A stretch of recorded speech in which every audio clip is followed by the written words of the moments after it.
Okay, let's try again, I guess. So, internet being internet, I suppose. So anyway, I guess since we're starting fresh, we are basically just going to be doing single player stuff until more people join. Really unfortunate that it dropped so early into the stream. But we're going to continue, check the stability of it, and hopefully it behaves itself after this reboot. So let's just relaunch the game.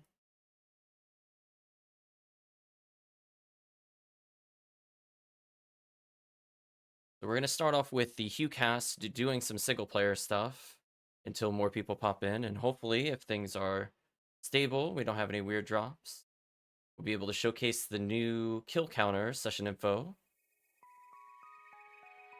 that someone was very gracious to remind me of in chat last time we played. Let's try this again.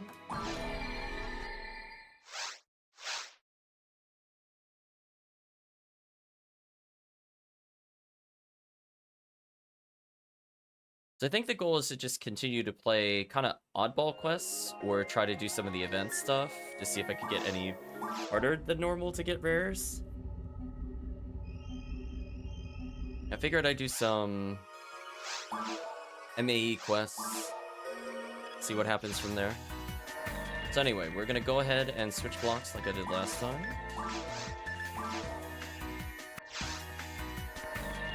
And let's try again.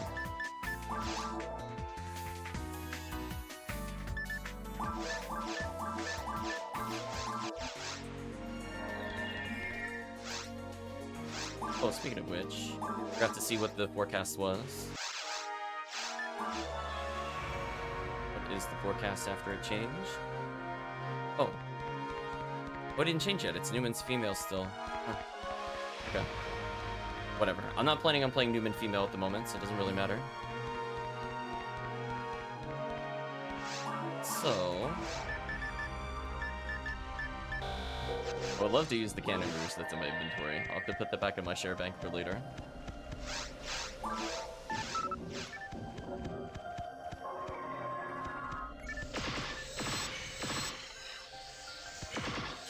Oh. Misunderstood where they were relative to each other.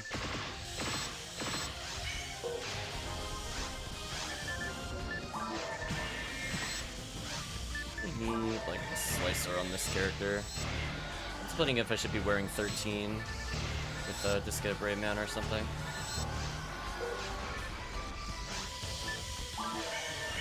Stop. Oh, that. Oh, I'm dead. Oh, I realized I missed the freeze trap. I deserved to die there. That was a misplay. Let's try this again.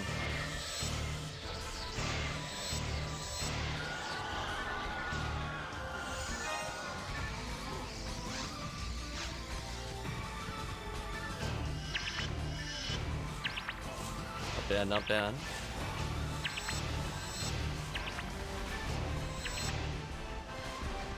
My bot is back. Welcome, bot. Our goal is to just use as many traps as possible. See roughly how much XP per second we're getting at the top every now and then. Our only goal are Rappies. Killing these are optional to me. I don't really care. It's nice to get a little more XP on this character.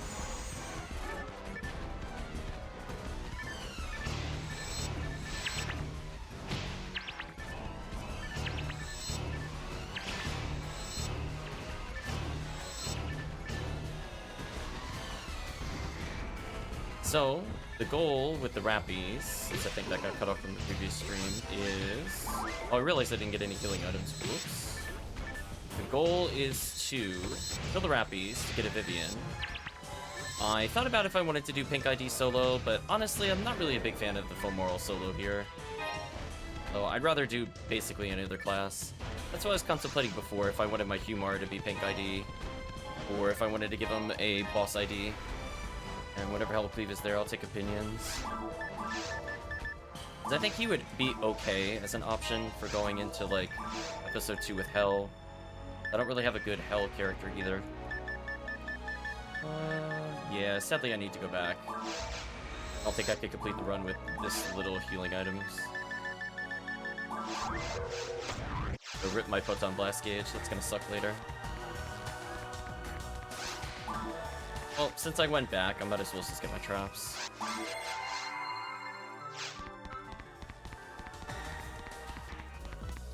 Make sure we actually have healing items. One Tri-Mate and no Dimates is like, okay. Huh. Am I wielding just that many items? Wow. Guess that's what happens when you're in an event, you just end up completely overstocked. Let's put away one Scape Doll so I can hold my Dimates. And I don't really need Dark Flow right now, so I'm gonna put that back as well. That way I can free up one item and menu a bit easier. Okay. Sorry, XP per second, you're not gonna be a very good quest to test it on.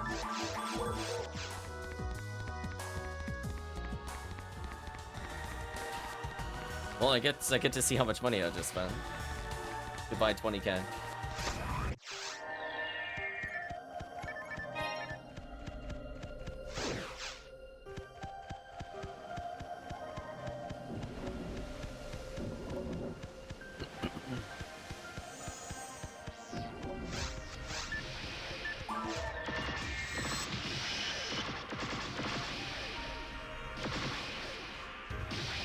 As I'm using guns so much, I'm curious, now that I have like a lot of levels, I wonder if I can get rid of a heavenly power and start using a smart link instead so I miss less at max distance.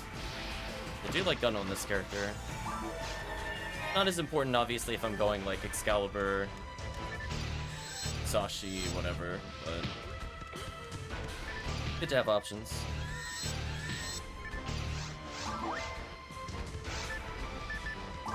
Also realized I forgot to sort my items, so that was awkward. It makes menuing really difficult.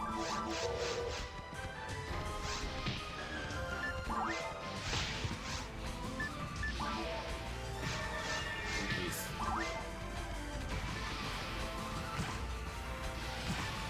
One second, I think there's something stuck in my left controller. 1 second, on the left side. Ah, there we go. No more randomly rotating when I don't want to.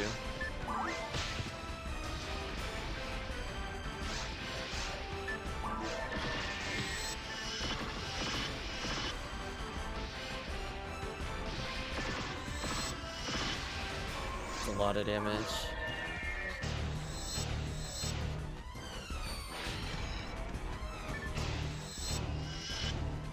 Nice.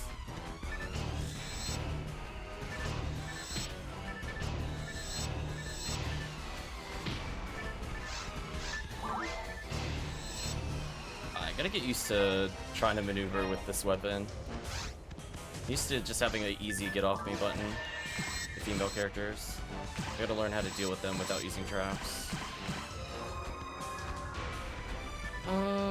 It's gonna be awkward and weird.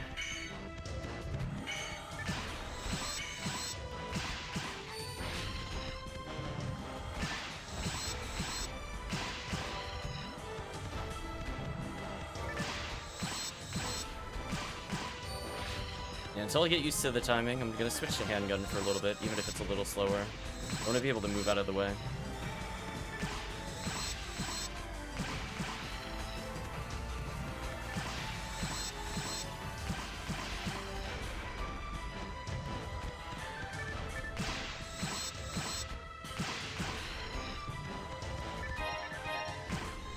Game, please. There we go.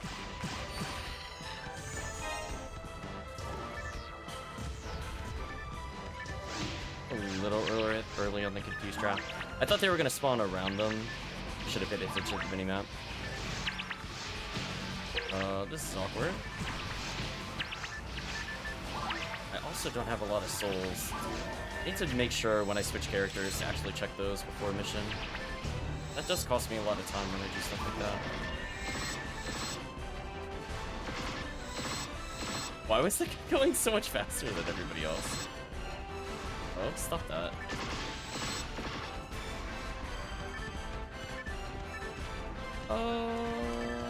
This is gonna be interesting.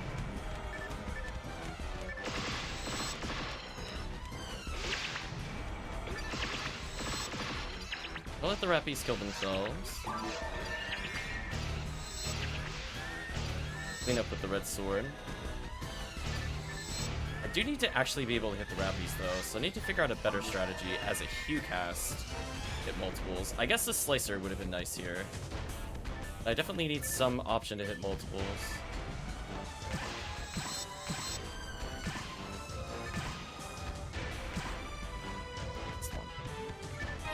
Yes, this is the only enemy I don't want to drop, unfortunately. I'm just gonna wait here. This. Next time, bring Slicer. I definitely have Slicers, but just I need something at like this kind of medium distance that's accurate and not locking me in place. I think Slicer would fit that role pretty well.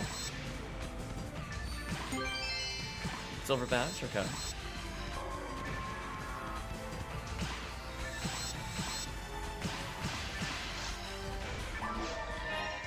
Yeah, that would have been prime Slicer right there.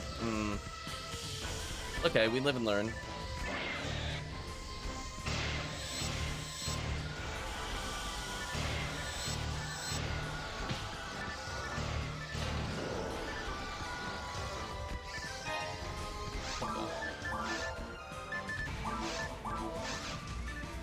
You put the materials right next to the monofluid. I was like, what just happened there?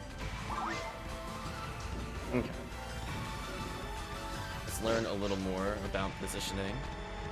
Slicer would help. What else are we learning so far? Red Sword has been fun. I've been using it more for damage, not so much for control. But it's kind of hard to pass up a 50-hit weapon. Got decent ATP, but if I had like the true high-end stuff, I could feel a little better on him.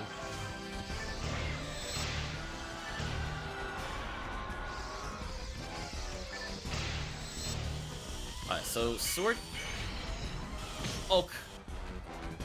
Okay, that's what I was worried about. When I'm wiggling to get out, if I wiggle like slightly too long, I move in the wrong way. But that time I held backwards because I was wiggling in like almost a circle. But it made me walk backwards because it ended like a frame earlier or two than I expected. Oh, that sucks. I mean, fortunately I don't have buffs, but I do find that annoying.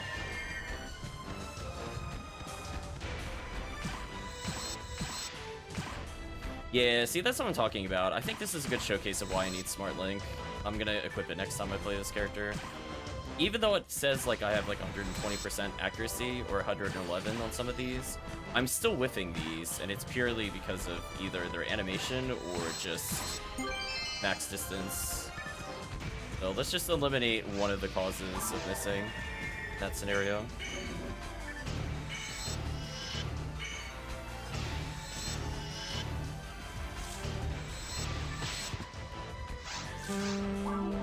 Kind of unfortunate that he was able to hit me from there. Thought I was still standing in a straight line relative to him.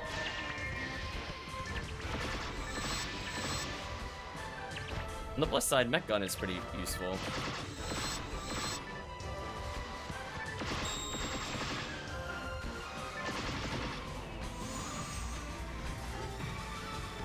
And it's just another great room to confuse trap. There's just enough fast, annoying enemies. I could just do whatever I want with mech guns instead.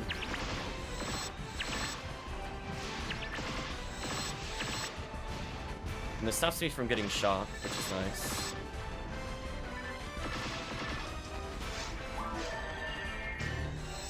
That's quite where I wanted to aim that, whatever. Oh yeah, see, this is the wave I was thinking I was getting in the other room for clarity, where I thought they were all gonna be in the center. Okay, that worked exactly how I wanted it to go. Confuse the people I wasn't going to paralyze. Paralyze people in front of me to block for me. Let's stop messing around and use some Ilula.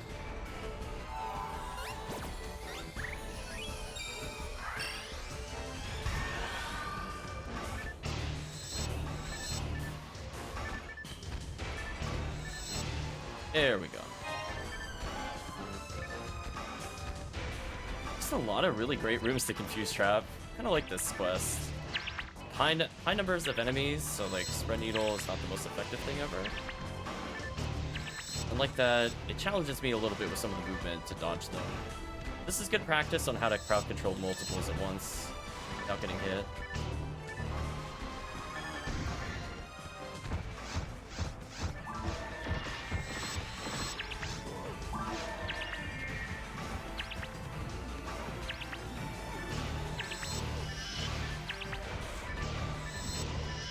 Oh, I was hoping that was stun. Got a little lucky there. You know what? We'll take that. We will absolutely take that. Oh, hitboxes. You're so silly sometimes. I sometimes overestimate where you hit, and then I step like a little in towards them and it dodges, and I'm like, oh right. PSO.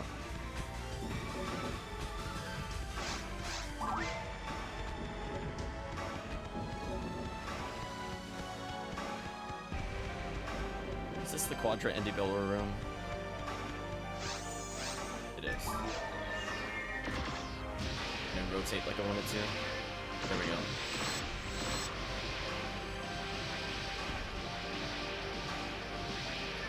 There we go.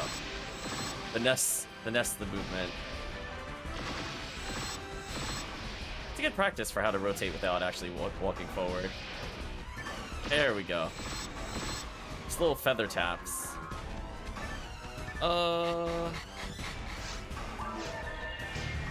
Actually, okay, I wasn't sure if their abilities could actually hit me from there. What the? Hitboxes, please. Hitboxes, please. What is going on? What am I stuck on? Okay, I don't normally melee these. I can see why. Holy. I froze 4 of them, then I hit the one in front of me, I missed the middle one, and then I couldn't reach the far one. Okay. Again, this is where a slicer would help me. This solves all the things I'm looking to solve here. Please go off, Fire Trap. Thank you.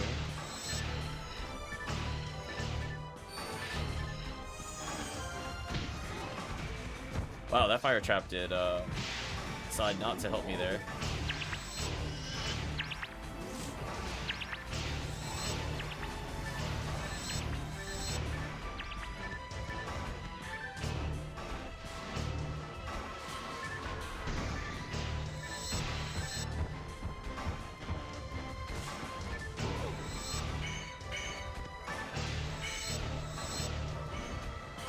Little bonks.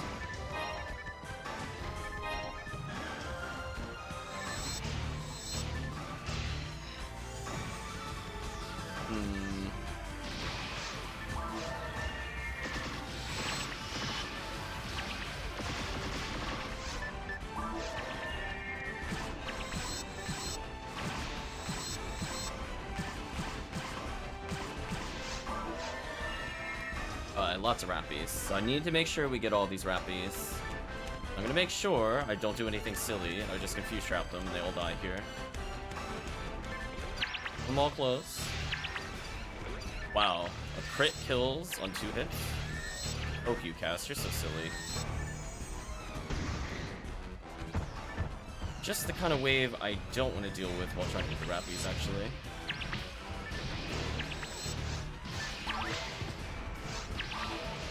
Really need not the Indie Belras. I forgot about this wave. No, there's so many enemies that can knock me down. Oh, this is so annoying.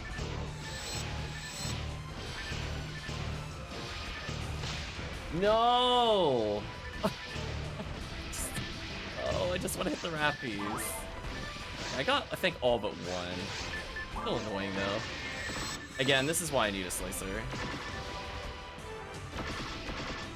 If the quest wasn't already over, I would just go back and get it. Yeah, that added a lot to the time of the quest. It kind of sucked.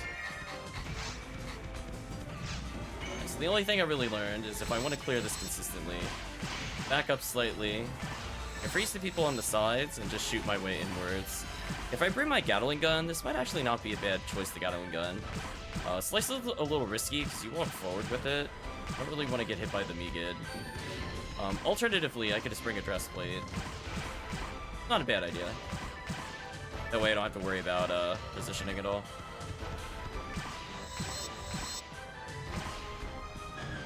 I think that will reach me from there if I'm not mistaken. I'm gonna let him shoot so I can see the distance again. Yeah, it'll like barely hit past the column. The lines on the floor are kind of like a good idea of where the Megan's gonna reach me, for the most part. So I know if I'm in the middle, where the darker gray tile is, I'm gonna die. I'm Meganable.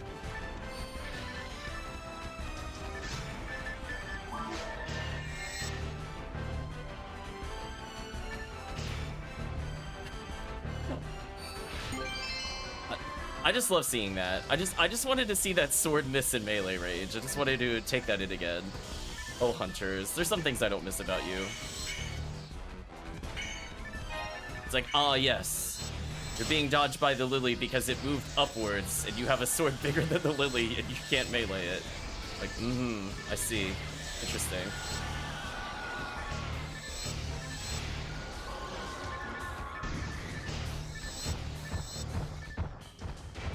What? I got stuck on shenanigans again. That's fine, though.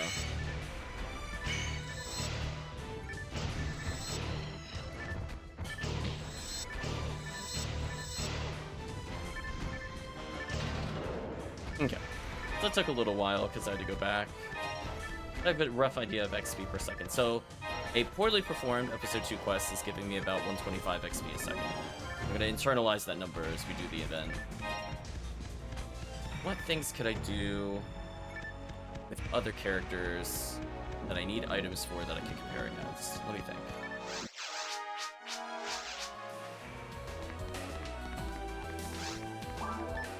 I definitely inevitably want to compare it against TTF. I think Pod would be a good one to compare against.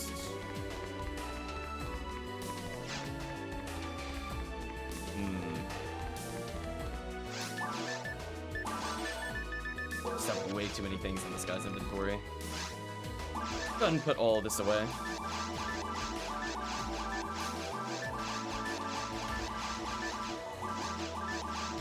There's a wall of stuff right there. Alright. So. Question.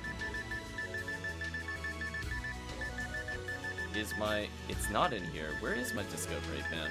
Is it really on my Humor? How'd I put it in here? That's a shame. So we have a Hell Laser for later. So we could potentially do episode 2 if we wanted to. We have an actually efficient way of dealing with episode 2 now. Ringer's Rifle. I think everything but the Playstore I got the other day is in here. What a shame.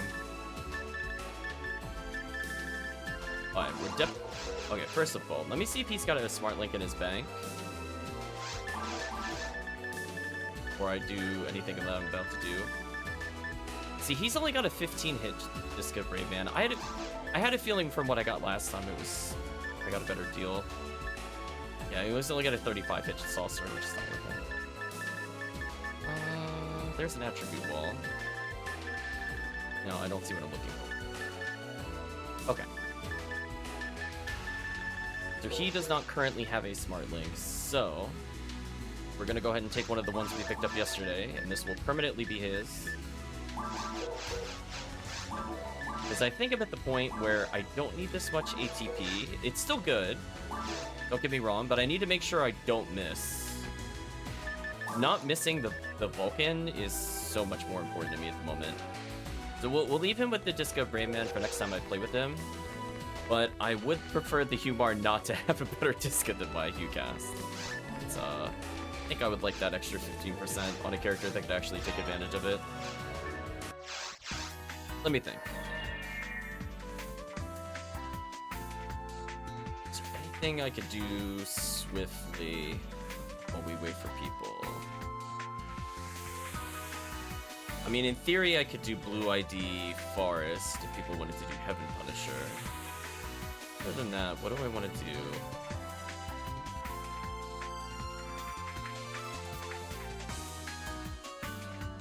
Oh, right. I forgot Blue ID got Heaven Striker in Ruins. I forgot that was a thing.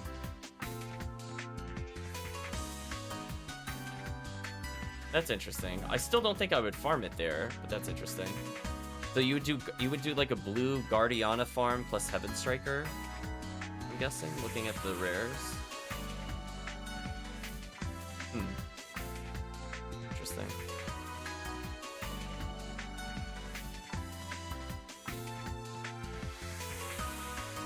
Otherwise, if I wanted to do episode 2, I think anything too crazy I went early on. Terrell's Parasol, pretty solid. B501 also good. I went Gal Griffins. And these are things I would not really solo though.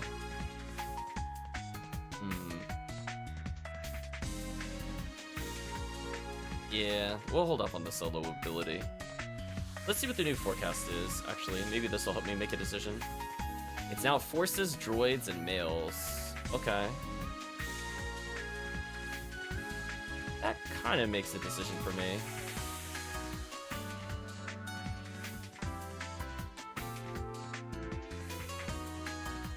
Yeah, I think I know what I want to do while I'm waiting.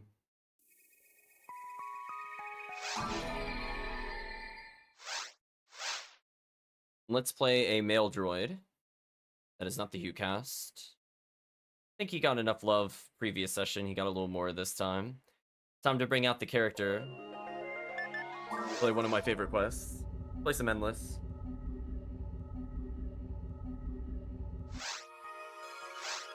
I can go for as many rares as I want to, as well as still getting high badge count. So, I think I'm okay with that. I don't really want any yellow rares. Like, if I really want something from Build-A-Tour, I mean, I'll just play a different ID and farm Forest. So, as long as I don't care about that, I think I'm good to go.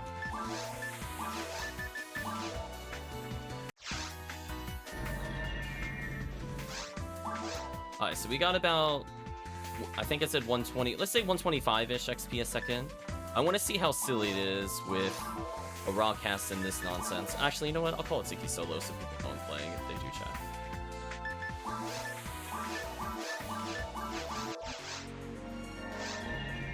There we go. We'll do BR. This episode 1 for sure. Let's enjoy our stay here a little bit. Get some experience for him. He's already fairly strong. I mean, he's a character I'd probably feel comfortable going to... Oh, I wanted to check. Oh, I didn't take the charge arm. Oh, I didn't get the charge arm. Oh, that's gonna bite me. Well, actually, well, sort of. I do want to get Mag Blast. Maybe this is okay. I would have preferred also to pick up Excalibur or Worm Boss, but whatever. Fine. Hello, Promethean. Hope you're doing well.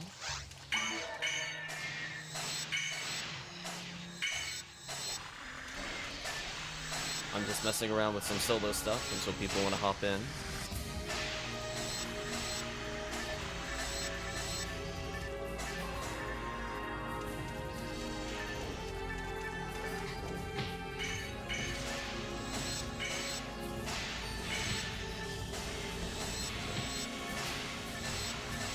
This is kind of annoying.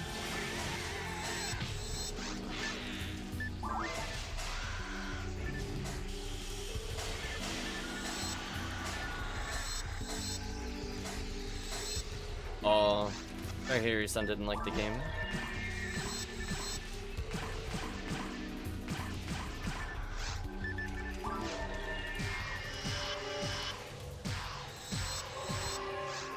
Sold a 40 hit Heaven Striker. Whoa. That's pretty serious.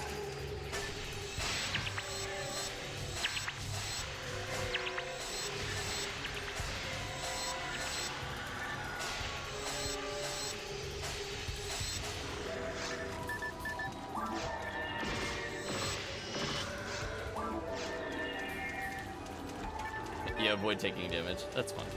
We don't want to fight falls anyway. It's all okay. Avoid healing. Probably doable. Gotta position better.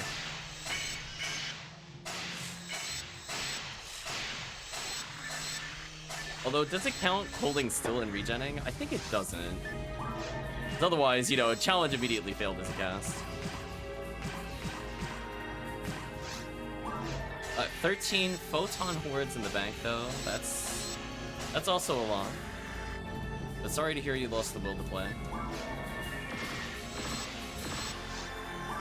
So the question, I guess, now is, if not PSO, what do you think you'll be doing?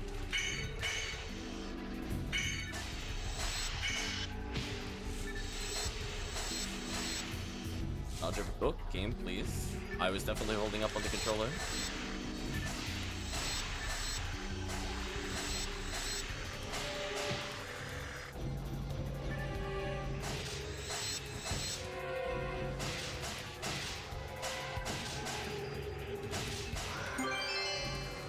Red Scorpio.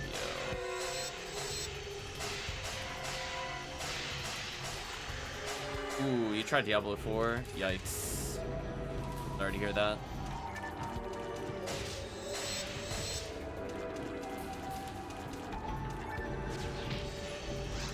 Is he really gonna hit? It had to be the homing laser of all the lasers, too. The only one that I don't know how to dodge consistently.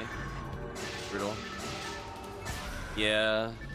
I'm definitely at the point where, I don't know. I would never go back to a Blizzard game for multiple reasons.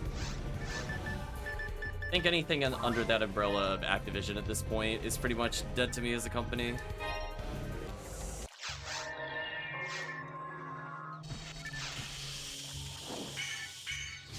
Seriously.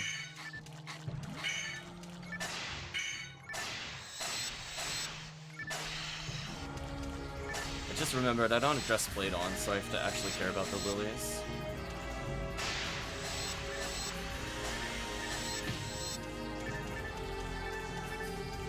It's a good rule of thumb. It's not bad.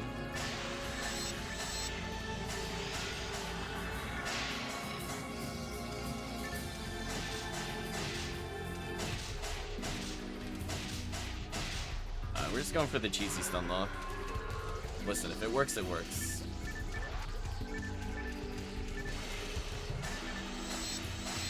Game, please don't whip my target around that I'm shooting. Game, please don't whip what target I'm aiming at. I don't like that. There we go.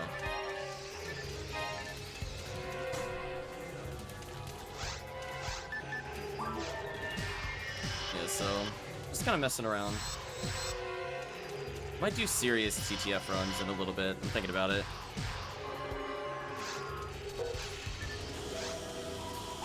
Oh, I was gonna walk through them. Goal was to go on the opposite side of the Lillian attack, but whatever.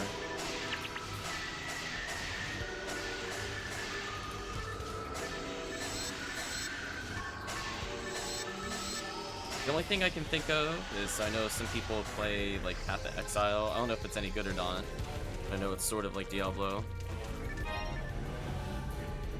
That'd be the closest I could think of in that region. I don't know if I'd really want to dedicate any more time to a game like that, to be honest, but maybe for other people it's the right fit for them.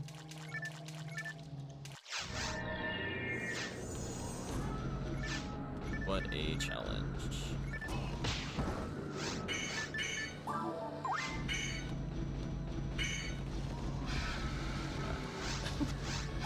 Okay, we got kind of unfun enemies to fight as a cast. Cool. I'm not excited to see the combination of the Darkbringer with the Gunners.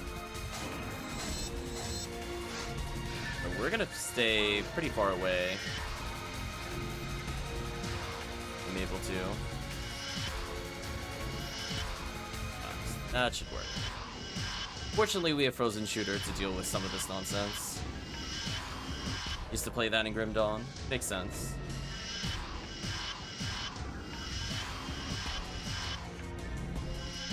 Yeah, for me, I just kind of go into PSO and bursts, and then I take a break. I play like a million other things. It's important not to feel burnout while playing.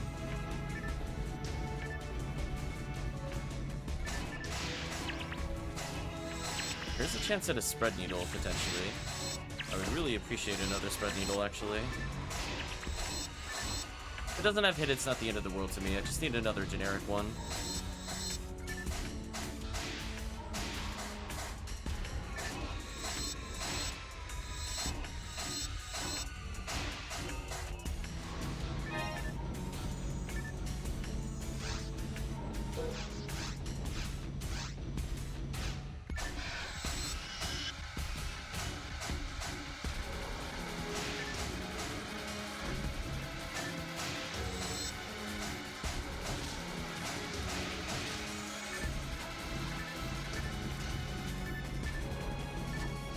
Let's have them fight each other for a little bit.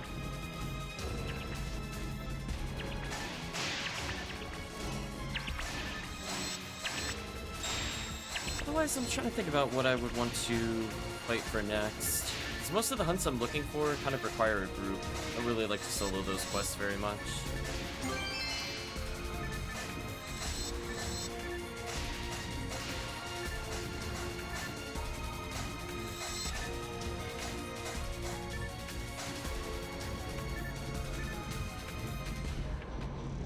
Managed to get through it. Let's go ahead and use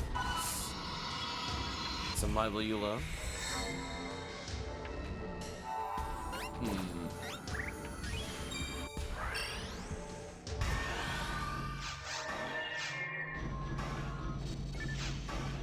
So many enemies. That's fine though.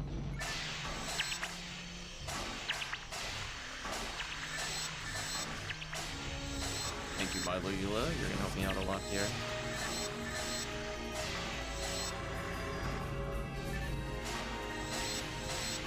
Close enough. Let's back up.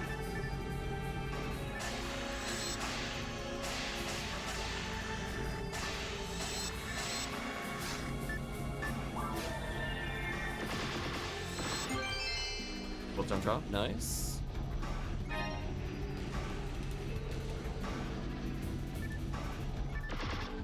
I'm so dead. Well, I don't use Vulcans. I mean, I was pretty close to lining up with him, honestly. Actually, wait, how does that work? Wait. I didn't move the controller and that time it targeted? How does that work? Oh, I feel like I got cheated there. Would you all to witness that? That was some Vulcan nonsense right there. I'm shaking my head. Physically didn't even re-aim the controller and it hit that time. What a ripoff. Get some 9Ks, probably. I didn't mean to start the quest without swapping out some things, but it's what it is. Yeah, I've had zero luck trying to get 9Ks on my own. I think literally zero have dropped. I don't think I've gotten one. I had somebody give me one, so I know I have one. I've like literally one for every single character, which is not a good feeling. So I'm definitely not at the point where I can just get... I don't have like a lot of high hit versions of those things. It's like, do I think it's worth the investment of that over potentially a challenge mode weapon? Or do I want to still go through a challenge mode? I'm kind of at that point of the gameplay where I definitely need something, but I don't know what to get first. Also, that was awkward picking up an item.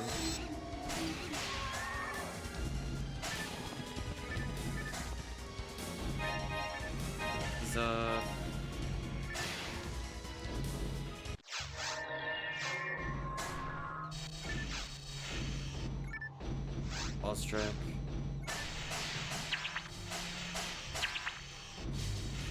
Yeah. I'm just not a big... I think the problem is, like... What stops me from being, like, really solid with Rangers is I just really hate mech guns. I really, really don't like playing with them. It's like, I just don't feel... I feel like every time I go to use them, I die, and I will tell myself every single time, if I was using any other weapon that was not mech gun, I would not have died in that same scenario. Like, when I shot the Lily, if I just used pistol, I would have been fine. Because even if I had missed the first shot, I could have moved out of the way. And I feel like that has happened to me, like, a lot, and it's usually I'm fighting something annoying, like Lily. where I need to burst it, and if I miss any part of the burst, this is kind of GG. That's why I tend not to use those weapons in general. It doesn't really matter for Healing Circle. I already died.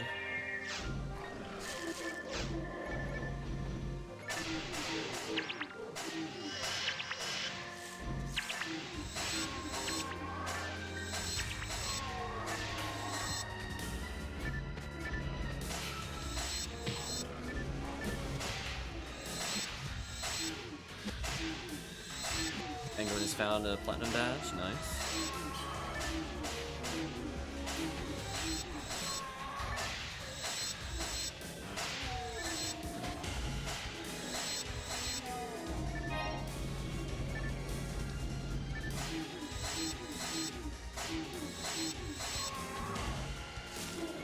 This here.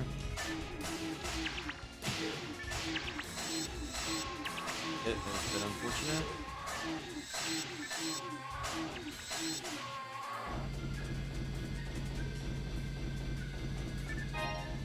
I'll probably end the loop once I'm done with it. Decide if I want to do another loop or just move to a different character. As I said before, I'm mostly just waiting for people. But honestly, if nobody shows up, we'll see what I do.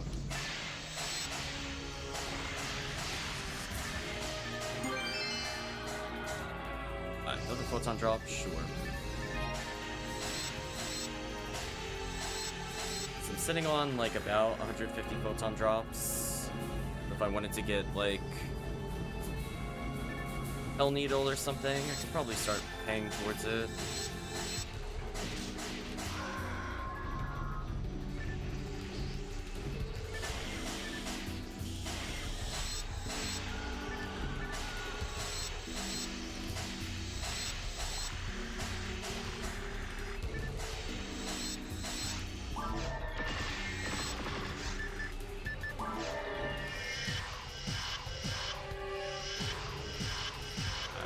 I'm playing it safe here. I don't feel like messing around with mech guns.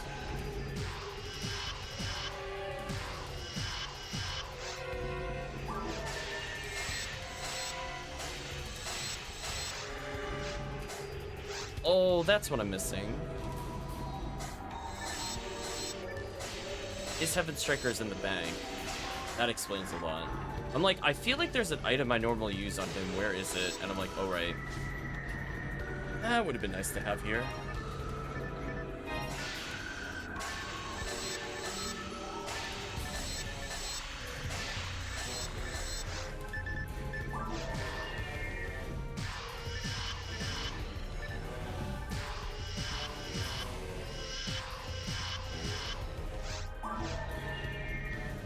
Okay. Boss time. Here, I'm gonna regret my no Excalibur.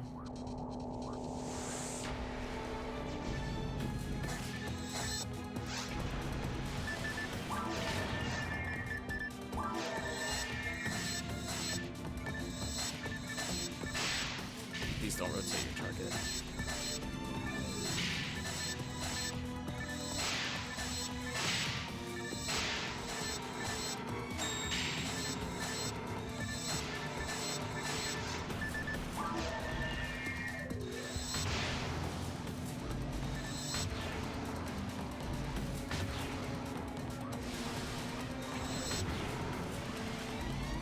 Getting there.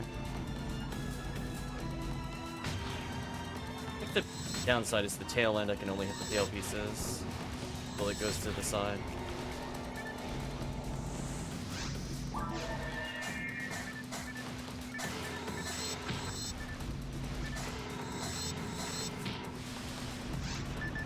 Okay, so I think no matter what here, it's dead. I just kill it at this point, doesn't really matter. Some HP.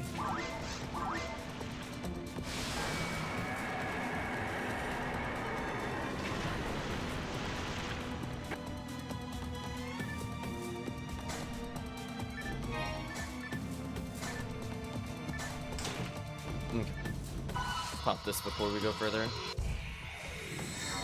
Oh, interesting. That doesn't pause the timer. I mean, I guess that makes sense.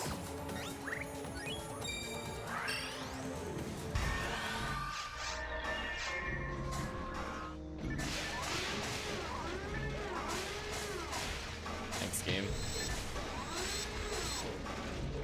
That's fine, though. Luck 1, Beef has found Heaven Striker. Hit, nice.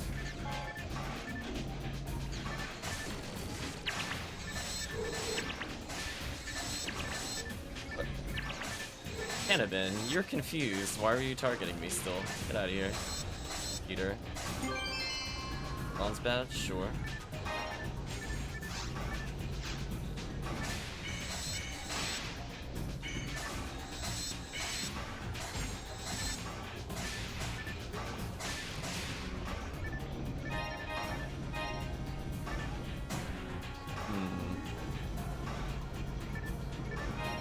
Take the healing while I can. With losing Meseta? Okay. I was gonna say, I don't think that trap affects me.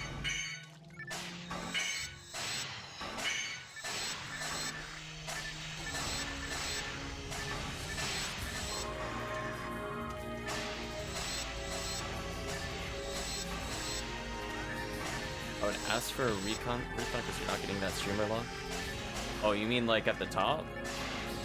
Yeah, no, I've been moderately unlucky. I think people around me have had decent-ish luck on stream, and I definitely got a pity rare. But I don't think any endgame items I've gone for, like in the past,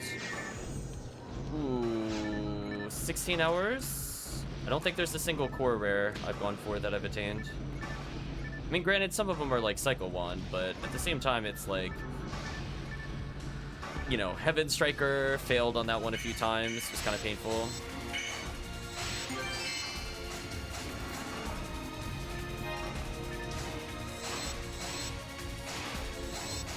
That's another gun that I think would be very run-defining, in particular for this character. That way I don't need to put his gun in the share bank when I'm not using it. I do love that gun. Have you been trying to RNG this? No. No, after Dicey Dungeons, no, there's no love of RNG. I'm not on speaking terms with him.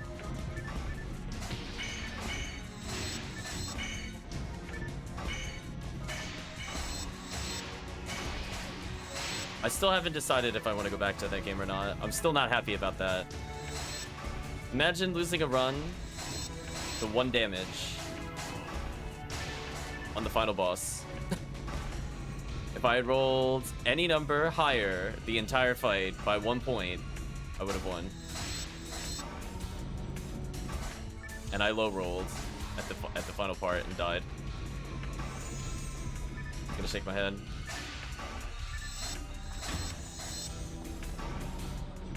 Dicey Dungeons. Literally the boss beat me with 1 HP. So sad. And then they high rolled, of course. Oh my eyes. Yeah, I was like, okay, thanks, game. So yeah, not been a good time for RNG lately. So I think if I do play another game after this, it is going to involve minimal RNG, if at all possible. Or at least RNG in a sense that doesn't determine treasure or something else crucial to a run. I don't care about if enemy behavior is random. Thought I turned hard enough to dodge that? I did not. That wasn't my bad.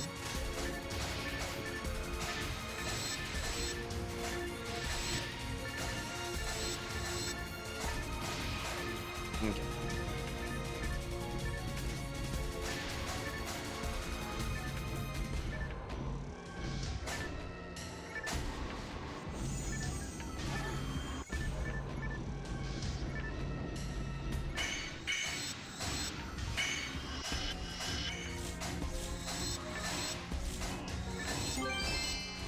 more bronze badges, that's fine.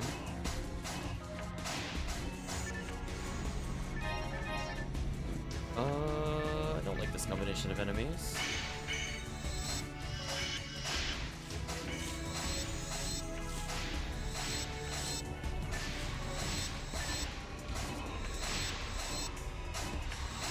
Unfortunately, Spread Needle doesn't super care about those things. Oh, gold badge. It was okay. I mean, I guess I could turn those into photon crystals. I really don't get to like 50 or whatever.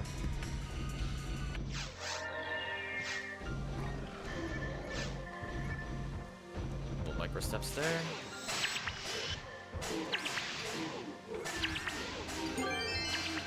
Photon drop, not bad.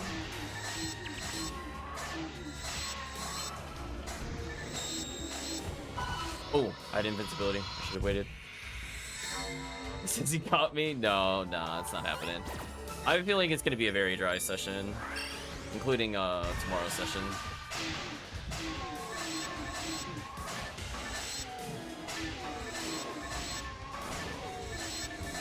That is PSO for you.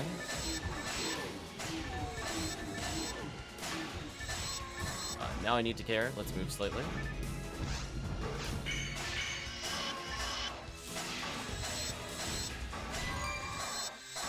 Okay. I'm gonna do, since I don't need this open at the moment, let me close. I'm getting about 150 in the quest. So, even with pausing to get items and trying to do the challenges, this is still decent XP. I forgot the photon drop. I realized as soon as I touched that, I missed it. Rip photon drop. Never to be attained again. That is one unfortunate thing. It's very easy to touch the portal when you don't want to. So if there's an item like vaguely near it, I'll get sucked into the portal. The portal takes priority. Yeah. Kind of unfortunate. That happened to me a few times where there's like an item vaguely near it, like the Seta, and I go to press it. And I should just not go for those items. But sometimes it's something I want, and so it's like, 50-50 if I touch the portal first. I don't know. What ID am I running? Yellow ID.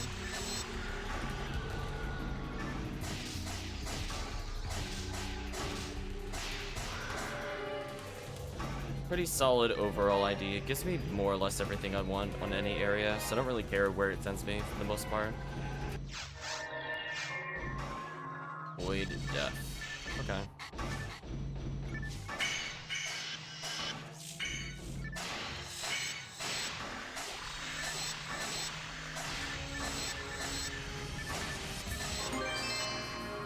Bronze badge. I guess I'll take that.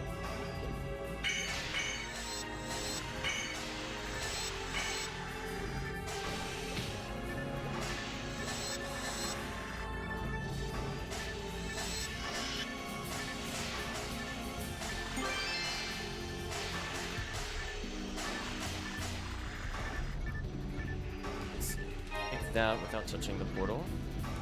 I'll take him with the Silence Claw. I wasn't sure where the sorcerer was relative to me.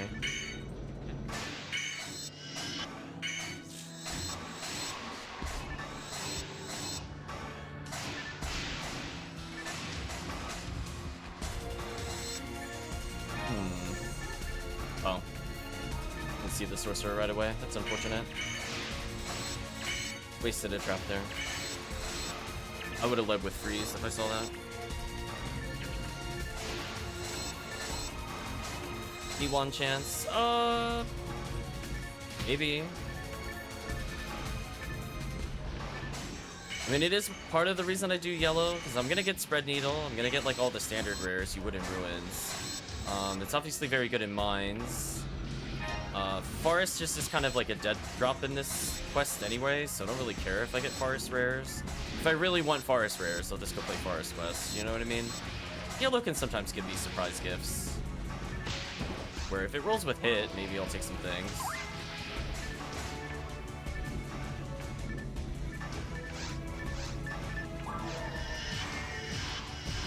Oh.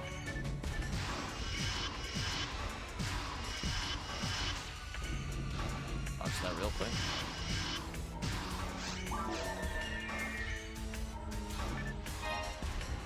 Yeah, we were doing a ton of Cycle 1 runs, but if you're back to caves to get a Heaven Punisher, that's what I was saying. There's just like random good drops in yellow. Like it's not like optimal, quote unquote, but I mean, if I'm playing random areas, it's like, okay, pretty much anything I could fight in theory could give me something that I want. So why not?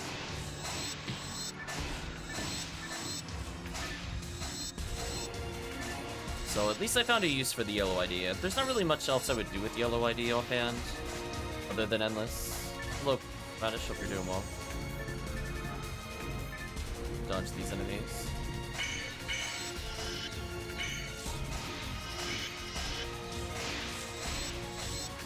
So I'm right before the boss.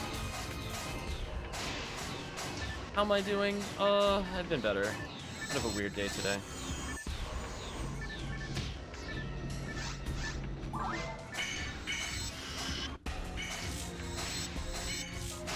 Do I need a Ryuker for a new character?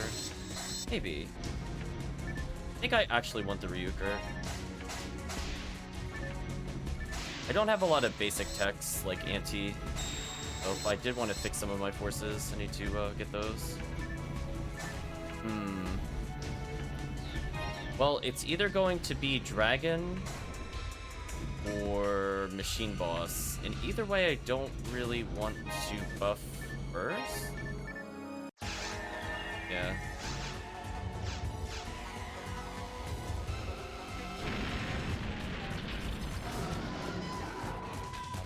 I think it goes a little beyond that, Promethean. Not been a good day in general.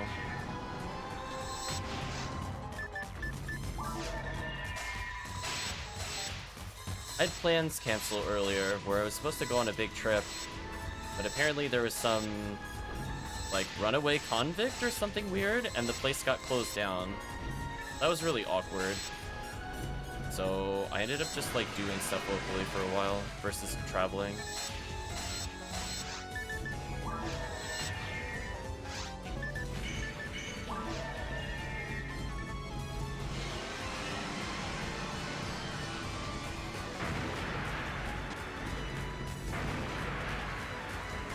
Don't worry, Radish. She's talking about currency in the game. Hopefully you're enjoying Warband, Radish.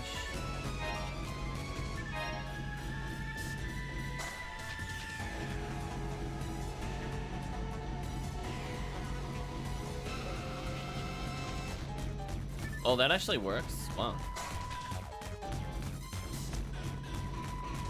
I remember putting that in a long time ago. I think you might be one of the first people to have ever tested it. I'll be real honest with you, Radish. I don't think I've seen that in 2 years. But good to know it still works.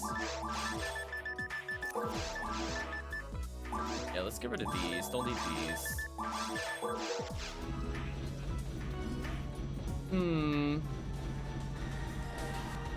Oh, I forgot to check before just the quest. How close was I? It would have been about 165. That's not bad. For episode 1 doing random caves, I'll take that. These away.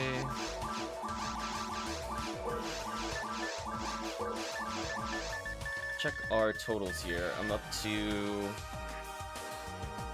176 bronze, 168 silver, 25 gold. Unless I merged the 3 already. That's a lot. So I guess in theory, I could get up to 38 gold if I really wanted to. Why don't I need more channel point redeems like Hydrate? I don't use the channel points. I also don't know where TTS is.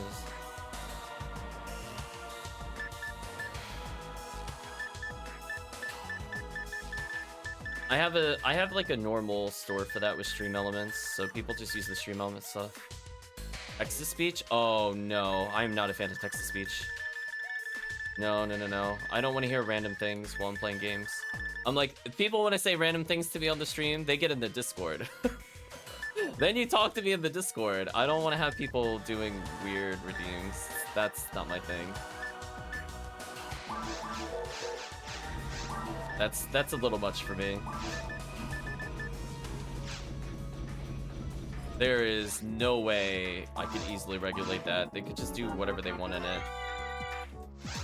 Who am I waiting for? There's potentially a lot of people that normally play, but I don't see any of them on today. Or at least they haven't messaged in the chat. So we'll see. Yeah, it's feeling like it's gonna be a solo day for a while. And if that ends up being the case, I might switch games, to be honest.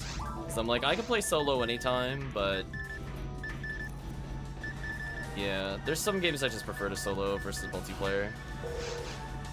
You could duo with me. It's up to you, Promethean. I don't want to force you to play. Or you want to take a break. I will, however, get this quest handed in.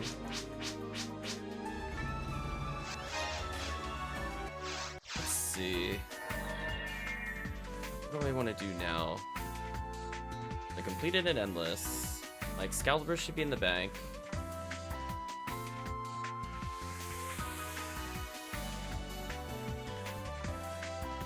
Yeah, Radish, that's like...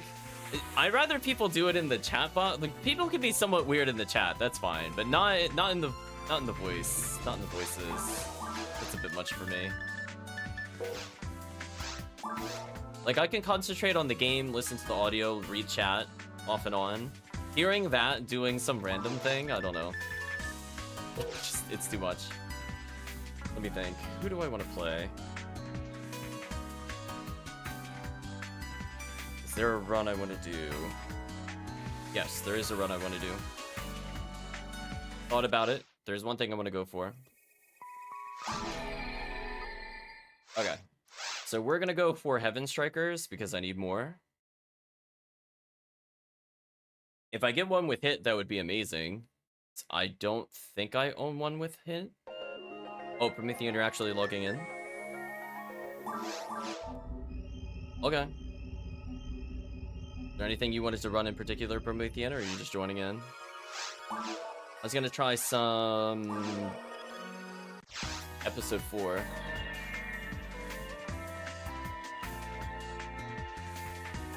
Okay. Well, I'll host the multiplayer game. We'll see if people hop in. Oh, I think I saw Micho in there briefly. Sure, take your time. Imagine how it is for Pangolin, like Machat made the lore, he had made the lore restricts the Lorax. Yeah, that's... I would say I appreciate Penguin for doing it, but at the same time, it's like, for me, the focus is mostly on the game, but I don't mind a little bit of things. But that's a little too far for me. I'd have to be in a really good mood, I think, to allow it. But I think just horrible things would happen if I turned it on. Let me do Ziggy, MAE. I'm gonna call it Desert. Is it called Desert? I've never thought about what that area is called. It's called MAE4. I'll figure it out eventually. It's one of those things where I play it and I'm like, I call it so many different things, but never its proper name.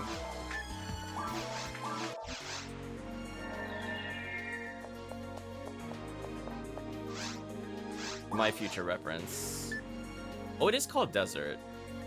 Okay, I always call it Caves, even though it's not caves. Okay, so it was called Desert. So yeah, I'll do some of those runs. So I got Magical Piece. Welcome, welcome. Got a V801 for Fast Cast. I have a Girasol. Oh, Girasol with hit percentage would be fun on this character. But not as high priority as things like Red Rings and Heaven Strikers. Do I need anything else from here? I'm gonna go with a no.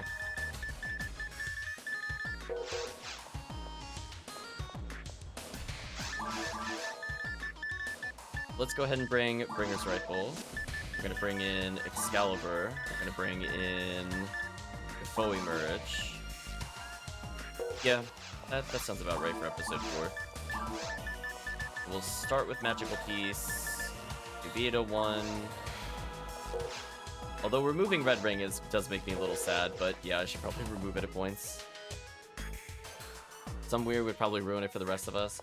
It just depends. Like, if it's people I know, I don't think I'd be bothered by it, but it's like, if it's open to, like, literally everybody, that might be a problem.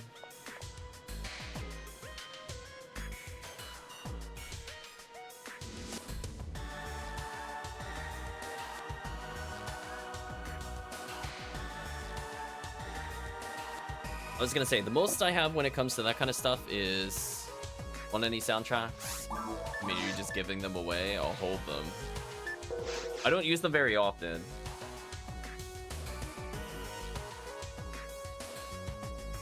But if you literally don't want them, I'll pick up whatever.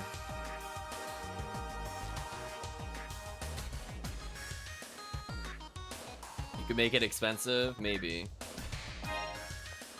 Rip last impression. Oh no, not nice. Yeah, I have a lot of sound clips. Those are from the games. And I think I based that off of what the chat is interested in. I could be wrong. I actually ran out of space. That was awkward.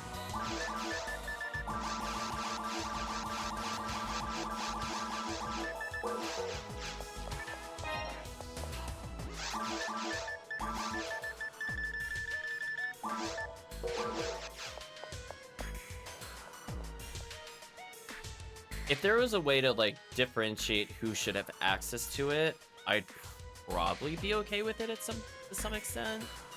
Maybe. It's kind of like, if I mark somebody as, like, a VIP or a moderator, for example, I wouldn't care if they did stuff, the text-to-speech, for example.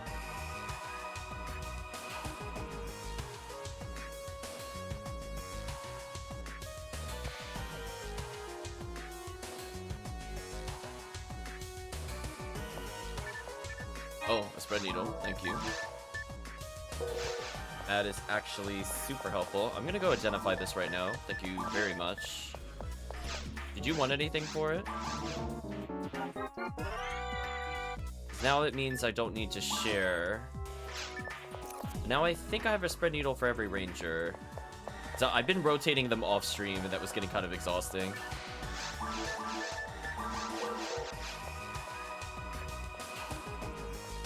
But their weight could be a way to set it up. Yeah, I would have to check on stream elements. I probably still only do it through stream elements, presumably.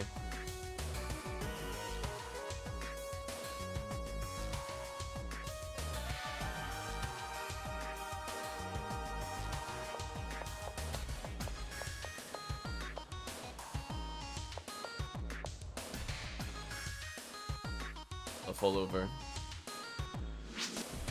Okay. Let's go ahead and sort our inventory. We're all good there. It's kind of like when I play a game, I prefer to be more like informative with it, where even if it's a first impression, I try to be critical at like the end of the session or have like my final thoughts. Really drive home like how I feel about the game, critique it in like ways it could be improved or like what I like about it, or going into details with that. So that's more my playstyle, I would say, with the streams. I don't mind joking on it every now and then, definitely to fill airtime and stuff like that, but ultimately I just want to make sure, you know, I feel confident somewhat in the gameplay. If I feel like I can't do well in the game, it's usually not going to be something I try on stream. Oh, that other bug is still there. That's a shame.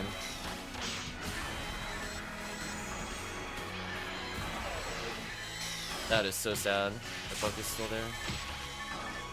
Oh, good thing I have Gazond on my ult key. Speaking of which.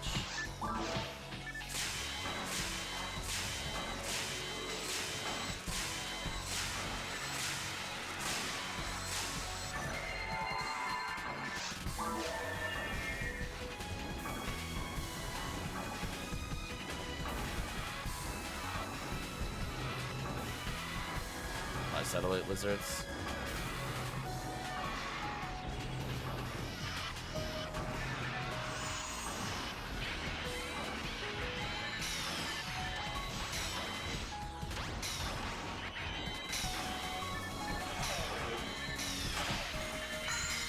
Yeah, I think it helps, like, just describing, like, the general thought process I'm going through. Like, even if I make mistakes, I'm not afraid to call it out. Like, I definitely have a lot of issues with some of the positioning, for example. where I need to relearn, you know, enemy spawns and things like that. Your client crashed? Oh no. Oh no, Promethean. Wait a minute. Do you know about the mods? Oh, you might not know. If you've not been, you said you didn't play for 3 months? Yeah, they changed how mods work. If you're using mods, they probably crashed it. Okay, I gotta abandon quest. Yeah, they did it. That was one of the things I complained about before the anniversary event. I was like, for people returning between Easter and there, it's just kind of like, yeah, if it crashed, you have to literally delete all your mods and reinstall. I know I was like in full panic before the event because I'm like, I need to do what? And I had to go like to all the individual sites I use to see all the stuff that pops up on the screen that helps me track items or track XP. Okay, that's fine. Let's slash lobby. Yeah, I know. I know it's so much work. I was very not thrilled, to say the least. I'm just like, why would you do this? Again, I just feel like from their side, even if you agree with some of the changes, I feel like it's just so questionable the timing of some of these changes. Like, we have like a lot of dead time between like New Year's and Easter, and then Easter and the main event. So it's like, it's okay if stuff goes in there. Well, thank you for sticking around, Madish. Is there a way to disable the mods? You have to literally delete your mod folder, more or less. If you go to like Ephinea, PSO, name of the folder, just get rid of it. It's super annoying.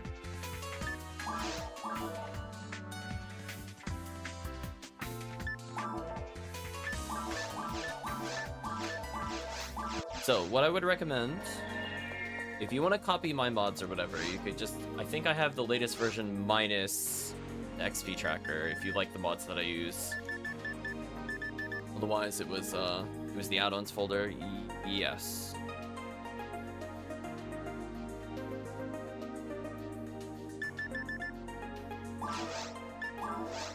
Yeah, I would give it a test run. Just like try going into and fight enemies and see when the item drops. If that looks good for you, just proceed. But yeah, it was like such a weird timing. I mean, I'm happy they extended the event to kind of make up. Like, they said it was because of the holiday, but I'm like, I feel it's more to make up for the fact that they did like several updates during the event. Did you get my mods? If you're in my Discord, there is a folder at the bottom of the PSO links. And it's literally called like PSO add-ons. All you do is copy that into the add-on folder.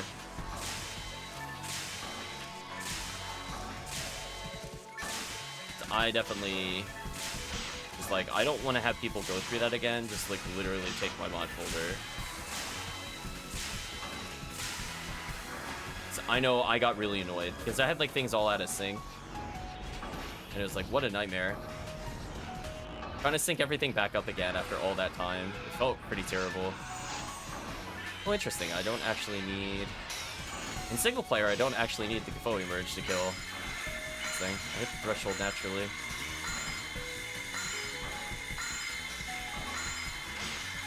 Yeah, I'll just kill a handful of these, because they drop what I want anyway.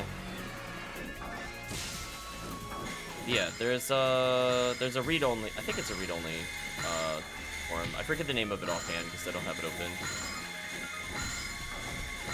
But essentially, I literally just zipped up all my mods. Because it has, like, the scripts you need. I mean, if you've already done the distributable and stuff, then you don't need to redo that, at least. But everything else, like, you just have to completely redo. You know what? I'm gonna have a Grants off with him.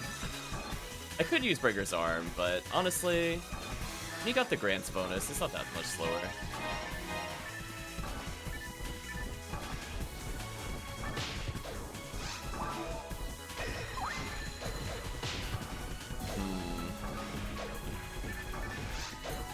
It's time to out-rotate them. There we go.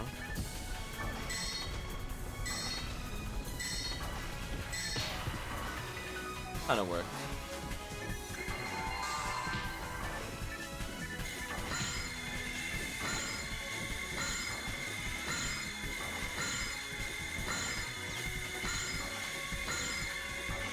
Yeah.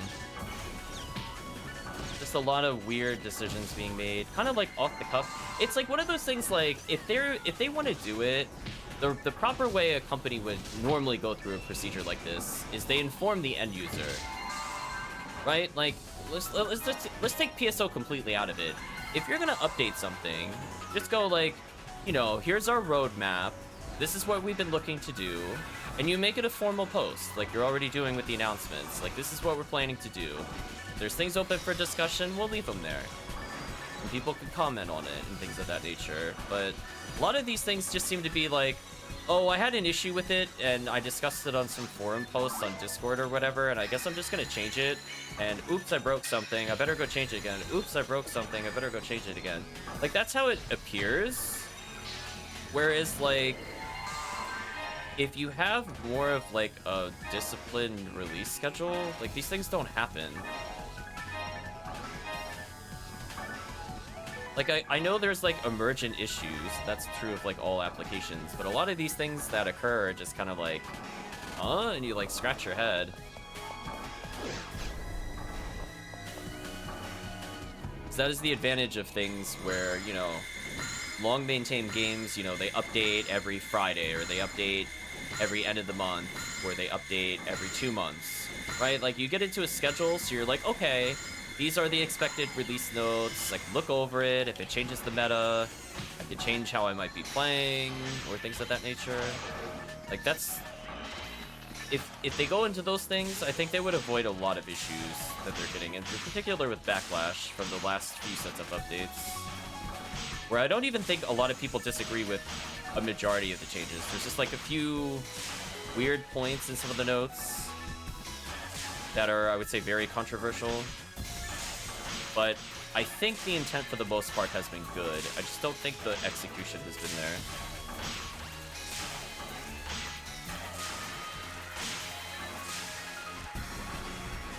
Because I'm like, I don't think most people would disagree that things like reducing crashes in client are like a high priority fix kind of thing, but it's like, at the same time, when you just make those changes like in the middle of a big event, and then it doesn't work, and then you're like scrambling to do multiple builds, like it doesn't reflect well on you.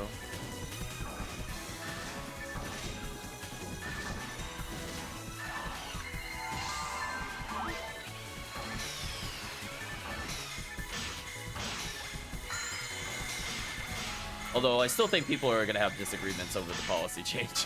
That one I don't know. That one was that made me take my own little 3-month break. And I will always bring it up because I will always remember the way it first released, the absolute panic it caused, both in my Discord server and a couple other servers and several forums. I remember. I was there. And like, thankfully, it's, I don't know if they walked it back or if it was just a plain correction. I guess that's interpretation based on things not in the original posts. But yeah, it's like if you don't have that clean line of communication, you just introduce a lot of unnecessary issues. It will disgruntle the player base, even if it's for the greater good. So, let's see what happens.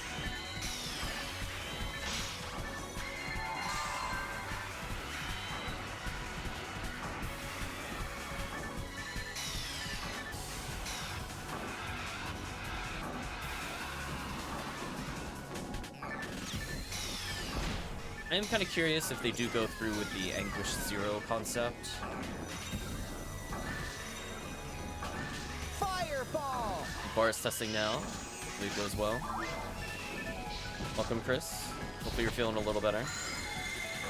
I'm trying to find some Heaven Striker, Chris. I'm doing the alternate run that we mentioned before. Yeah. So usually when we come into these kinds of streams, especially lately, like there's just been so many changes in such a short time period. It's a little unusual. A game that kind of stable.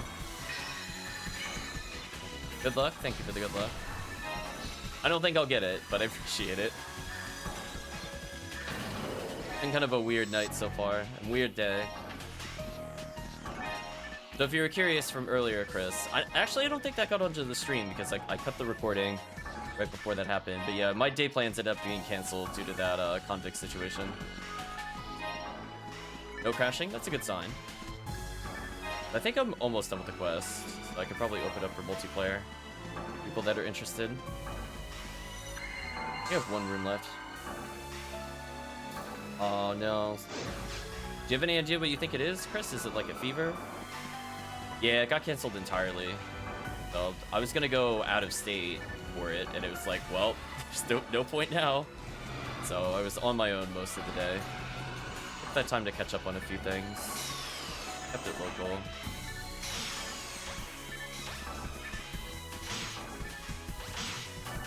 Yeah, it's like, what a day. Is it a Redria run? Green ID.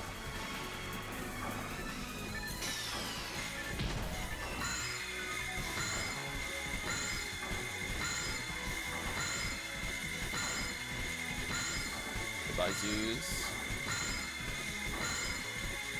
In theory, I could red ID it. I don't have a solid red ID unless I want to play Dumpling. She's not bad at it. If I want to do Cannon Resurface into Heaven Striker, I think it's okay.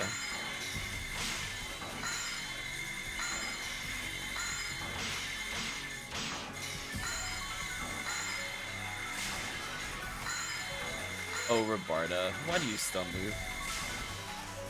What a silly spell, chat. Yeah, I'm just hoping between now and the end of the event, I don't see a, like, quote, don't hate me, end quote, from the last patch note update response in the announcements when I go to boot up the game. That's all I'm hoping for, chat. Just, they could do whatever they want after the event. In fact, I encourage them to do that.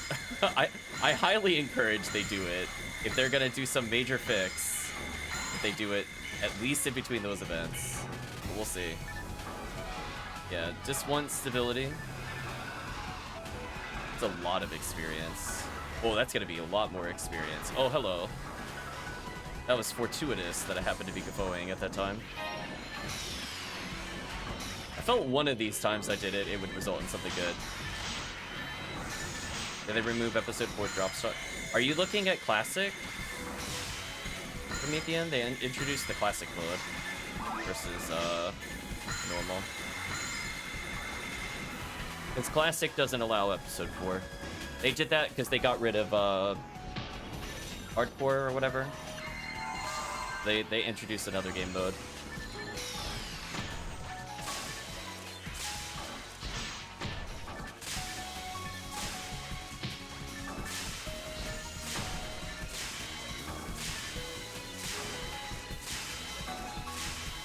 Well, that was a pretty good stun lock for a while, I'm not gonna lie.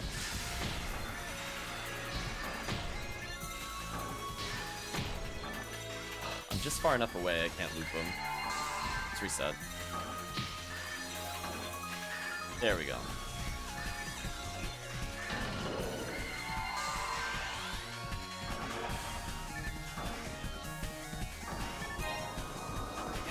These delayed strikes were messing up my timing.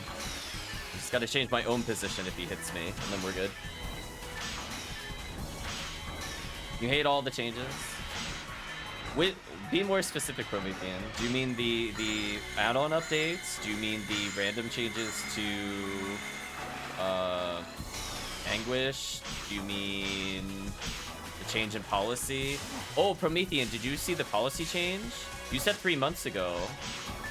I'm worried that's not inclusive of the policy change. The answer is yes. So be very careful with the policy change, by the way, Promethean. Yes. Because that was like literally May 28th, I want to say. It was a few days before my birthday. It was like the worst birthday surprise I've ever had. I was like, wow, guess I'm not playing PSO on my birthday. Peace out.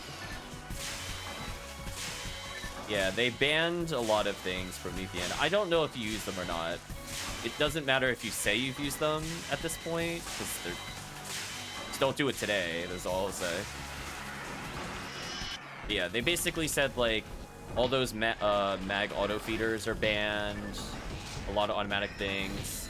Yeah, they did extend it to some controls. It sounded like they banned turbo, according to it, where one button can press multiple inputs. So turboing is banned, so you would have to do, like, the gambling manually, according to them. Amongst other things. Found the Seal J sword. Nice. Oh, my bad. I forgot there was one more room. Thought it was a little closer to the end than I was. I thought the previous room was the last room. I mean, I'm still happy. This is a lot of XP. But oh yeah. It's been like a whirlwind of change. Change is not necessarily bad, it's just the way in which it's delivered. Very, very questionable. It's weird because there are some things I do agree with the changes, but definitely needs improvement with the delivery method. As someone who works on stuff like that, I'm like, yeah. I'm allowed to get annoyed on a professional level a little bit. Just a little, chat.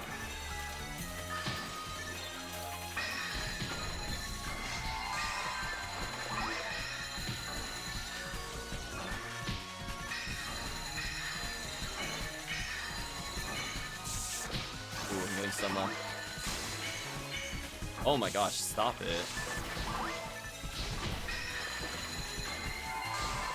Yeah, this is a little too crazy for Briggers. I could have used Briggers arguably in the other room, but this is too much. On the communication side or the coding side? I mean, I've switched roles a few times. I guess technically both. You know, I've had to do my own release notes, if that's what the question is. Not including, like, my Soten projects. I mean, like, actual professional things. So it's like, yeah...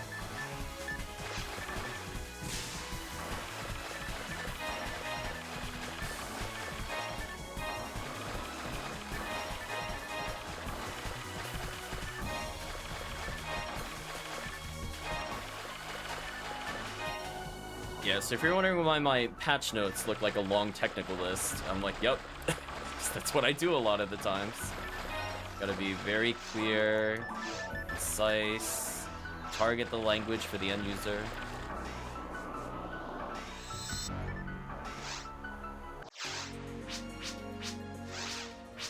Okay. Oh, speaking of which, XP. 247. Wow. Episode 4, you're so busted.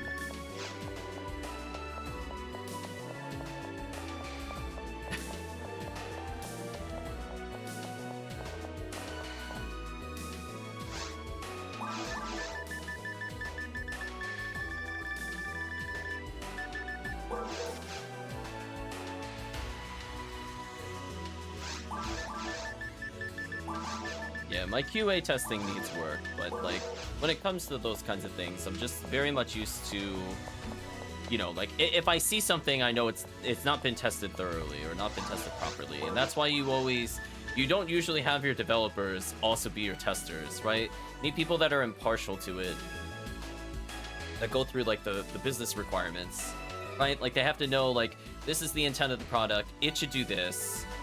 You could do, you know, sanity testing, you do positive, negative testing, you have to do whatever you want with it, but ultimately, there's the reason there's the separation of duties to begin with. It's to avoid scenarios like we saw earlier this week.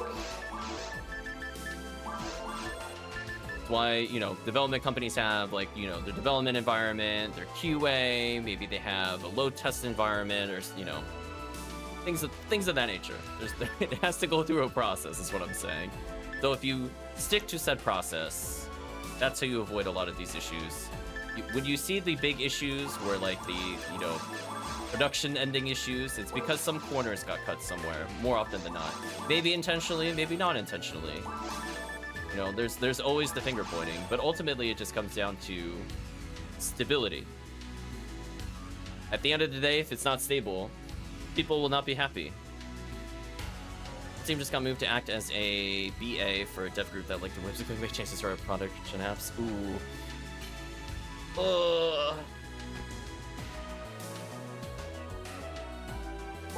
Yeah, it's one of those things. Like, when if the developers make changes on a whim, then it's definitely an issue there. It should be the business giving the kind of regulations, or it should come from a lead to break it down into like use cases or user stories, and then you know, break it down into workable chunks and dole it out to teams. And granted, that's not going to be necessarily a thing in like a small man team. Like, it's, you know, the whole business process will require a lot of people. If you're a small team of like 3 people, then you know, there's things that don't make as much sense. But ultimately, when it comes into it, when those same roles and functions are overlapped because somebody has all of those duties, they keep swapping those hats, mistakes are made. That is the nature of development. Anyway, make sure I did this. Done. Oh, we have like 60 plus BAs as well. I don't know if I've ever really counted the place I work at. It's a lot. I've worked with a whole different set of groups.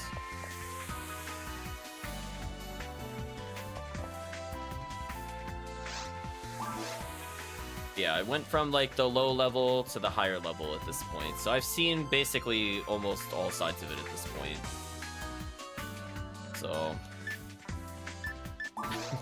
if chat is wondering, if I'm acting a particular way when it comes to the technicals, it's like I deal with this every day on every side. So I just get annoyed when I see stuff like this. It's like, But anyway. Things are going good for you, Promethean. I'm gonna go ahead and make a multiplayer game.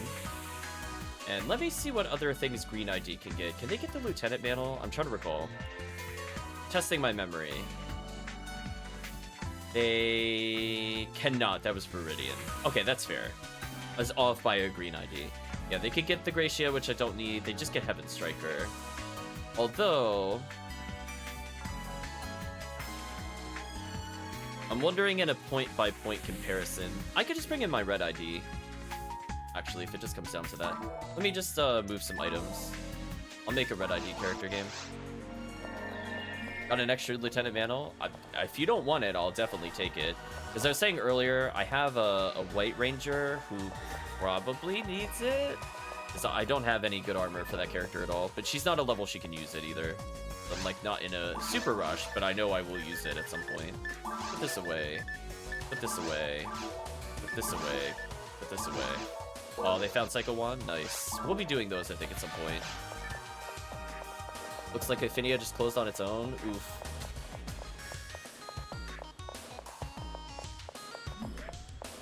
Was it timeout from being idle or something? You weren't doing anything, right?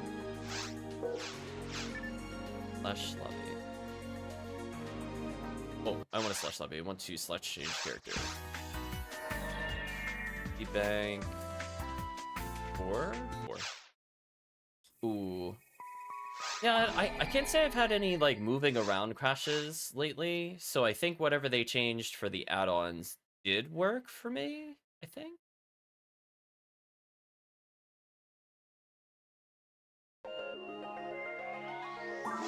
I think Red ID might be a slightly better farm. For the same stage we just did, I might just switch to the... So I'll make a game if people are able to join, great. Otherwise, if I don't see anybody, I'll just switch back to single player. Oh, there's Micho. I see him on the Discord forums quite a bit. I don't usually talk in those forums though, but there's a name that looks familiar.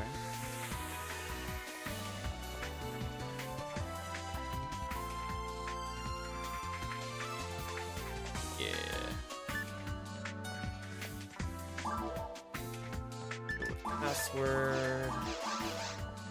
Limited games has been reached. Oof. Well, that's awkward. Let's change blocks. Okay, I'm gonna go to block 3. Awkward. I don't like making games in the other blocks. I was trying to be respectful by going to other blocks on my single player stuff. And... oh well. Let's try this again.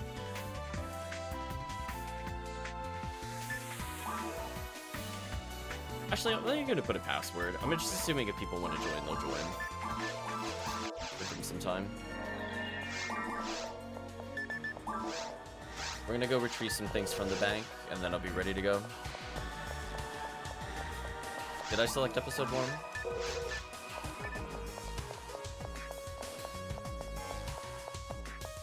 Yeah, I think I did. My bad. I keep doing that thing where I think the menu will rotate around. Because again, it works like that in every other menu in the game, like proof of concept.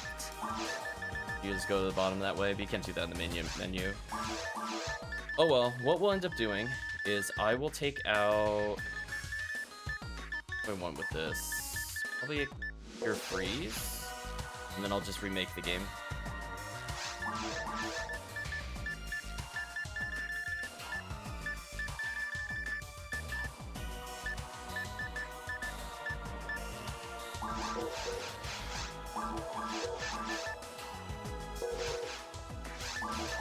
Yeah, so sorry about that. I'll remake the game after this. I just need to get this out and take this. I think I'm good. And no cure freeze. I don't think I need God Technique. I'll do V801 over that, and 3 seals is probably good enough. So I'm gonna slash lobby. Sorry about that.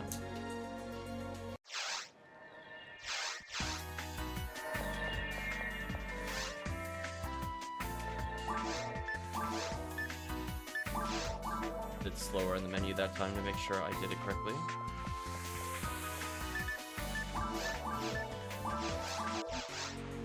There we go. Okay, so let's try again. I'll actually put away a couple of things since it's here.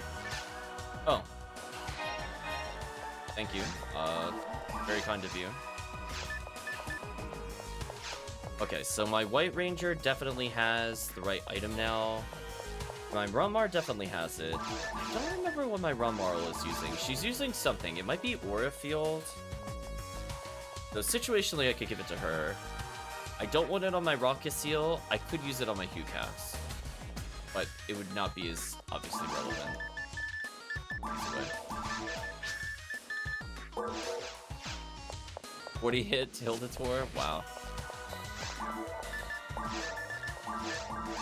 Yeah, that's a pretty sick drop.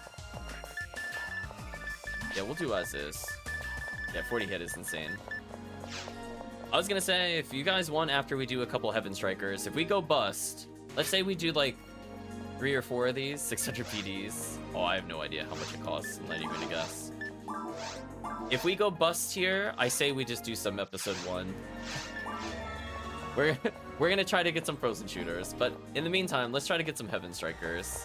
Because either way, all of these would help the Ranger characters that I'm using, either having consistent hit or something.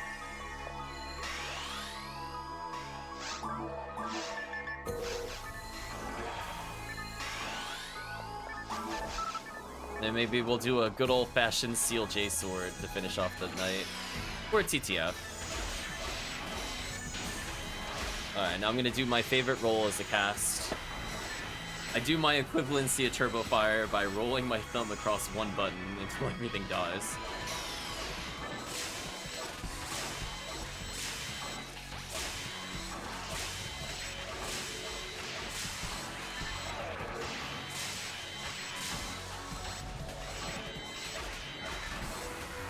I was gonna say, I remember from the last time I did it, there was something that was weak to fire after the annoying to kill fire enemy.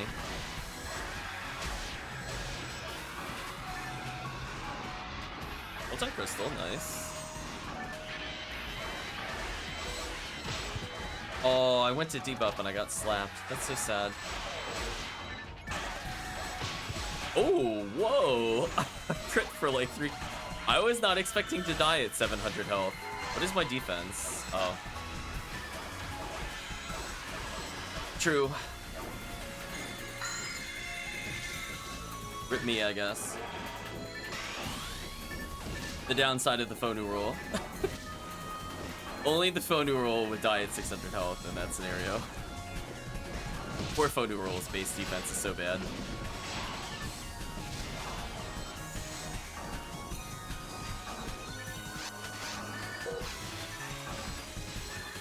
I was gonna say, I'm assuming somebody has demons. If not, I could go back for demons later. Either demon or a slicer fanatic.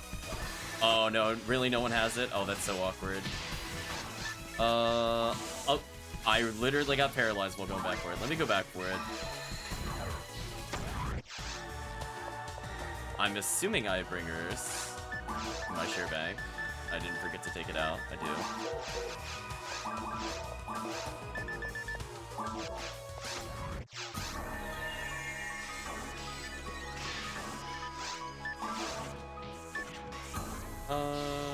I think for now, this. Seriously. It's almost dead at least. Yeah, I don't have good cast speed though with it. Max speed, I mean, not cast speed. We'll see how it goes. It's better than nothing. I don't really need regular Foley right now. All my slots are acting weird.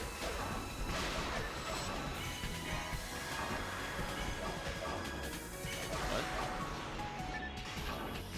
Oh, he's over there. I was like, how did something not get hit by my fireballs? That was insane. Stop the Rappies from running, because I want their items.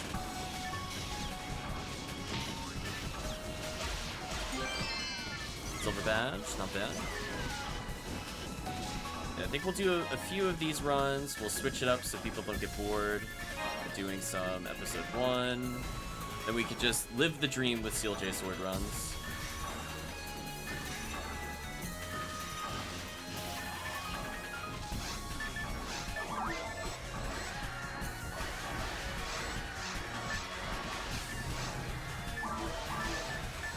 Oh, okay. I'll take that from my bag. That's fair. Downside is switching characters. You remember that you put it in your inventory, but it was for a different character. Oops. Bolts on drop, nice.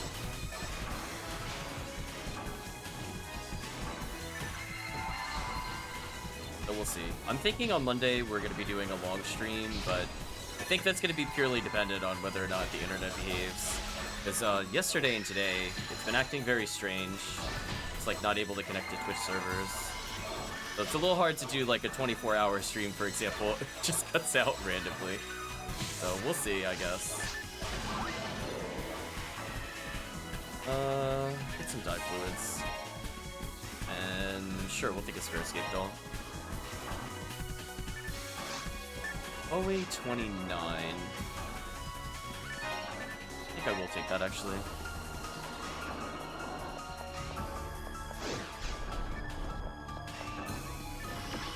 Oh, the room got messed up.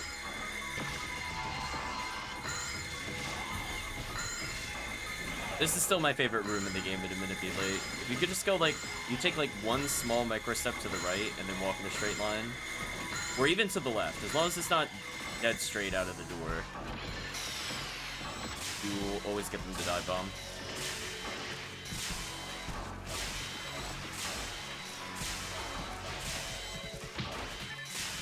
The stomach going for so long.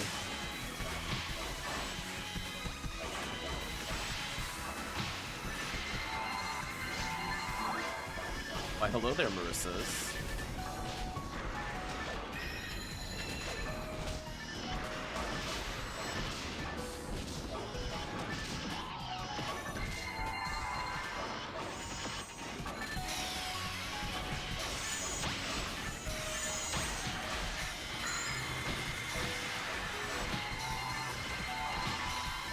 Slapped silly right now.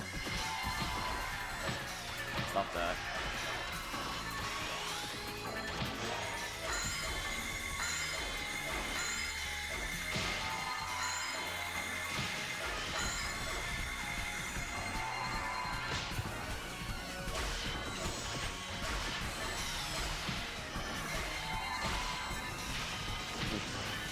some damage out here.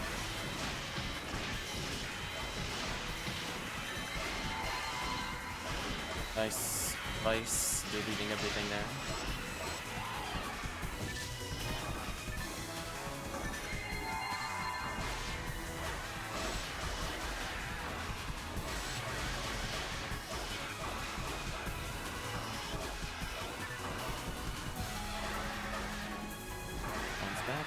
Pretty solid. Where the Rappies spawn, so they need to worry about them leaving and losing some badge chances. These Rappies are destroying me. Oh, I see why. I now know why I died earlier. Because I don't have Heavenly Body on this character. We usually do that to compensate for terrible defense if I'm face tanking. Also, I grants the trap. That was interesting.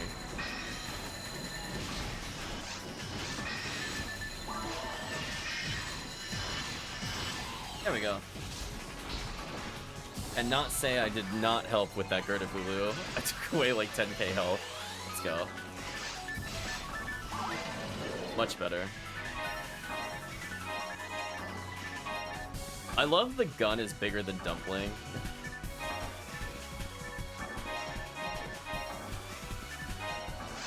Just trying to support just this massive weapon of destruction. Poor Dumpling.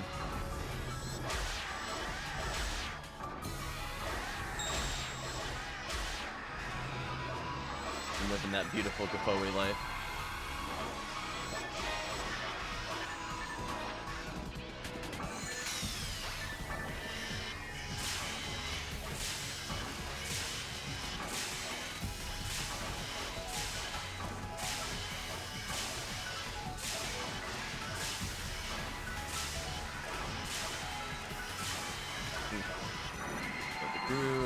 Fireball down.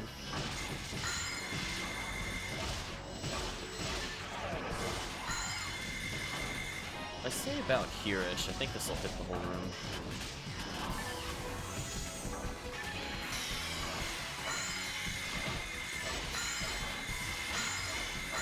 Nice.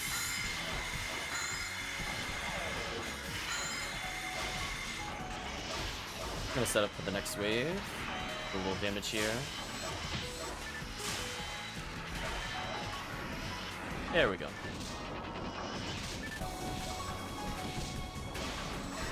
Nice Kapoe stacking. Love it, I love it, I love it. Luck 3 has found what? This part? Oh.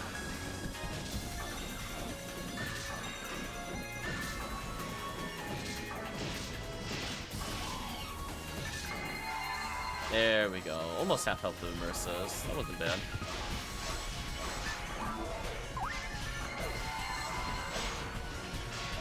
See some random thing get 3 sealed. Like, hello there, Marissa. That was rude. Debuff and debuff. Ooh, there we go. I saw some frame 1 multi-hit. Oh, chat had a chance to check that out. That was a little absurd. Took almost 600 from 3 hits hitting me all in the same frame. That was interesting.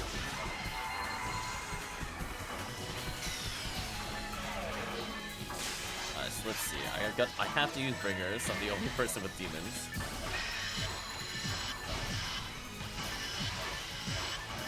There we go. Did like 13,000. Shocked. Fortunate.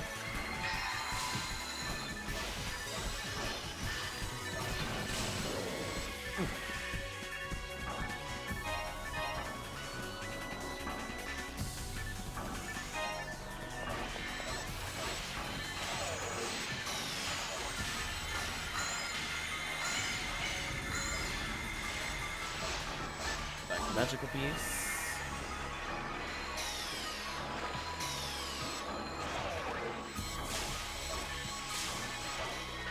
I have easy access to this on. Let's do it this way.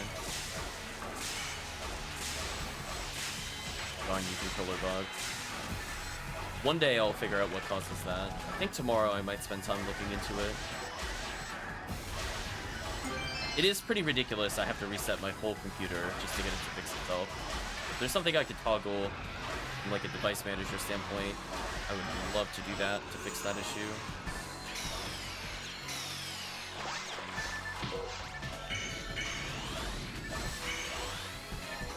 Caster buffs. Try that again. Try that again. There we go.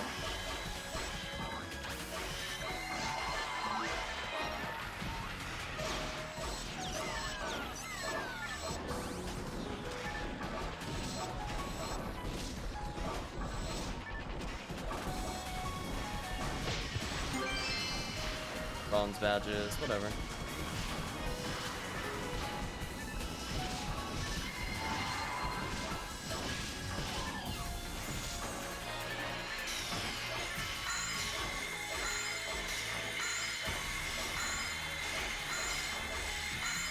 Ooh. Thank you, V801. That would not normally be doable without that. Those frames actually mattered. Thank you, Fastcast.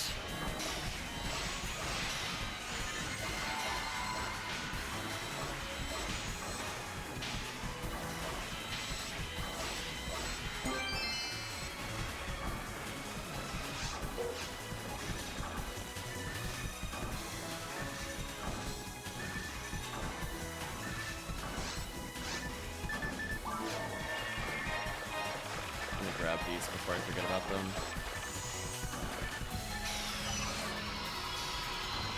Sure, I'll donate.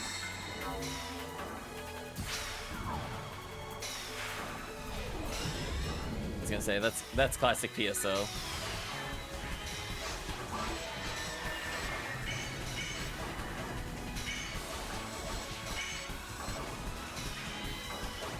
If I had a little more meter, I could have saved it with Milo. One day. One day I'll be able to get away with PV create on this character. Generate all that meter. I'm gonna go ahead and demons this. Ooh, the multi-miss. Okay, did a lot of damage to you. The multi-hit? Let's not get multi-hit. Multi-buff. There we go. Clean hit.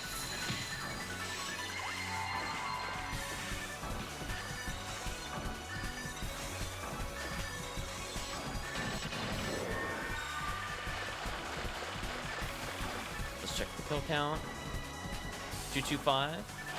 Okay.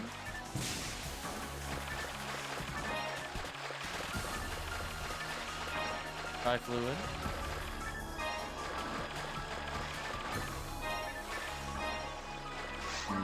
Bronze badge. I'll pick it up.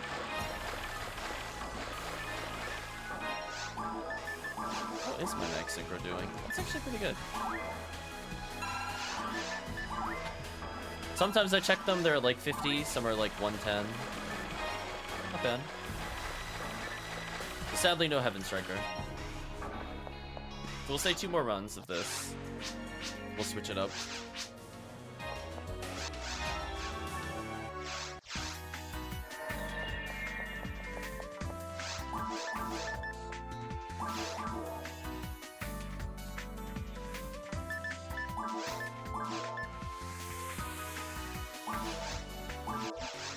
There we go. Game is now up.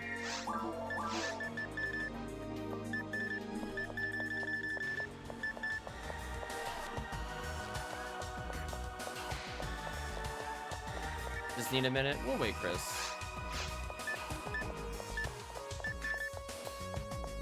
I don't need all these individual... Let me put the individual elemental sabers away, or staffs, I mean, away. I don't need these. Just clutter my menu. Put that away. What I want to do is get a Bowie merge. Probably put that on full time. I can take the Ravarda merge too, why not? That kind of menuing I'm okay with.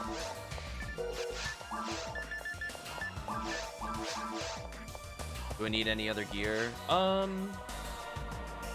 I would say things I'm looking for in general are probably just like the common ones that people go for, like one more limiter, one more Excalibur. I think I'll have like a complete set. Then I need, let's see, V801. Obviously V101 is usually the best unit in the game. I think I've got like 3 or 4 of those, and V801s at least I have a few. I've been able to at least move them around to different characters, but man, it would be great to just not have to swap equipment constantly. I think other than that, like, you know, your classic high hit percentage weapons, Heaven Striker in general, I only have, I think I have 3, but I have like 6 Rangers. It's like super awkward. I'll definitely take that Diamond actually. Oh, do I need to? Ooh, let me go item shop actually. See, got sidetracked. Gotta go back to the basics.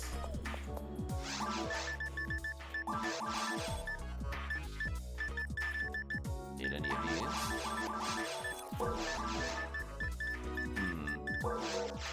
Don't think I need 4 Scape Dolls. 2 Scape Dolls is good enough. Put the rest away.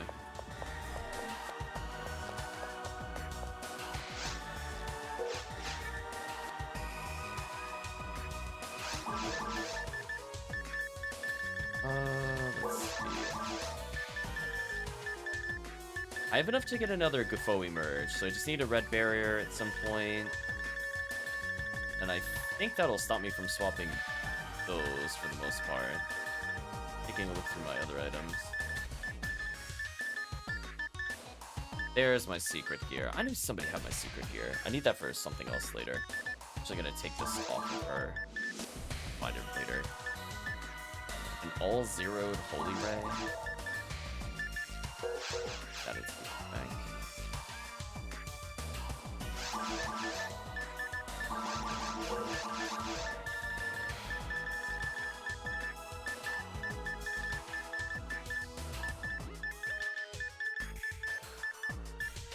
So sad. These limiters need to get unlocked at some point. And all these high-level spells need to go to somebody at some point. Those are starting to fill up my inventory. Keep 1 ad slot. Got my amplifier. I'm slowly recollecting all the songs. I put them on a different character. I guess I could bring one of the songs with me.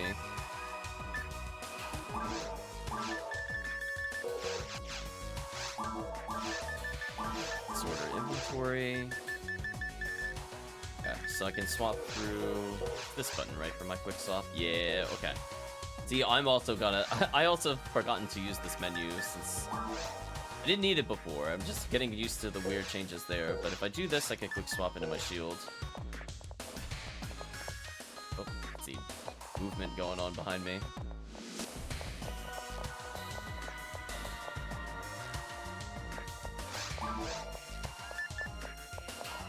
Magical Piece, Glide Divine. My awful Bringer's Arm. Oh, Bringer's Arm. Yeah, her accuracy is very suspect because she's not geared for shooting at all. Yeah, we'll give Chris a couple minutes. Actually, speaking of which,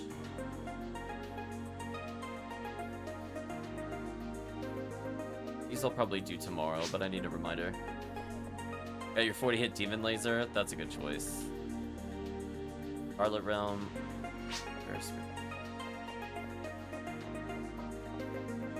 I was gonna say, did you think you were gonna use anything like I don't know, like eggs or whatever in order to get ones, or would you farm like Restless Line at this point? Get like your 50+ hits.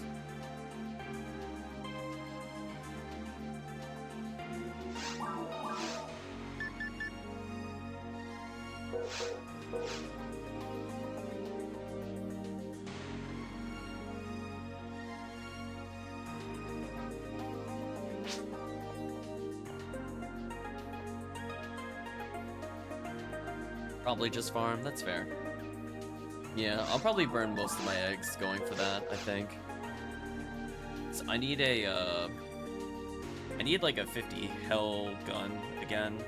I got a Hell Laser, so half of my characters can do episode 2. But yeah, I need the Hell Handgun. I gave one to Chris because he needed it for supporting. Brunch has found an anniversary platinum badge.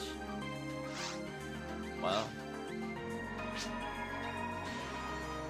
Also tried to get lucky with auctions. Maybe.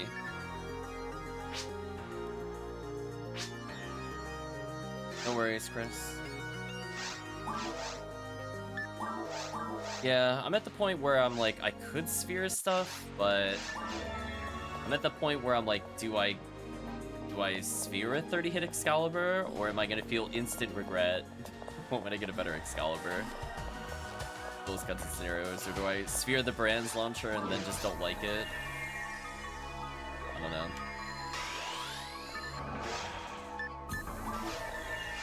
I'm sure I'm on the right thing first. There we go.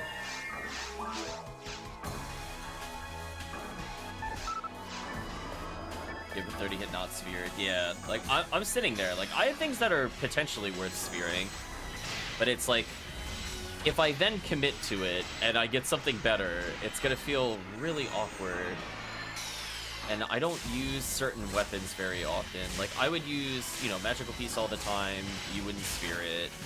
I use Frozen Shooter a lot, but I definitely wouldn't sphere it unless it was like somehow like a 50 hit amazing Frozen Shooter I'll never get rid of. So you don't normally do damage with it.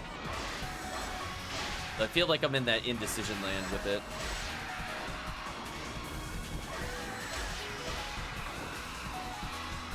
So I've had a few weapon spheres just kind of gathering dust. Had them for years at this point.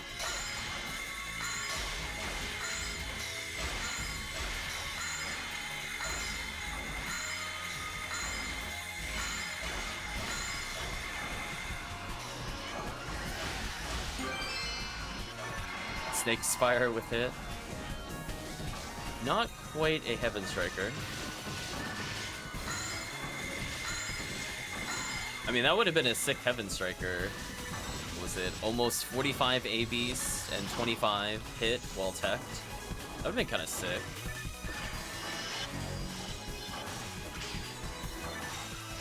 Oh, nice Slicer. Slicer's real.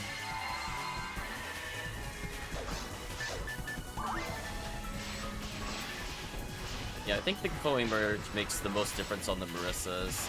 I could kill them in even one less fireball. It saves so much time. Speaking of saves with so much time, I'm glad I didn't die there. That would have been a big waste of time.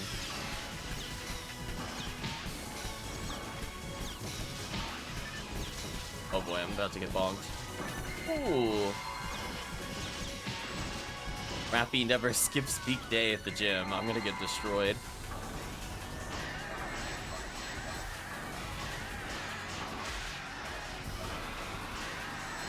So close, it's not quite killing. So I'm wondering if I get like another 30... What is her cap of MST? Is it 1800 or 1700? If I get like another 60 MST, I think that means I get another damage threshold, which would feel pretty good. So there's still potentially some meaningful thresholds to hit with this MST. So skipping one fireball on the Satellite Lizards would be huge. Granted, they have more health underground, but even then. Oh, they got triggered early. So sad.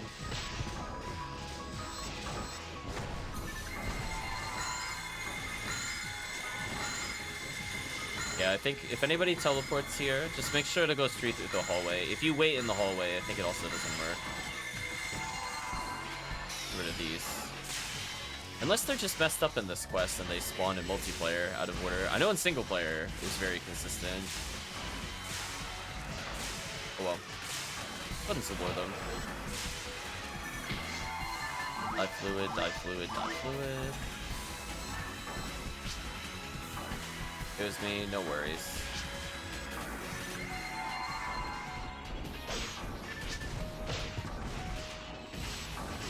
All them redheads.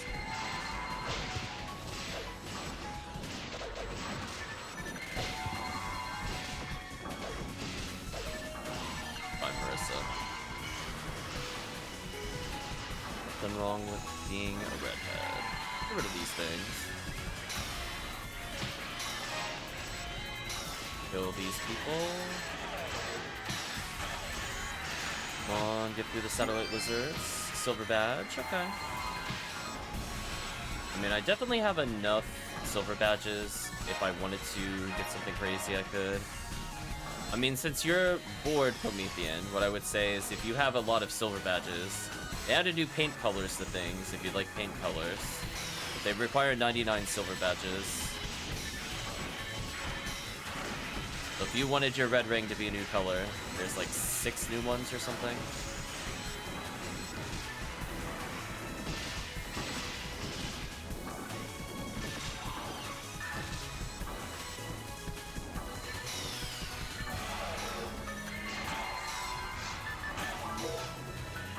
Ooh, I canceled the charge for it. Fortunate. So close to the damage threshold.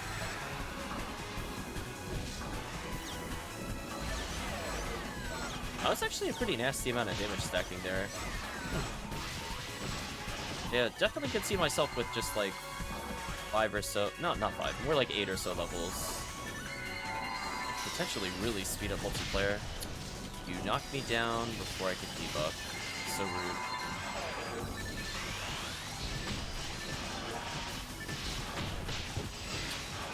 I'm getting hit by so many lasers.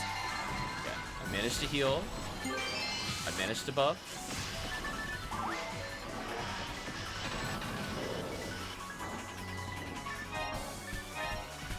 I was gonna say, apparently they took exception to Dumpling there. They're like, listen, none of this magical piece nonsense. Perish.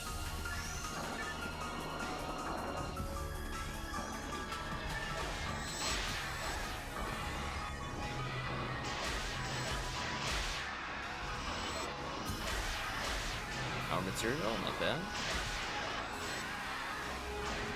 Almost at the point where I don't need materials anymore. I mean, obviously there's TP material, but like, I'm not in a rush for HP material at all. I like my HP thresholds how they are. Once I pass them, then by all means, once I get above, like, what is it, 1600 health, I'm just gonna commit to all HP materials at that point. Like, it's too late. There's nothing I can abuse by being lower HP total. If you're gonna die in one hit regardless, just have more health leading to the one hit, I guess.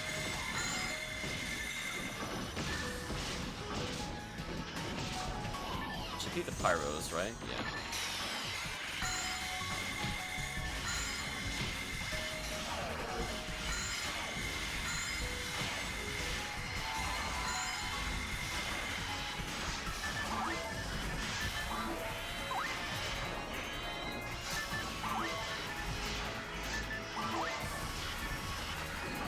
There we go. Kept the stack alive with the satellite lizards. And that did a lot of damage.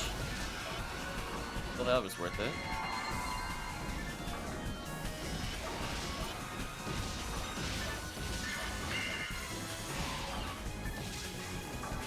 Ooh, big damage to Marissa.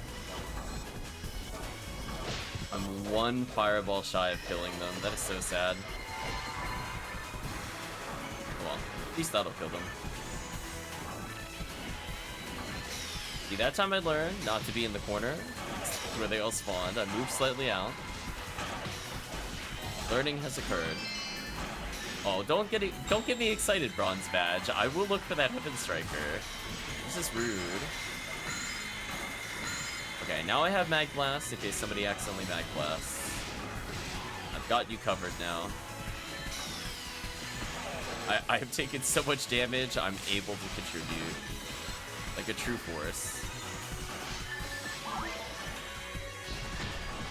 Also, that means I probably should dodge more, but you know, it is what it is there.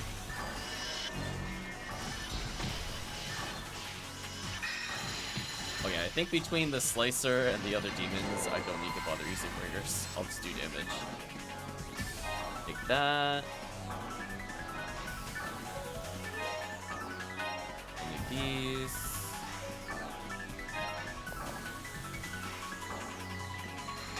Sure, I can rebuff.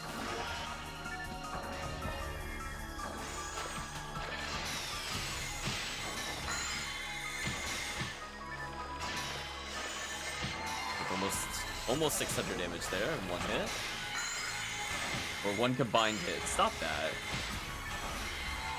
Invincibility frames, please. Where are you? I need you right now. I feel I've been abandoned to the wolves.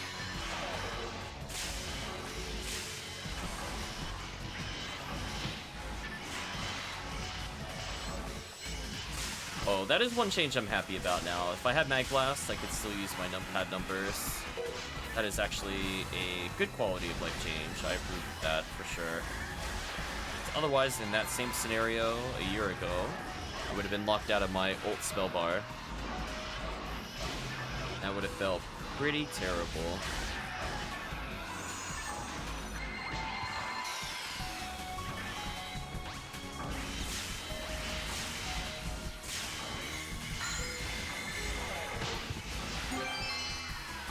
Go Brain Man, but no hit percentage.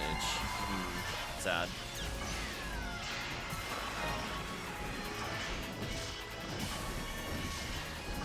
Oh, they're about to take a ton of Gapoe damage. Goodbye, all the Marissas. As soon as they hop towards me, they die. Or they get shot. Oh no! Random crash. Ooh! Took so much damage. Okay, there we go.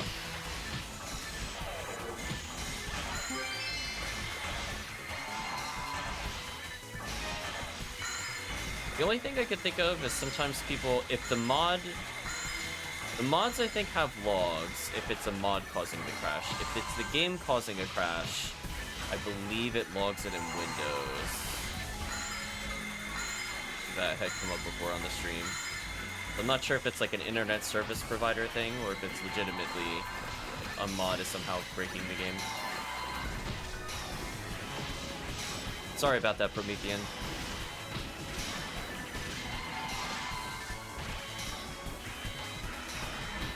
Get rid of these enemies.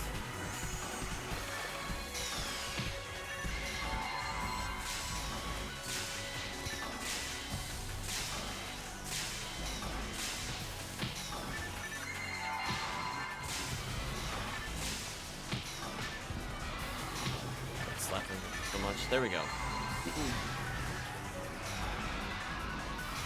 Well, if I didn't have Mag Blast before, I definitely have Mag Blast now. Ooh, the double Gerda-Bulu. I'm gonna try to stun lock so that Chris can slice her.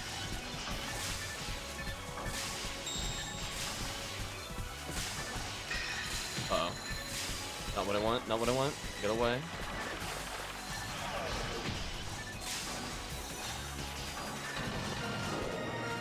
That was a very good level up timing. 262 experience, wow. What a difference.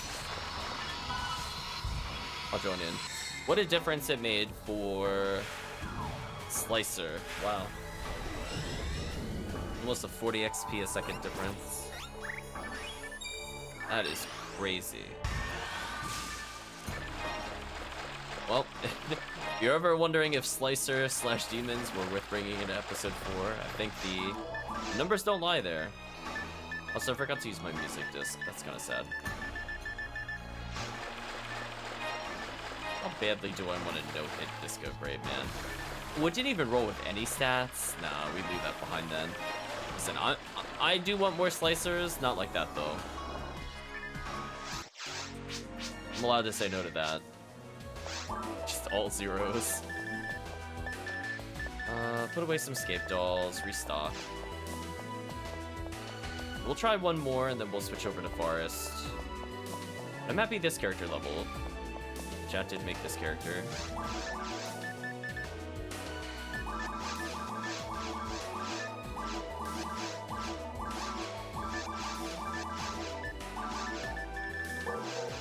Put away a couple Scape Dolls. And let's handle the quest. Game, please. Keep 2 Scape Dolls, restock, move forward.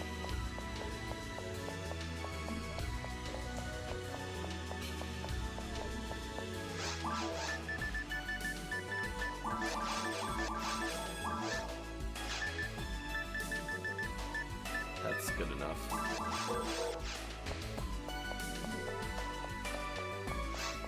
get my silver badge out of that, and 302 defense. Oof. I know she physically can't get high enough defense to get to where I like to be with episode 4. Yeah, I'm not sure. There's a couple of causes. It could be mod related, it could be router related. It's U-port based DLL. Interesting.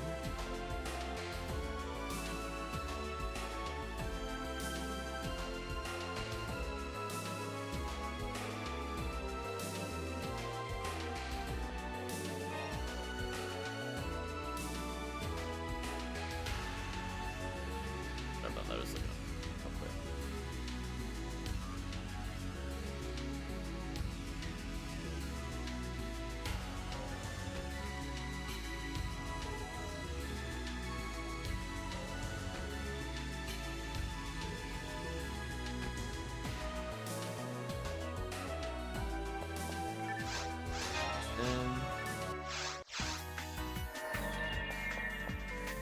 I'm gonna look at my Ephinea folder.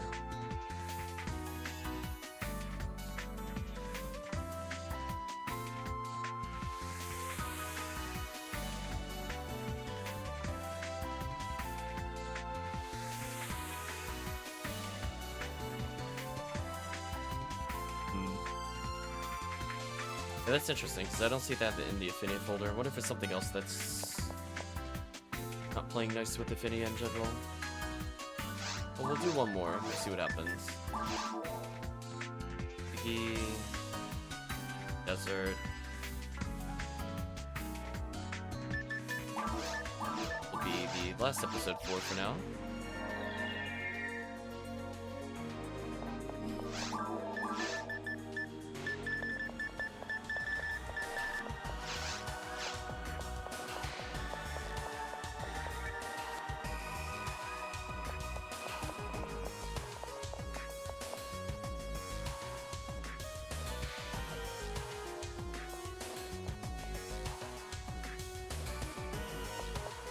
And then after that, I think we'll do some frozen shooters. If there's people that are interested in Red Ring, definitely say something in the chat, because we'll do Red Ring at some point if there's interest, but I don't want to do it with just 2 people. Soul Atomizers. I think I'm good.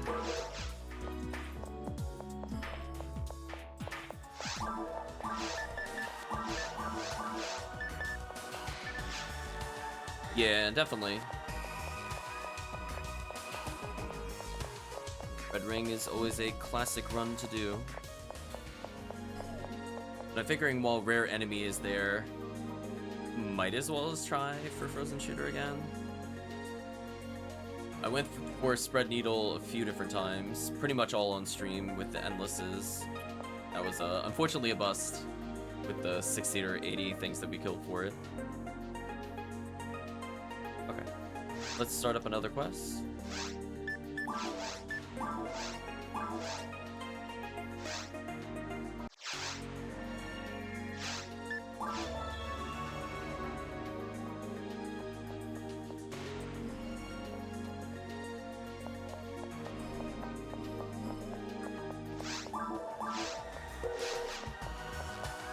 I think, is there any character that hasn't leveled aside from maybe my P-Ghoul? I don't think so. I think we've managed to actually level basically everybody. Except for maybe my White ID Force? But he's a character I'm going to use outside the event, so I'm not super worried about it. Stag Cutlery. Unfortunate.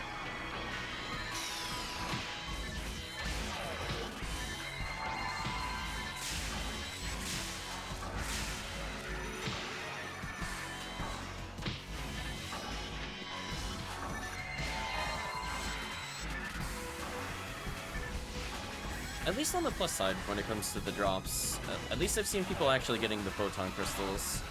We were definitely dry with those for quite some time. So I'm happy I saw at least 2 photon crystals across 5 quests. think that's fine. Given that they're not the primary focus of the run.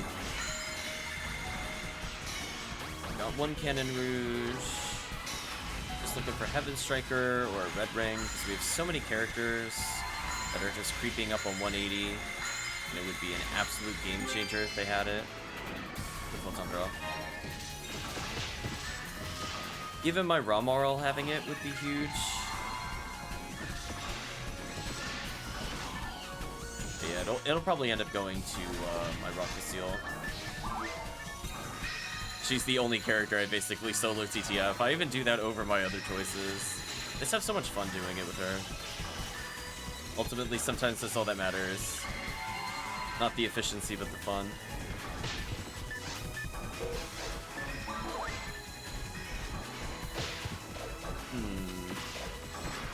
Getting knocked down there kind of sucks. Ooh, the double whammy. Didn't die, though. Thank you, level up with additional defense and HP. This should take care of most of them here. Run rapidly to the Rappies. There we go. Did they laser me the frame at debuff? Unlucky. Welcome back, Radish. Hopefully you're doing well.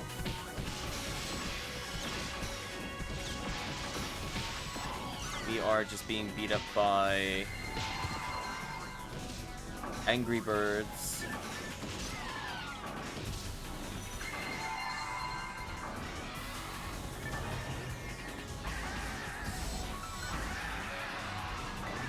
You're splendid? Okay.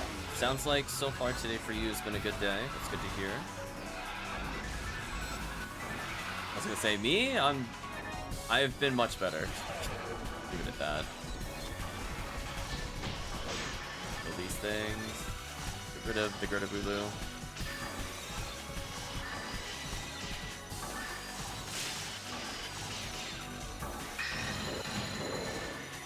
Right now it's not day, it's 4 a.m. Oh, I wasn't sure what time zone you were in.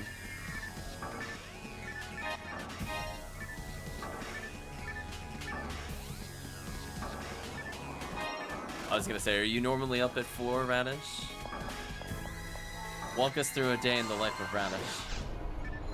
You do like super late nights normally? Is it waking up early? Get rid of zoos. I'm definitely more of a night person than a day person. I mean, for your streams, yes. And it's flattering that you would want to listen to it at all hours of the day.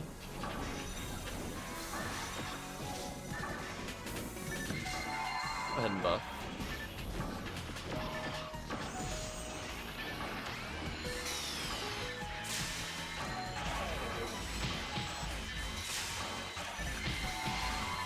Ooh, let's not die to those. I do think, though, for Spooktober, we're going to be rotating in a couple games with more user interaction. If you've been enjoying some stuff that Penguin does, we're going to be doing some things like Penguin. They say it's just very entertaining, thanks. So we're going to have some crowd control-esque games for sure at some point in October. It'll be across a couple days, so it's not, it won't be like a blink and you miss it kind of thing.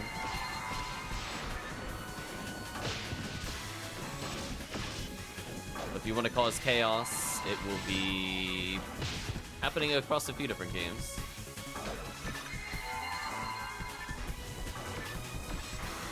I should do some horrors with crowd control. See, I had this conversation with Calvisham the other day. I don't know what horror games I would play necessarily. I had like a small list picked out. But like when it comes to like the major ones, I'm generally not into those. I like horror, but it's more psychological horror versus like zombie horror. I'm swearing off. Let's reapply. That scared me. I thought I was gonna die. I'm more scared of my HP total than I am of like the horror games for the most part. Ooh, nice gold badge actually. Great random find. I've seen people do Resident Evil. I've seen people play things like Parasite Eve. Congrats on the Heaven Striker on the next Pyro Wave. Oh, that is... That is some next level hope right there. I don't think that's gonna happen. I'm just enjoying the run for what it is, which is the spam fireball run. That way I can look at chat, interact with chat, talk with chat, tell them I'm getting bodied by lasers in the chat. Stupid birds. Why did they give the birds lasers? Very rude. Speaking of rude.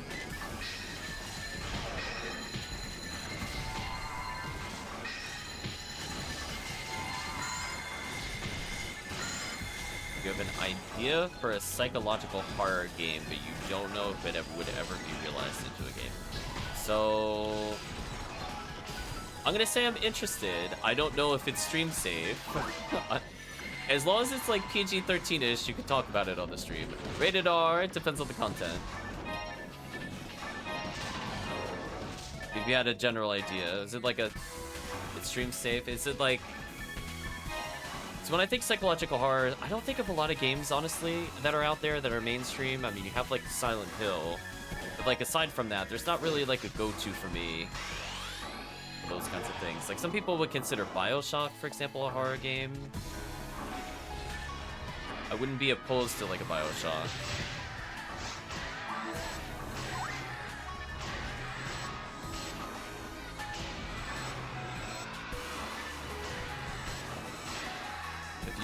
If you wanna chat about it. There was one game that I was actually interested in, and it's one of those ones that's been in limbo forever. And I'm so sad it's still not ready. I think for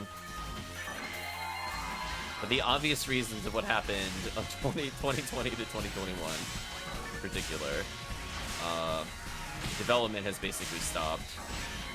It's definitely a shame. This is going to be something more similar to, if people are familiar with Danganronpa, but it's a RPG maker kind of game, so just be like a short-ish game. It seemed interesting. I don't normally play those kinds of games, but we'll give shout-outs to them. Because again, sometimes it's not necessarily the medium it's in. I mean, if it's an interesting story, it's an interesting story. Obviously, it will help if you have got a lot of money for it, but that's the thing with psychological horror. Sometimes you don't need a lot into these things.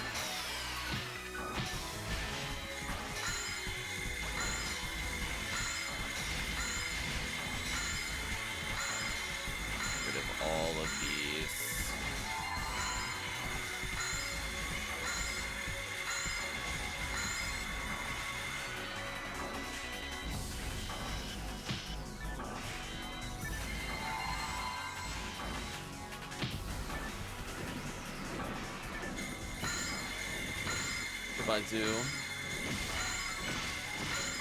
I was about to remark, I didn't see any items on the banner lately.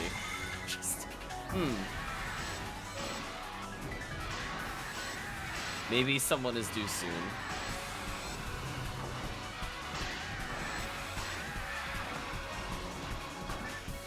Oh, I stacked so much Gafoli, aka the fireball, that it killed them almost instantly. What an amazing time save. Oh. Like 30 seconds off the run does that happen. So beautiful. Here it is. Oh, no. That, I believe some people refer to that as copium. I'm not a believer. I refuse to believe PSO will drop me something that I want. You see these little extendy arm guys? They're like, no. Drops have been disabled. You gotta win without them. So sad. We're gonna wiggle out of the freeze. Although, I guess I have Cure Freeze on, so I don't need to do that. But old habits die hard. And that negativity. Have you seen PSO? How often do you get rares? Not that often. If it's a badge, I'll pick up the badge. I mean, if you had said a badge will drop in the room, I would have been like, maybe. I would have given that a firm maybe, but good rare, nah.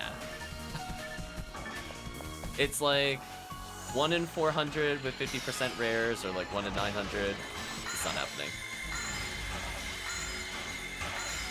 And ask the forums or Ephinea Discord about Kashila. I don't think I'm familiar with that one.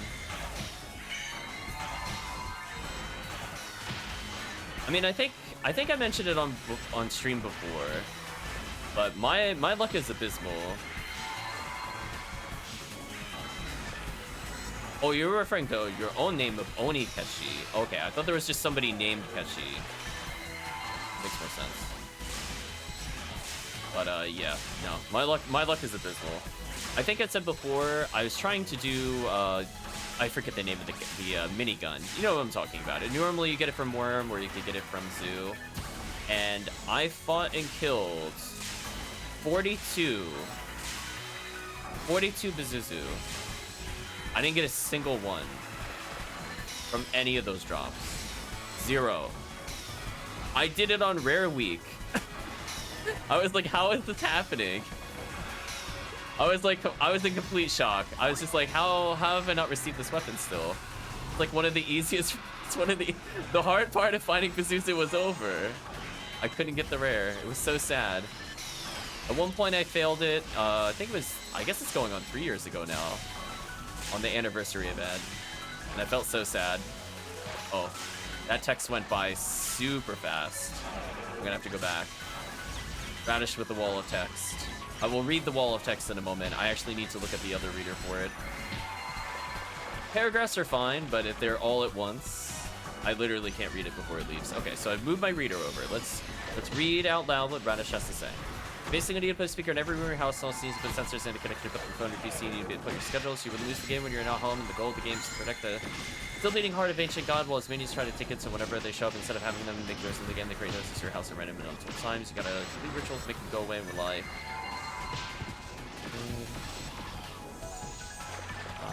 I don't know what that is. Would scream, knock, run around, make noises like they're breaking furniture. Oh. Would make sounds like. Okay. I mean, that sounds like a kind of classic indie game kind of thing.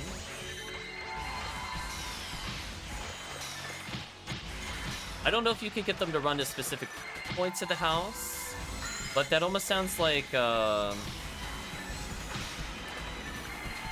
it sounds like it would be more achievable with the way VR has been going, where you simulate it. I'm not sure how accurately you could get it to map the surroundings, but you could probably have the player move in like the equivalency of the house. I'm not sure how accurate it would be to the house that they're in.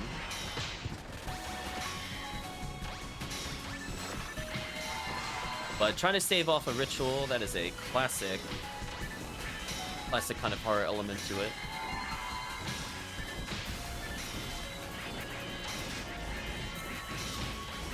Yeah, I could very easily see it. If it didn't have to specifically be the house that you're in, that you could still use the audio with the headset to try to figure out where they are. And then there would be like, to compensate for people that don't have it, it would have like visual indicators for some of the sound. You get like a vague arrow if you're facing the right way. For example, I could see it. There would be no visuals. I don't know if you could get away with no visuals. Game usually has to have a visual element. That would be a big ask. Because even if you're going for like augmented reality, you would still need something. The idea of running around the house is interesting though. Doing different tasks. Get rid of these things. God, let's go for the stun lock. Classic stun lock. How did that not kill? Game, please. You really paralyzed me on the killing spell. That is so rude. That is so rude, other Gertabulu. Wait your turn.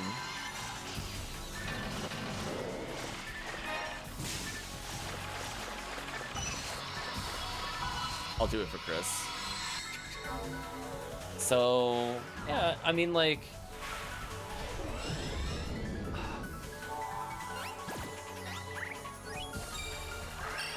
So if there's no visuals to the game, how would you interpret them completing the tasks? I guess is the question.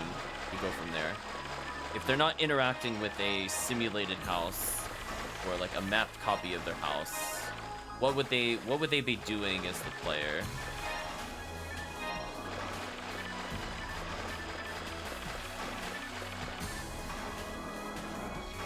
You wouldn't need to go through the house like you get a box when you need to protect, and that box would be in one room. Okay. Get rid of these things.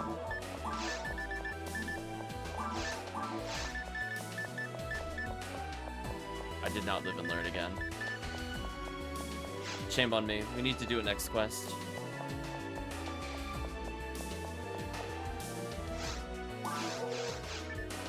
Because I've definitely seen horror games before where you have like a mysterious book and there's kind of like a puzzle element for it. Obviously, that's not quite what you're going for, but from the standpoint of like the immersion or the gameplay aspect,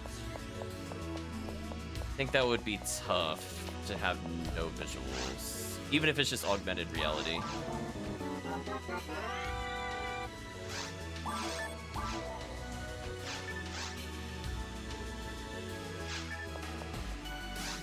These.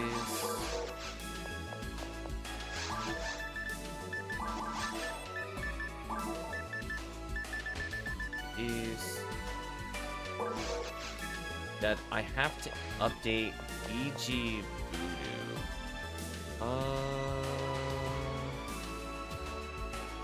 One moment. That sounds familiar. I don't recall if I updated it. Yes. Yes, I did.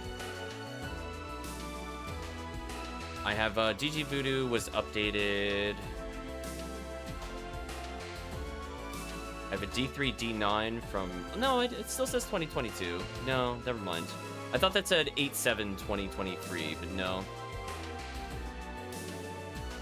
Yeah, something called DG Voodoo _ D3, D9 from 9/7/2022.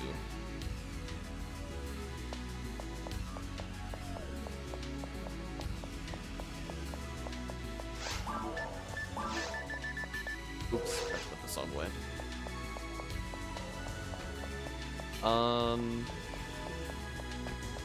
I don't think I had to do anything else with it. Because a lot of their files updated automatically because they did push through things that were required, but I'm not sure why you wouldn't have those at the same time. Rest in peace, Gladius.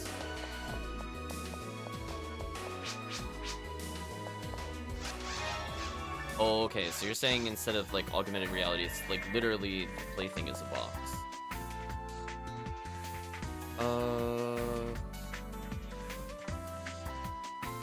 White Ranger time? I think it's White Ranger time. Let's do some forest runs.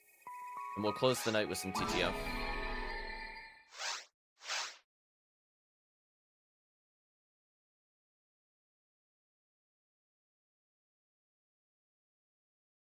I'm gonna say it would be very ambitious. It's interesting. I think there's other mediums that could work with the same kind of idea if you wanted to see it play out, as it were. Doing a little stretch there. But I think when it comes to proprietary software and stuff like that, it's just easier to not do those things. Just because from the standpoint... Oh, got sidetracked. The character almost looked like my other character. Anyway, sidetrack over. Let's go ahead and do Ziggy Forest. Do Frozen. I think. Okay, I'm in block 1 this time. We're good. The VR, you get to... You're trying to realize it's a game. Here's 4 AM. You hear screaming and knocking. You don't know if it's a game or in real life. That sounds more like you're playing a prank on somebody, Radish. I think you would know if you're playing a game. Even if it's supposed to simulate real life sounds, like the expectation would still be there.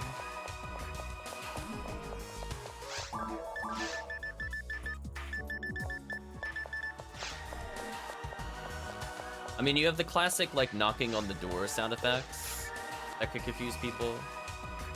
But I don't think the medium would matter in that sense either. Like, if it sounds real, it won't matter if it's VR or not.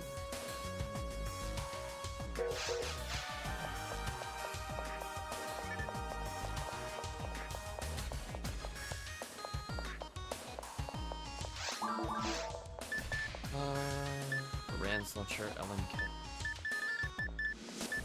Oh, let's... Okay. Well, I guess I could play with just regular frame one last time before I sub it out. Give a salute to regular frame getting this character to level 98 somehow. Thank you, regular frame. Yeah, let's do some MA Forest.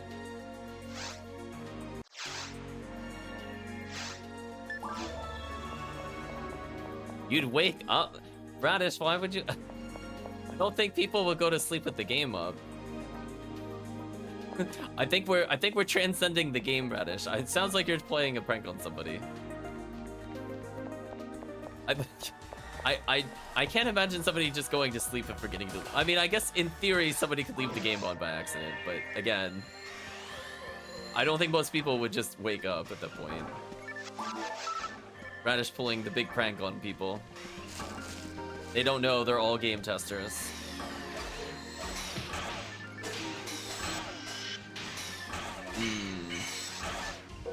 Just realized I forgot something important. Be right back. Two things, actually. Would last 24 hours to a week? I don't know. Now we're going outside the realm of feasibility. Ooh, that was so many upgrades I grabbed back to back. That was sick. I'm gonna go assist Chris again. This time I brought back up.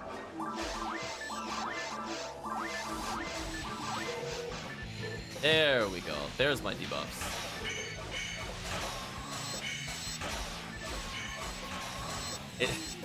It's reminding me of, like... One second. I'll finish the thought. I need to concentrate on one thing. Okay, concentration over. So it reminds me of, like, you're trying to do some kind of, like, psychological test on somebody. They've all been entered into a mysterious game, and they're not allowed to leave the room until they complete it.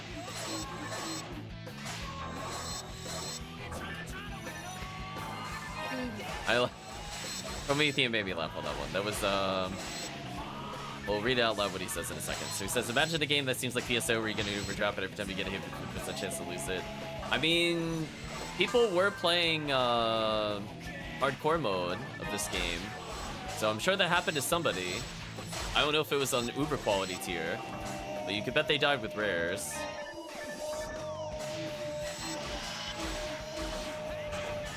Yeah, now this character has level 20 buffs and debuffs across the board.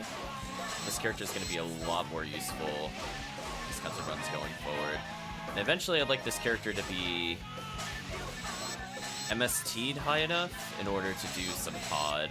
This white ID pod for my last limiter would be sick in the future.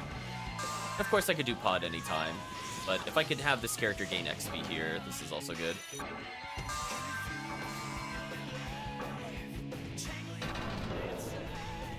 Anyway, live and learn time.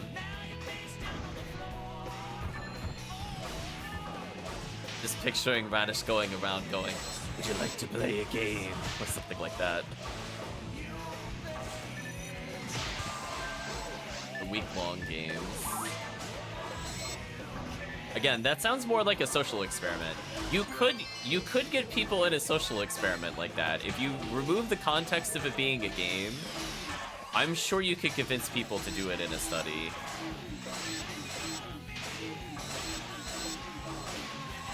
But I don't think it would be a game, quote unquote, at that point. I mean, you could view it as a game, but I think other people would be going, like, borderline crazy from it.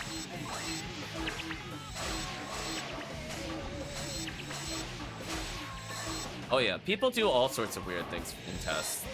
People will volunteer for anything. That's all you need to know. Does it have to make sense? No. Do people still do it? Yes. So that's just how you can view it. You gotta say, one day I'd like to conduct psychological research I will become a premier psychologist, and I will subject them to the box. We will learn many things, like the effect of disturbing a regular sleep pattern. You just have it in that context, bam, instant study. And you could publish your paper, advance your field.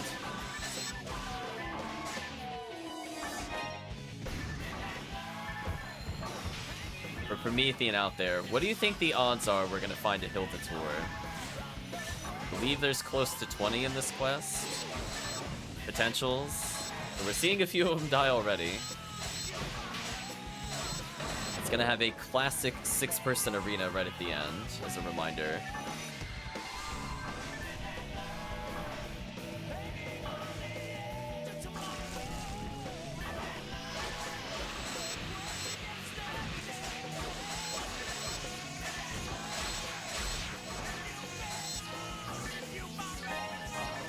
Without me, 5%? Ooh, that's generous. I was gonna put it at like 0.01. I also haven't seen a Hildator in a while, I'd like to say. Allegedly, it's 50% higher. We were going over the odds before of me not seeing a rare enemy. There's a couple streams, well, now at this point, several streams ago. But I was laughing. It was... I'm like, what is their base rare rate? And then you add 50% to it. It's not quite like amazing or anything, but then when you start getting over 200 at the enemy scene, you're like, come on. Like, come on, there's gotta be a little something. After you're walking down the street and some man approaches you, wish to play a game, he's like, this contract, read it aloud, and we'll meet again in 7 days. We survived, disappeared. Oh, we combined all of the horror elements in that one. Oh, with you, 76%. I just wanted to give you hope. No, it's okay. The light of hope has been extinguished. I don't believe I'm gonna see it hold it toward today. In fact, we didn't even see a rare enemy in episode 4 that whole time, by the way. As a reminder, it's 50% more common rare enemies. So think about it this way. Every quest so far, we have not seen a rare enemy. That's interesting. Given that I think that at least 80 of them in every quest has the potential to be a rare between the Zoo and the Marissas, for example. Oh, it could be more like 60, I guess. We'll round it to 60 from all the episode 4 quests we did. Plus the episode 1 we're doing right now with the Rappies, the Hildators. Still haven't seen a rare. Ooh, anti-level 5. I actually want that.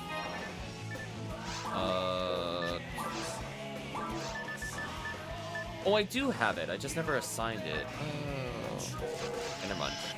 Crisis averted. Maybe they're afraid of me? Maybe.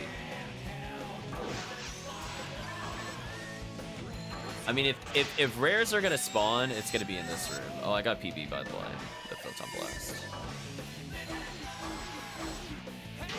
We might as well listen to Sonic as we go through. I would like to shoot a couple of these if I can. Ooh, out of range for one of them. So sad. I just want to be near them so I can shoot. Really? My buffs wore off at the literal worst timing. Unfortunate.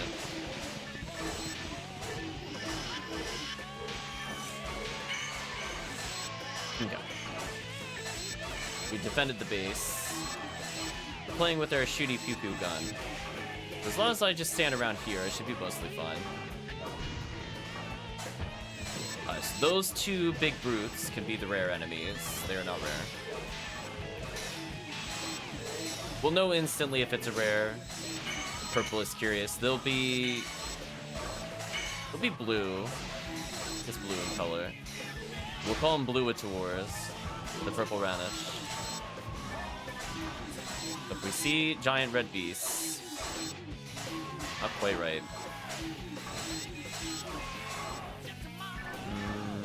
This wave can't have rares. I'm surprised they didn't just make every enemy have a rare type, to be honest with you. Would have been kind of interesting. Alright, so we think of one more chance, so none of these were rares. So sad. There's gonna be a wave of at least 6 of them. Any of them could be the rare enemy, to my knowledge. That'll be the last group in the run. Nope, still no rares.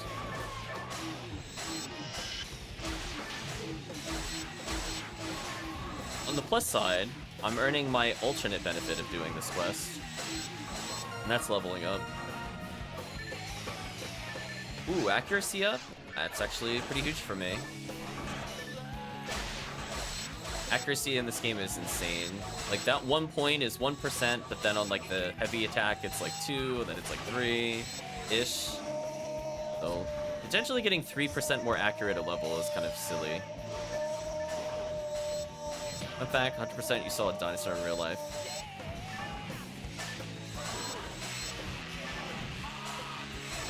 Are birds still categorized as dinosaurs, though? Oh, I got punched. Am I back in block 1? Indeed I am. Ooh, a gold badge. See, Promethean, if you had said badge, I would have been like, probably. I got a gold badge. Magic. Okay, here's the last chance.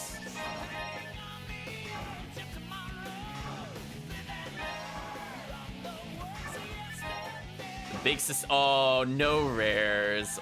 Wah wah. The fail. The fail. The suspense. You wait to just get disappointed.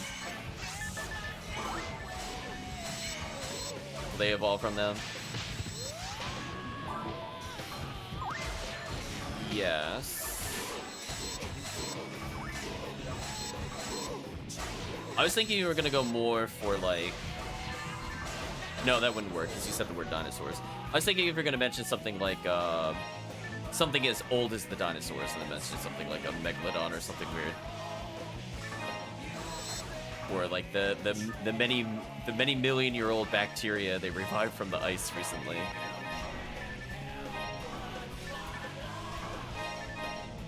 But it is true. I love how I don't follow dinosaur lore too much, but I love that they go back and forth on whether or not the dinosaurs have feathers. I've seen like different renditions. They're like, the feathers are on the arms. They're on the arms, you gotta trust me. They're totally there, just believe it. Gonna join the next run? Sure thing, Promethean. Trying to bring up the rare enemy rate. I mean, a gold badge is pretty good. I'm not gonna lie, it's like finding a photon crystal in episode 1. It's a pretty good drop. It's a nice consolation prize to not getting a frozen shooter. I can work with those. So if I got a gold badge every time instead of a frozen shooter, not bad. Some people that exactly. I'm seeing like some of the raptors have it, but also yeah, I've seen the T-Rex with feathers.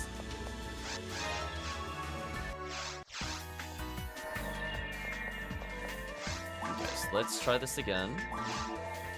Biggie, MAE.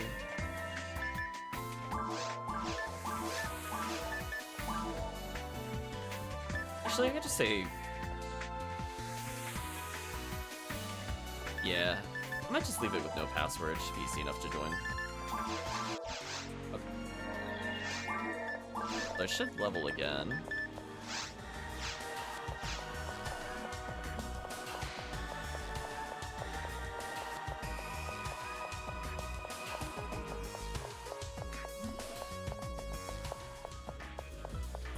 Doing a quick check of items before we commit to a quest. What? I had an antidote. Ew. But we level 9. You know what? We'll buy that. Why not? Slowly upgrade this character. I did it, chat.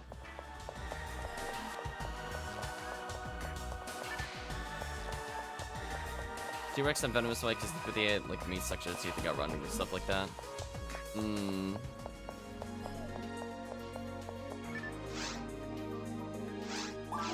Okay, I don't see anybody else hopping in, so we'll just go straight to the forest.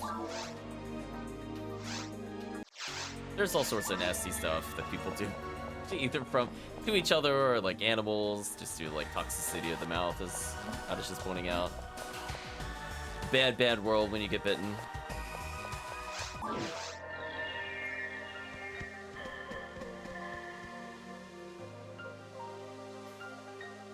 You're reminding me of those, like, can't believe it's true gross moments in, like, trading card games. That's what I was reminded of when you were mentioning that.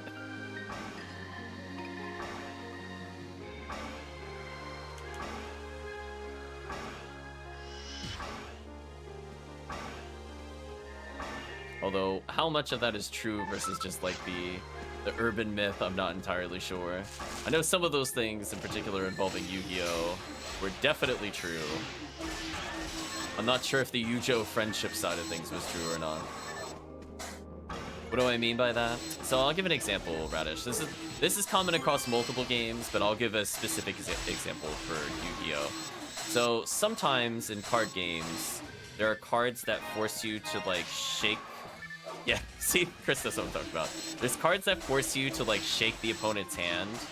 And what people would do, allegedly, again, for this one, I don't think it's confirmed, but allegedly, they would put, like, something really nasty in their hand and try to force the opponent to handshake on it.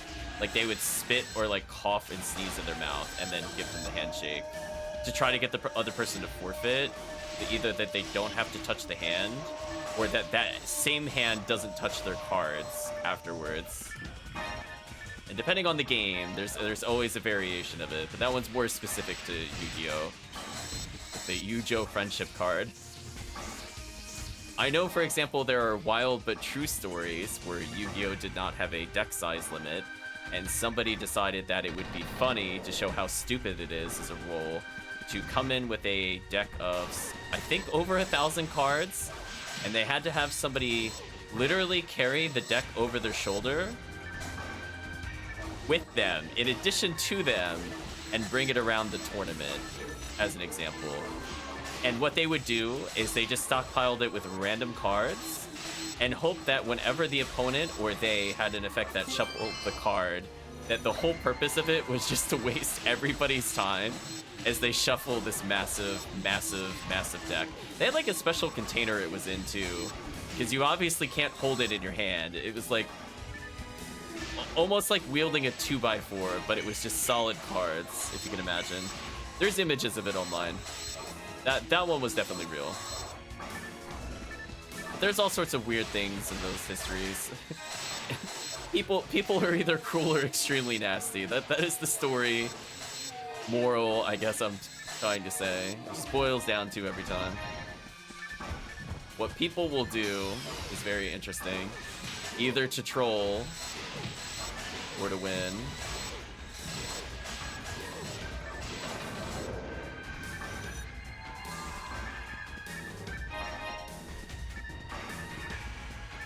Grab these. I need these. Yeah, there's all sorts of things. So I tend in my free time, I don't think I talked about this on stream specifically, I tend to get really bored and watch, like, scandal videos when I'm just, like, in my off hours. Like, just strange occurrences, or, like, you know, cheaters got caught. Like, video game cheaters, not, like, relationship cheaters. I would just watch those. So in reference to those, sometimes it'll go into, like, the history of. So I've watched a lot of random videos like that while driving. I'm listening to it as, like, a podcast, for example, more specifically. Or I'll watch it during, like, a lunch break, more specifically. Oh no, Monopoly money? No. I'm not sure if chat is aware. I am not a fan of Monopoly. When people told me later that it was intended that you were not supposed to like the game, like the original game, it was you were not supposed to like capitalism, I'm like, this makes so much more sense growing up. Now it makes sense. This game is just awful. How to ruin relationships 101. Play Monopoly.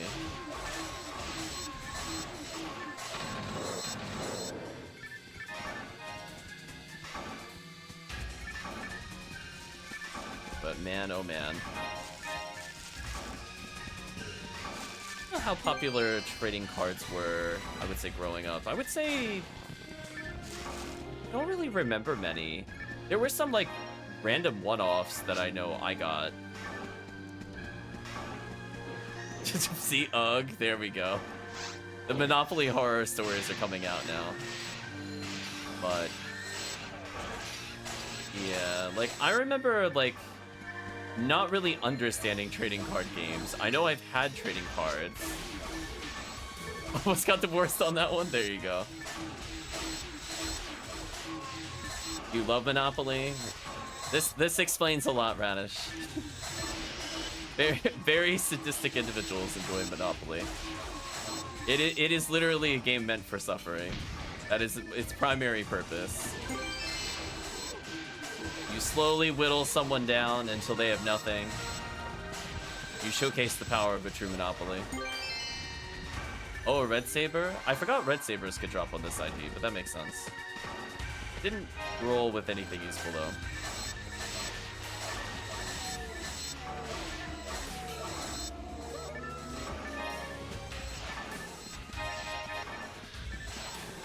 Yeah, I was gonna say, I own trading cards, but I don't think I've ever played some of the trading cards games associated with them.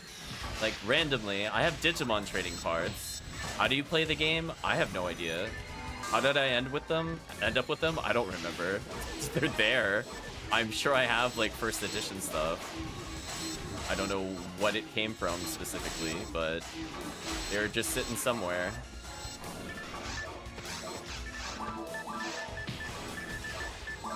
These. Because I know people did like a lot of trades, for example, in school, but I don't think I got that many from a trade. I must have gotten it from like a movie promotional or something.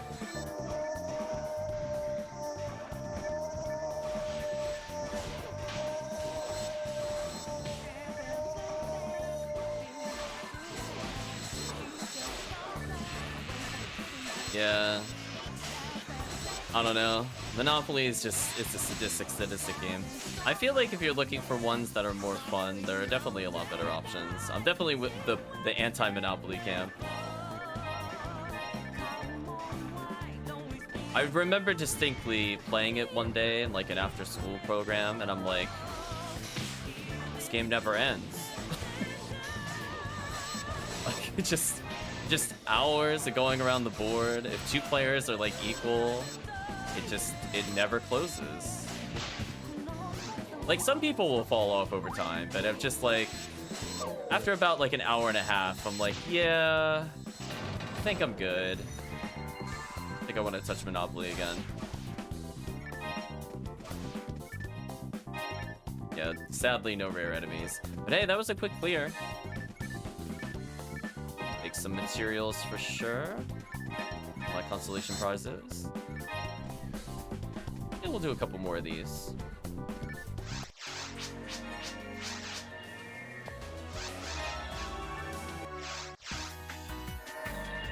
Ooh, I'm in 1-4 in the lobby. I don't think I've ever been in 1-4 more than once. Huh, that is fountains. More you know, chat. I actually kind of like the way 1-4 works, or looks. Maybe I'll come to 1-4 more often. Anyway, enough marveling at the fountains. Do normal and ultimate, no password.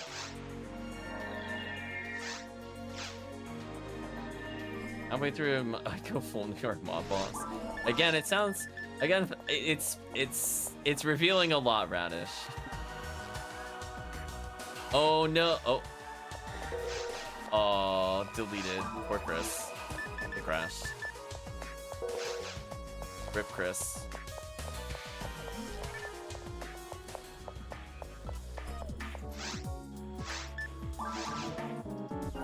Hey, what do you mean? It's okay, Radish. We still like you, Radish. We'll do a reroll on this. No hit percentage. Come on, what are you doing?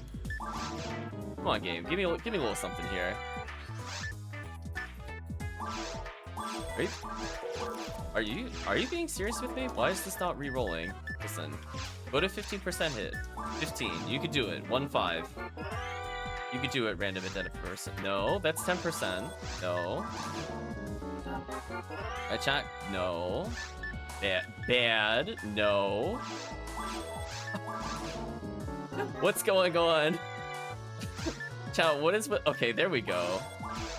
I mean, think about it this way, chat. When was the last time you had to fight like that just to get it to roll right? Like, didn't they specifically do something in the server to stop that from happening? Am I hallucinating? I'm pretty sure that was a change like a year ago. Treat me like a criminal for the wrong things. It's true. But you do play Monopoly. I mean, that's one of those signs. Oh, we actually have some other person. Okay, I guess I'll go back to the start then. Ace. Looks like a familiar name. I did see Citadel in the lobby. I believe that was Tiggy walking around.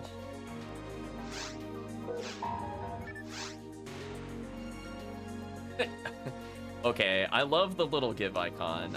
I don't know if you came up with that yourself, but that was a good one. I like that.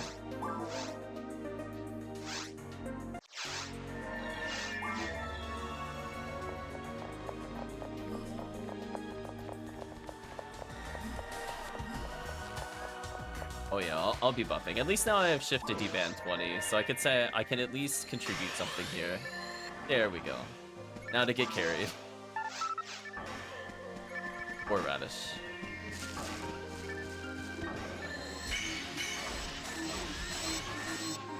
It's okay. You could get revenge later. I'll be doing some crowd control-ish games. Won't specifically use crowd control, but the intent will be the same.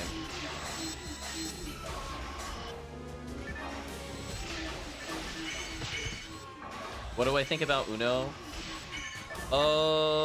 That game also goes on for an eternity. Eventually, most games that I played have to end in collusion. Someone has to decide, along with someone else, that another person must lose. And if no one does that, the game goes on forever with skips and draws. I have been in a 2-hour Uno game before. The goal of which was to see how long it would take to resolve it. It took a long time. I mean, sometimes you get lucky and it's not like super long. And the person like immediately to the left or to the right of the person in a 4-player game doesn't happen to have a draw 2. Usually they have a draw 2. Or a +4, or a skip, or they reverse. But yeah, it depends on how much collusion there is. Because there are a lot of people that go, oh, he's got 2 cards. Reverse it to me and I'll make sure he draws. There's always like the table talk deals. No idea how to play Uno, but I've played like hundreds of times and never lost. I know what I did. It's mostly a game about luck. If you're playing the online version, definitely luck. If you're playing in person, it's all about not being the target. As soon as someone realizes you have less than 3 cards, you're like enemy number 1, public enemy number 1, and it's over. You're playing in person, I don't think they knew what they were doing. If they just let you win and you didn't know what you were doing, they didn't know what they were doing. So I think it was mutual. Nobody understood. I'm playing with people that are like the sadistic. Draw 2, draw 4. We've had like draw 2s go across the entire table in a loop.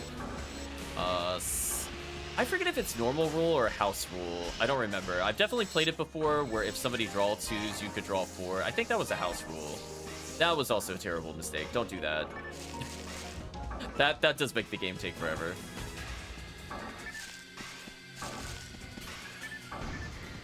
The Uno Wars were dark days. Yeah, right? Like, this is one of those things. Are you sure they knew how to play, though, Radish? I'm getting, like, your story so far has been, I played with somebody in Monopoly, they don't know how to play. Then you said you played Uno, and you said they didn't know how to play. Are you sure they normally play games?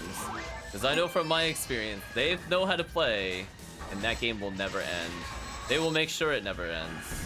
And then you learn Uno is a mistake, and you play different card games. Oh, especially if you played the, also, recommendation chat, never play the online game version of Uno. Never play the online, with the alternate rules, like the 0 swaps, for example, or 0 rotates the board. Never play with those. Unless you have like an afternoon free. Maybe you're lucky and the game only takes an hour. But man, oh man, the more rules you apply to Uno, the worse it becomes progressively. Vanilla Uno is okay. So, I mean, sometimes you can end the game in like 10 or 15 if somebody's like really dry. But yeah, it's definitely a game of mental warfare for sure. As I said before, if you play with people that aren't colluding at the table, I don't think they're doing Uno correctly. If nobody was there and they're like, oh, we're going for you. I mean, maybe you got lucky and they just didn't notice you had cards. And again, that's the Uno meta. You never let people know you're low. Like, you purposely get your cards close in one hand. So they can't tell if you have 5 cards or 3 cards or 2 cards.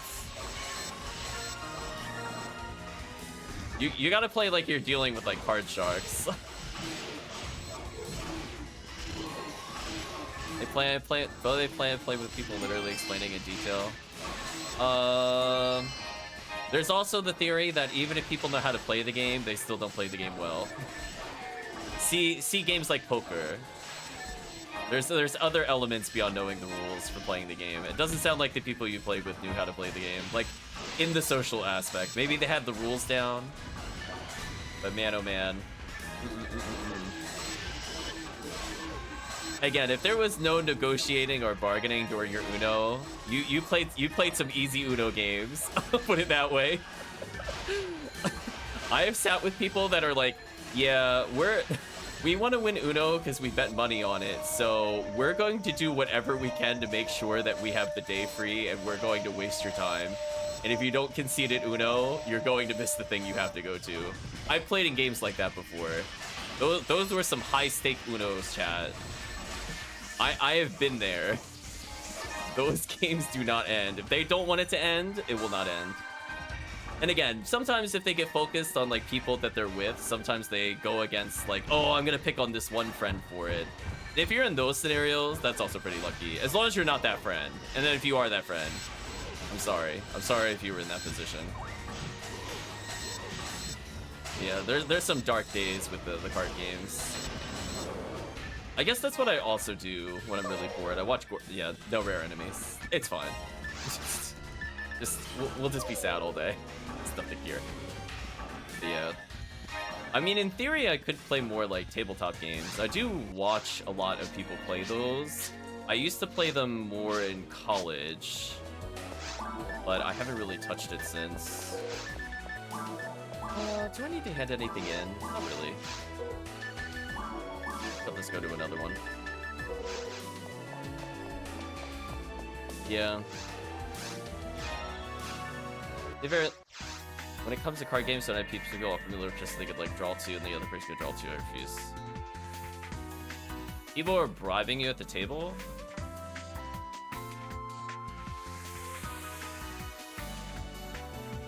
People were bribing at the table and then they let you walk away with the money? Ooh, they're bad. Oof, bad.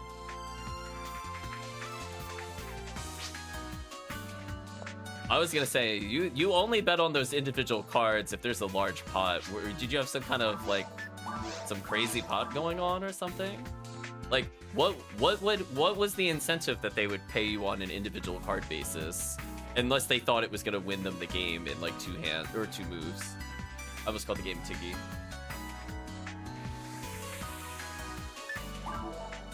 Oh, no password. That should be fun. Hey, we're bribing, but I refuse. But I mean, like, for those kind of money games, like, what was in the pot? Oh, Define Zero has joined us. Getting all level 200s. Uh-oh. There we go.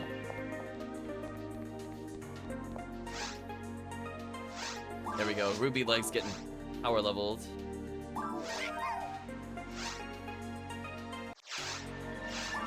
I'm questioning the people you play with. I mean, it sounds like you've at least experienced it, so that's always good.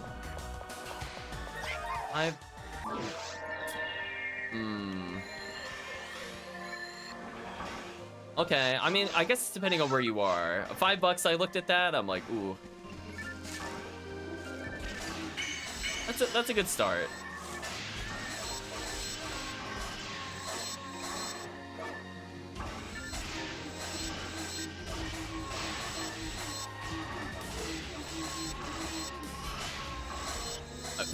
I'm laughing because not the conversation. I was thinking of the really dumb Yu-Gi-Oh manga again.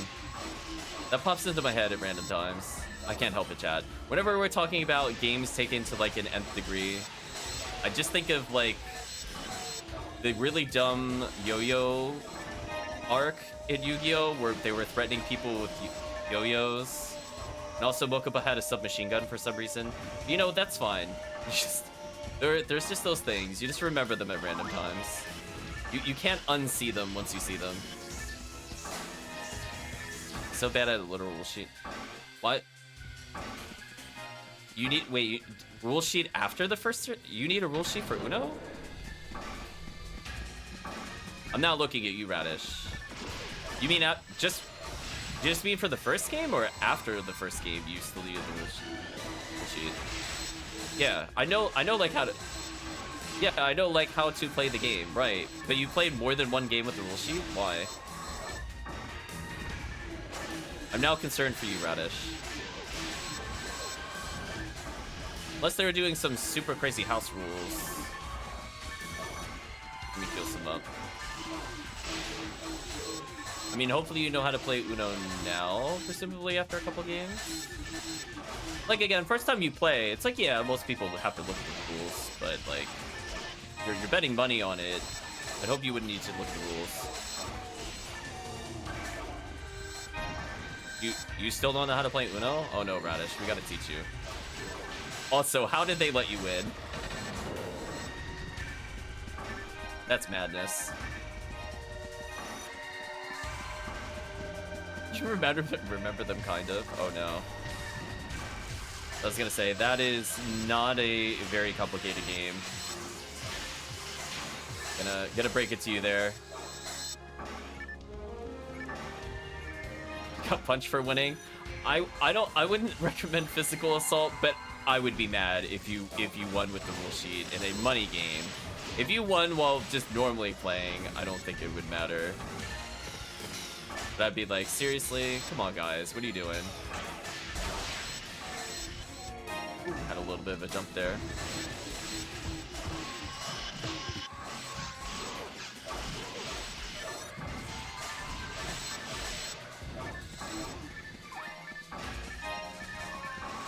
Ooh, a star atomizer.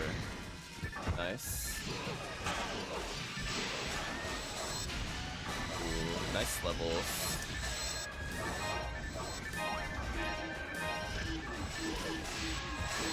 Yeah.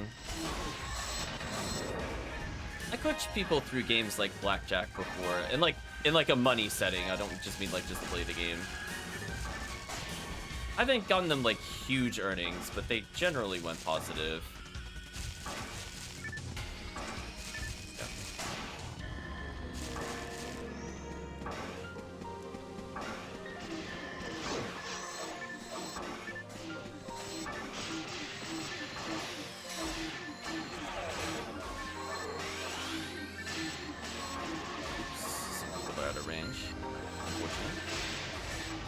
Drop, nice. Another level up. Okay. I'm almost at the point I can survive laser. Might be worth using one heavenly HP for it. Yeah.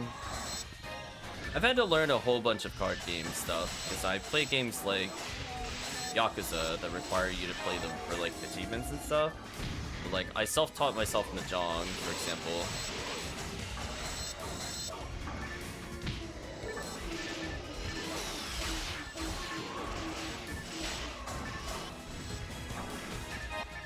Although I must admit, I am really bad at games like chess. I avoided Lake the Plague. There's something about it, I just don't understand the strategy. Like, it's one of those things where I can name you what every piece does, I know about castling, but it's like, it doesn't help me, like, win. I'm one of those people that needs, like, a more clear-cut condition other than purely going off of the opponent, like forming hands, for example, to win. I do a lot better in those. How do you know chess but you don't understand Uno? Uno has less rules. I'm now questioning you, Radish. Uno has way less rules than chess. There's all sorts of weird things in chess.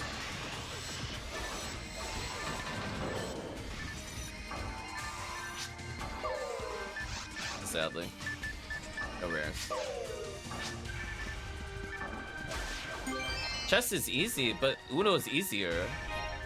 I'm not calling chess complicated, but you know, you still have to know about replacing your pieces when they get to the end, the double move of the pawn, you have like castling, you need to know the position movements of all the pieces. Uno is you play the colors. You could define how to play Uno in like 3 words. The only thing complicated about Uno is when it's down to just a 1v1. That's the only time there's like the reverse becomes a skip. That's it.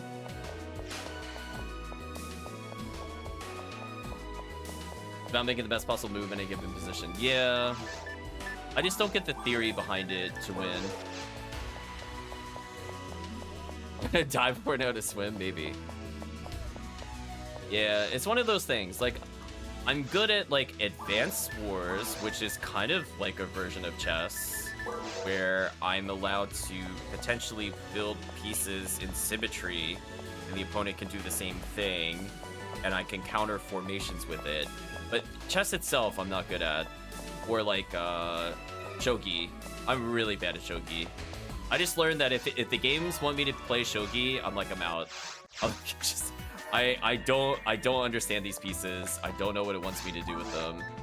I'm out. Uno's about reading your opponent, playing their correct card, and eventually challenge your opponent to guess your last card. Yes. Yes. That's what I was saying before. There's a big social element to Uno. That's what I was saying before to Radish. I'm like, there's people that know the rules to Uno, but are they playing Uno? That's where I'm not sure. They might not have the social aspect of the game down. That's where I was talking about a little bit before about like hiding the cards and just like getting them off rhythm. But anyway, let's go ahead and do one more MAE. Then we'll just do some Red Ring. Sounds fun. One last one, then Red Ring. Yeah, I'm really happy. Ruby, like, I think got almost 7 or 8 levels. And she feels mostly usable. I mean, she's got level 20 techs. She's got a spread needle now. She's got an armor, Lieutenant Mantle in the future. Yeah, some people are, like, very specifically good at different games. Like, it's all about, like, what specific aspect you're good at. Like, some people are really good at the social reads. Like, they see you glancing at the cards, so they know, like, you're trying to make a decision, and they can infer from that based off these cards, if you were to be stuck in the same place where you could make a decision, what cards would you be holding? You kind of deduce the person's hand from just a casual glance at them. But all of those kinds of social cues all at once about anything. It could be, you know, the speed at which they play the card, or you might notice a pattern where they have cards on one side of their hand, like they like to arrange it like red, yellow, blue, orange, or whatever the other color is, I forget offhand. But you might notice people rearrange in a certain order, so you can actually tell basically where their card cutoff is. I miss what game was mentioned there, though.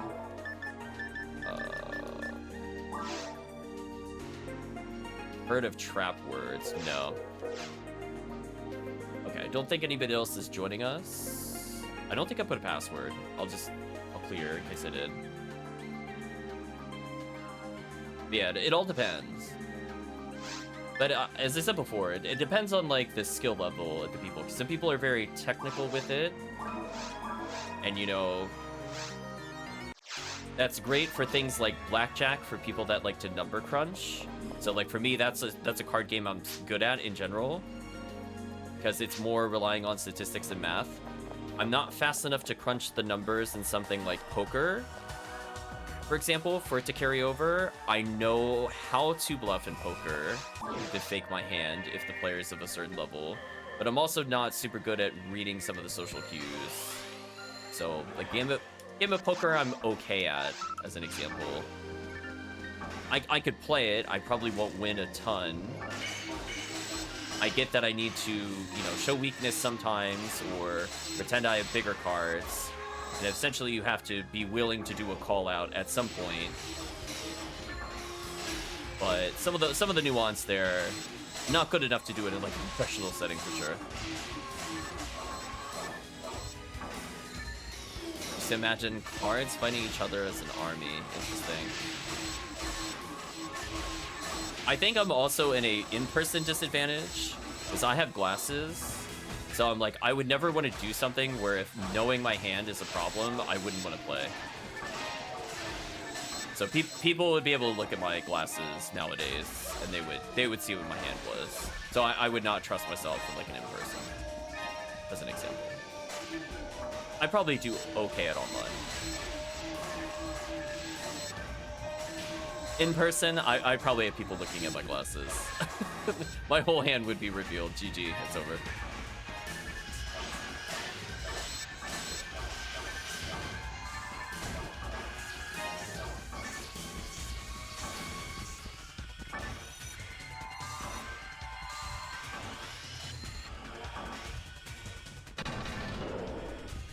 Yeah, people aren't able to put a read on you.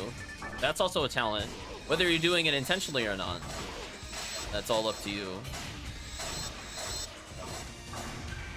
Put your cards really close to your face. No, that wouldn't work with glasses. That would actually make it easier to see.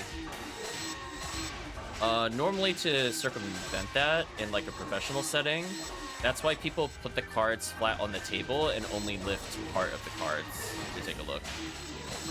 That's why they cover it with their hand.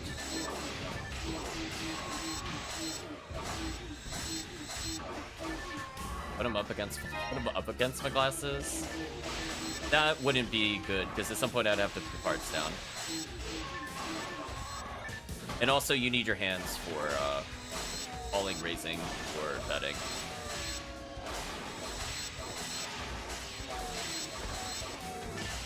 Some people do the two-finger tap on the table, which is what I prefer when doing it. Because if you don't speak, it's not giving them a social cue. So if all I do is just double tap to say call, what can they really infer at it if I do it all the time, regardless if my hand's good or not? I don't have to worry about voice wavering or cadence or volume. Just tap tap.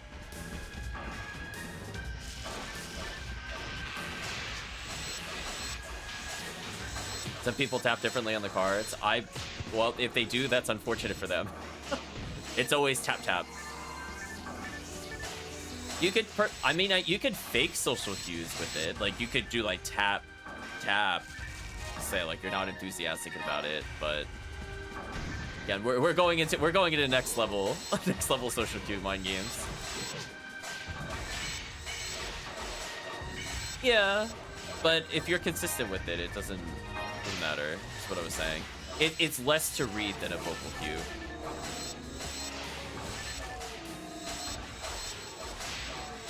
And if you can't control your taps, that's definitely not good. Because essentially you don't want to make a face when you see a card, unless you're trying to go for a bluff. Then you can show on purpose, or do the opposite of what you think it should be, and then you can try to do that as like a mind game.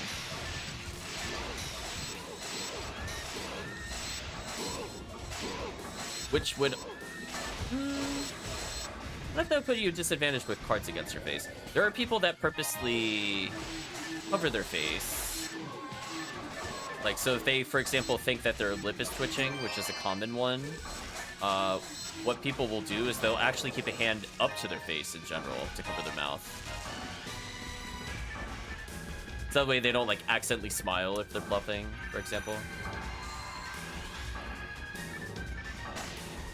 Oh, I missed a couple. That's unfortunate.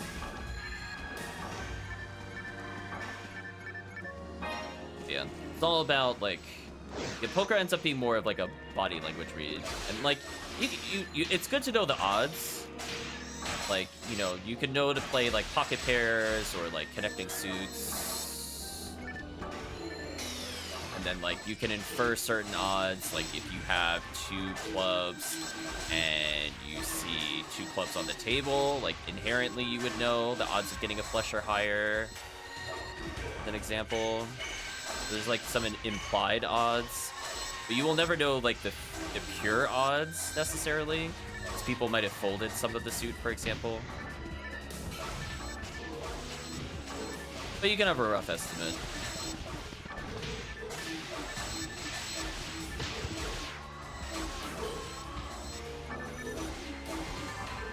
Yeah, most people have a tell, whether they realize it or not. Ooh, nice level. Ooh, this character is so ready for higher content now. Feel pretty good. They got a red ring.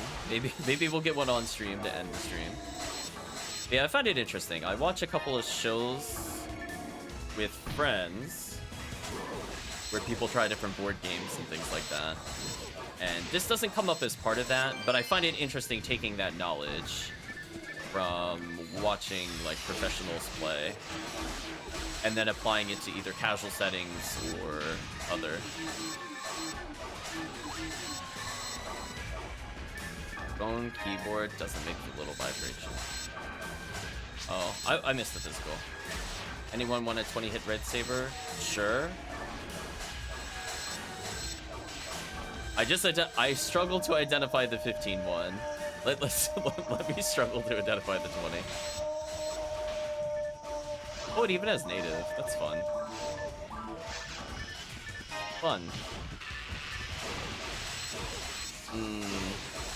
Yeah, I'm a very tactile person. I was very upset when I had to go from like physical keyboard on phone to touch phone. I still really don't like it. And you're right, I need it to vibrate too. So I'm like, I need something to tell me what my fingers are doing. Oof, no hill detours. Shake your head, chat. What was that, almost 2.5 hours of PSO, no rare enemies? Whatever. This is why I went for Heaven Striker. It wasn't even a rare enemy. Chat, that's what we call unlucky. Nod your head, chat. That is some interesting luck. And keep in mind, it should be 150% rares. So I would love people to crunch numbers on how many enemies we've killed that would possibly have it.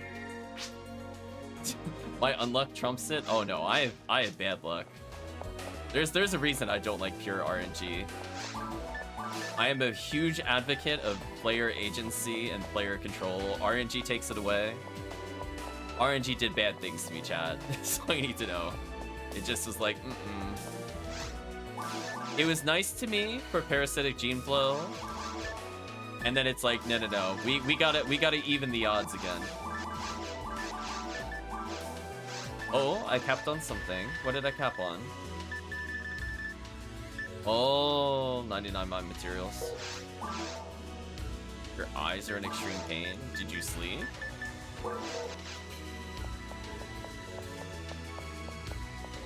And that is a common sign of not having rest. Burning of the eyes.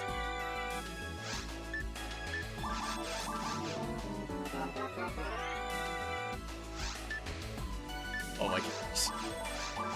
It's happening again, chat. I just want to identify the red saber, please. Thank you. Okay, that wasn't acceptable. It's within 3. That was acceptable. That other one was not acceptable. Okay. I like collecting them with hit percentage, even if I don't do anything with them.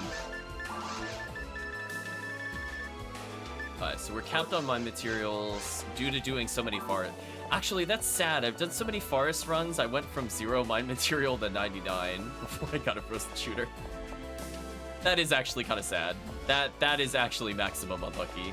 Granted, there's some other areas that give mine material, but I could guarantee you 3/4 or more of it came from forest, and only forest. Oh man. Well, let's hand in the quest. Okay, so we're gonna do red ring. What ID do we do? Love Tiggy in the purple-ish lobby with his purple character. Excellent choice. Who to bring in? I guess I could bring in... I guess I'll bring in my green ID, because green ID is pretty good. Green or Viridian making the game. Your eye is all red, I don't know why. That's a bit more serious. I mean, eyes can sometimes get bloodshot while tired, but if it's like all red, it's possible something got in it. Did you like wash the phone or something and then touch your eye?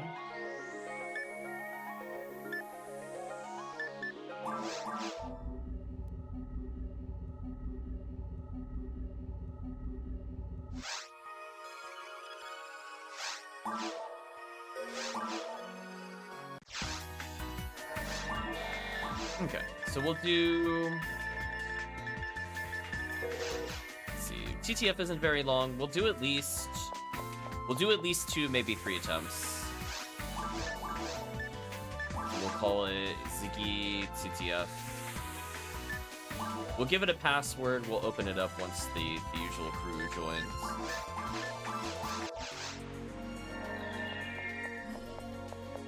Oh, you just mean bloodshot. I mean, that's pretty common if you haven't been sleeping well, or if your face is close to a fan. That could also happen for prolonged periods, because then it would dry out your eye, and that would cause irritants. As an example. I'm gonna clear the password in case people want to just join in general.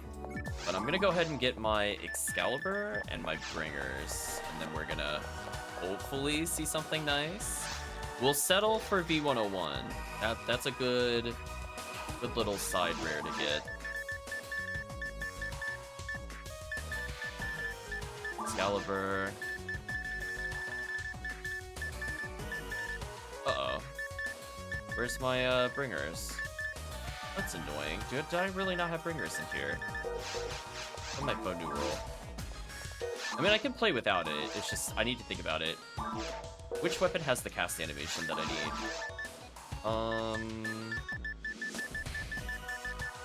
I think a magical piece. I think Excalibur will work. So for explanation for people that don't know what I'm talking about, for falls, specifically the spinner phase, I want a weapon that has a tight cast animation versus like the unarmed wide stance. So that way I don't get double hit by spinners. It greatly reduces the damage when I do it. It's a little risky. I could try Excalibur. Magical piece is too wide. Unarmed is worse. Let's see if Excalibur is good enough. I only need a gun. Actually, I don't even like need a gun for Dark Falls. Bringer's Rifle just lets me also take a couple pot shots at falls, but I can live without it. It's not a big deal. As long as I have... Well, actually, there's one more thing I need to verify. Do I have 801? Okay, good. That is the other thing that makes a difference in the run. So I'm going to look at the chat in just a moment. I'm going to make sure I don't miss menu. Good. Woke up at 11:30, now it's 5:26. Discord, the command isn't working. Yeah, we'll call that bad luck with stream elements.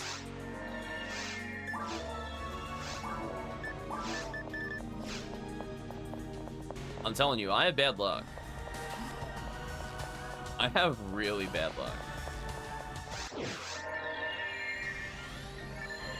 There's people that go like even Steven or positive. No. Yeah, stream elements is there. I could possibly pull the invite command, Radish, if you're just looking to go to the invite commands. But it'll have to wait until after the run. I can't do that mid-run.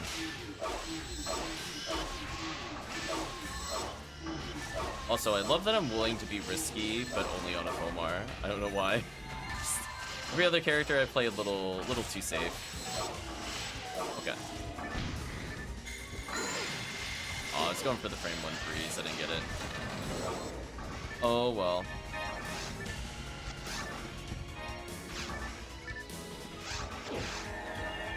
Okay, as long as someone has Cannon Rouge, I don't really need to care that much here. I'll still try to Excalibur the foot at some point. And Excalibur works extremely well on Murkloss, and also really good against Fallout. Just not so much False. Minus War, build some meter.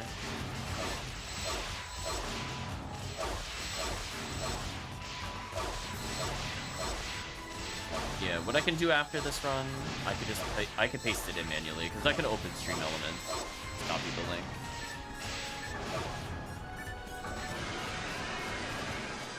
Does exclamation mark store do anything purple? Or is it just all of it's not working?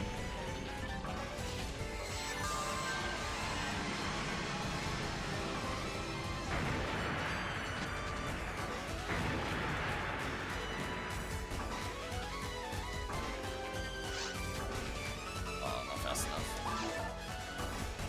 No, I was just curious if exclamation mark store worked.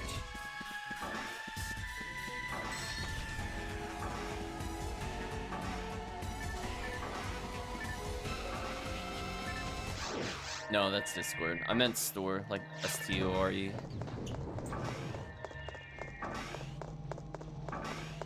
There's one thing I could do to try to force the bot to do something. Next time I'm in a cutscene, I'll go for it. Yeah, no worries. Yeah, if store's not working, yeah, I don't think any command's gonna work then. Unfortunate.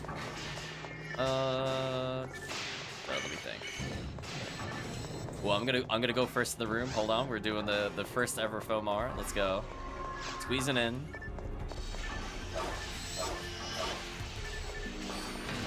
Ooh, there we go. Oh, since I have to wait for this wave, I could try something for Radish. Oh, that was it. That was a sweet kill. I'll take that all day.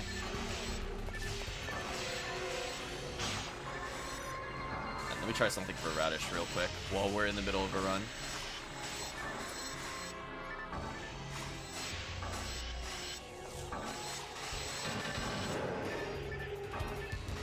Alright. Try again, Radish.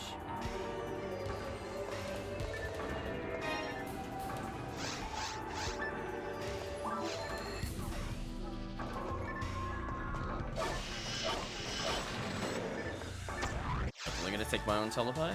There we go.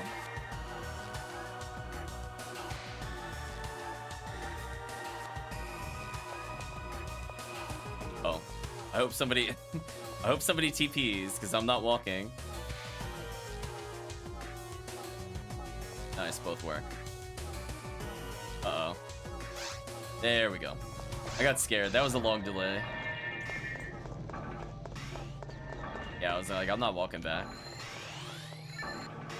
Not living that life. Ooh, invincibility on me and Chris. Bunny did not get it. No Keshi luck.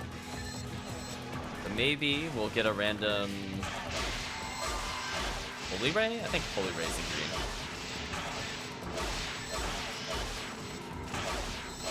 That was a fast kill.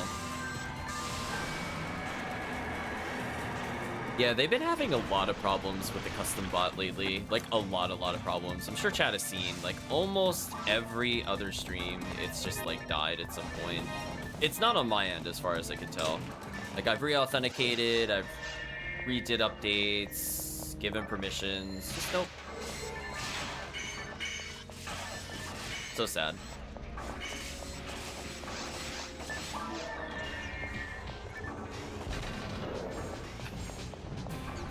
About to forward in the base. Never go first in the room if you're a force. Never go first in this room if you're a force. There we go. We're going to obey the social etiquette of how to do a classic Towards the Future / TTF run. I'm just immediately gonna run in here because I don't have anything to do. But then I wait. And I wait. I never go in first. The only rule I have is the force is don't go in first. Nobody will be mad at you. You don't want to have people out of sync for this. I need to stack a Foe. It's like my only job in this part of the run. There we go. He's dead instantly. And we'll have Chris go ahead. He's gonna do the strat where he kills the Barans. We're gonna kill these for V101 chance. And by the time the things are done, finally in the Discord, congratulations, Radish. We have many different tabs and forums. We have one for tabletop games. We haven't talked too much in that Discord thread. We've talked on stream more, I think, than used the thread, but always fun sharing those kinds of stories. Okay, so let's go ahead and get Excalibur. And ooh, somebody's already sneaking ahead. Nicely done. Oh, actually not nicely done. The one that needs to die wasn't killed. I thought it had already been destroyed. Oh, I actually can't zap it from there. Now I can. So close. Oh, nice. You're checking out the YouTube. Thank you, Radish. Let's go ahead and... We definitely need to give ourselves TP. We're gonna do it. I'm gonna go for the stun lock.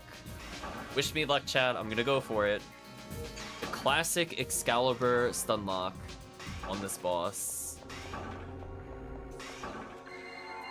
Ooh, they were... I realized I did not shift to deban them. I mean, it should last them the boss battle, but I need to rebuff them later. Ooh, they have a Sivitri mag on? Ooh, it's unfortunate. I mean, it doesn't help them in this fight, but it'll help with falls. So we're gonna take a couple steps forward. We're gonna just immediately turn around. Fine, we don't ever get the first monitor. Oh! They hit the monitor.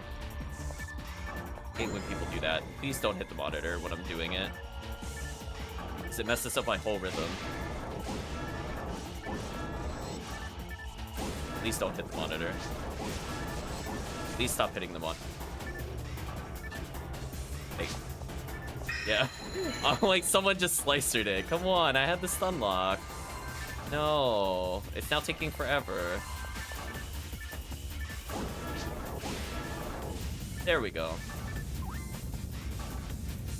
Now, if Twitter, I do it. Honestly, I don't use the Twitter much anymore. I'm just not a fan of the platform for the very obvious reasons of what have been happening with it over the last year. I'm thinking of uninstalling it. I mostly just use it to follow people. I don't post there basically at all anymore. The Discord ends up being where I post random things instead. But yeah, I feel so sad. I actually had the stun lock twice and it got broken. Because they were barded when I was Gazonding, and that messed up the timing. Sometimes I can, like, fix it. I've only ever seen one person ever interfere in the stun lock, and I will admit they were a godly player. If that player from, like, several months ago ever does that again, I'll be like, by all means, interrupt it again. I have never seen them so perfectly synchronized with my Gazond. We didn't have any verbal communication. It was actually crazy. I was like in pure shock at how they didn't drop it. They hit exactly when my Gazond would not hit. So it was literally in a perma stun lock. Perfect rhythm. So shout outs to that person. Unfortunately, I don't remember their name. I think in my defense, I believe it was a Japanese name, so I don't think he used English letters, if I remember correctly. But they were really good. Oh, I was about to telepipe out, then the photon dropped, and now I have to go out here, so never mind, I'm not gonna telepipe. Normally I would not walk this way to go to the boss, but yeah, I kind of want that photon drop. So that, okay, that's good box luck. Whenever you get like whenever you get something like that, that's pretty good. That's a good problem to have, to be inconvenienced by a rare. So we can add a +1 to the good luck instances. Alright, so what I'm gonna do, I'm gonna restock everybody. I'm gonna heal She. I'm looking at my casting animation. That might actually be okay. Maybe I could get away with Excalibur here. But again, I would prefer to have Brigger's arm because I do use it to fight falls a little bit. Granted, if players are really, really, really good, I don't usually get a chance to, but it helps if we miss damage or whatever, or we damage cancel. Okay, that's like a decently tight animation. I think I can make do with this face. Okay, we got good mag luck with invincibility. And my goal is to just flood the field with fireballs, so as soon as these things become targetable, they die, like that one and that one. We're gonna get the tight casting animation. If we look at the mini-map, we can see the colors of which ones are actually targetable. Again, my goal is to just flood the screen with as many attacks as possible to do a law of averages. So if I cast 5 fireballs, it will probably hit something at some point. That's all I'm looking to do. I'll heal people as they go by me. That way they are not likely to die. Oh, speaking of which, rip Chris. Gotta go revive him. Where is he relative to me, though?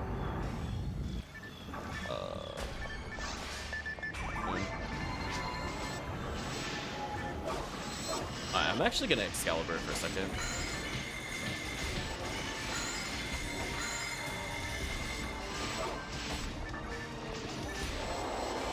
I got that last second heal in there. I need to buff Chris, but I think my goal is to try to Zalor first. Though I'm in a bad position for it. We'll see if I get lucky. Oh, kind of lucky. Oh, no, unlucky. Oh, lucky? Okay, we'll take this.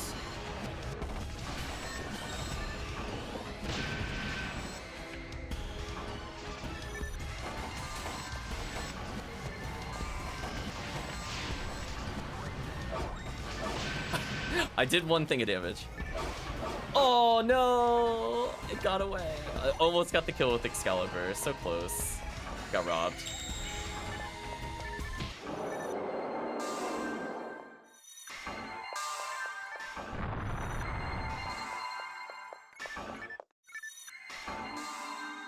I almost got Shifta. I was going around healing everybody during the cutscene. What's the annoying part of the fight, says Vayorn? Yeah. Something. Oh, I could have done that a little earlier for more DPS. I was distracted.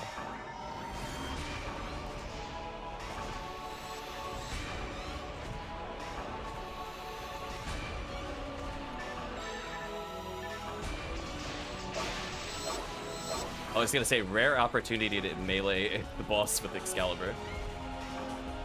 Ooh, long cycle? Ooh! Oh, hit with the tip of Excalibur. Goodbye.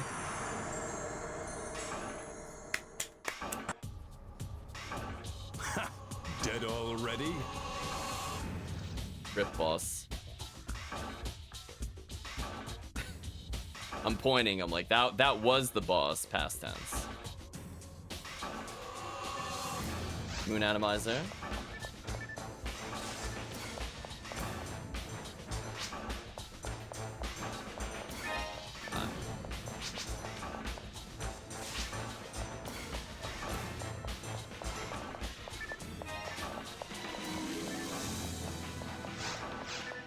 So yeah, 2 more, and that'll close out, I think, the night.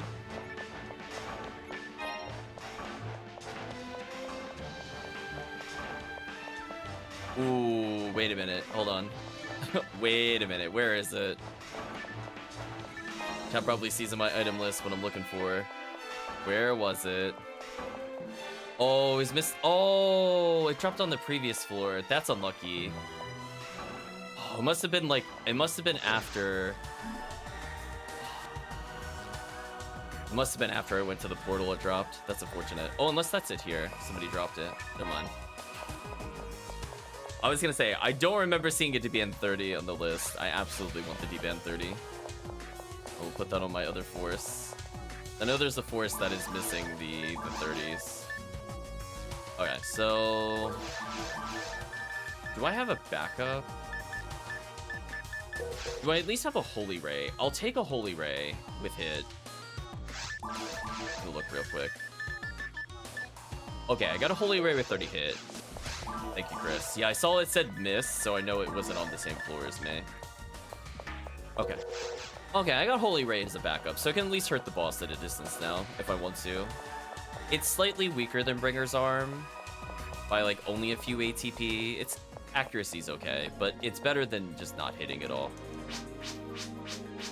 So I'll take that.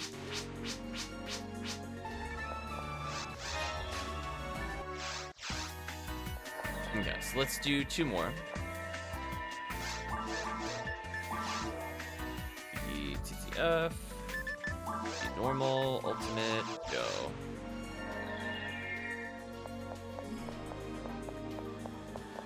Game is up. I'll sort my inventory a little bit.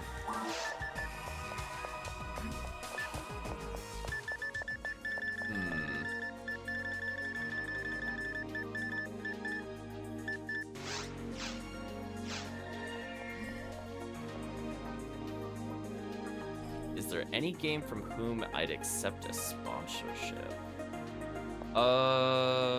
Probably not. I don't need money. I don't know like what game I would promote. It's like if I'm gonna play a game, it's gonna be because I like it or I'm curious about it. Like for example, I like the Yakuza series. Would I want to do a sponsored stream by them? Probably not. I get all these dumb sponsorship things in my email though. People that stream probably know what I'm talking about. But it's just like all these weird things like Call of Dragons or your Raid Shadow Legends. It's like I don't play those games, it's fine. So I don't see anybody coming. I don't remember if there's a password. I'll clear password one more time. But yeah, probably not. What about Raid Shadow Legends? Oh, as soon as I cleared the password again, somebody joined. So maybe I said it and I forgot. I'm gonna say welcome to the new person.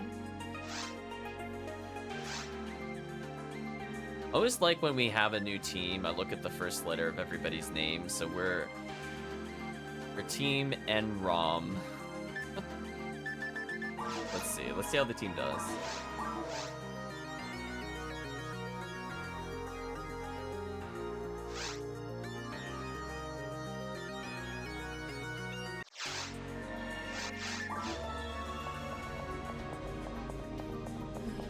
Ooh, that rare percentage though.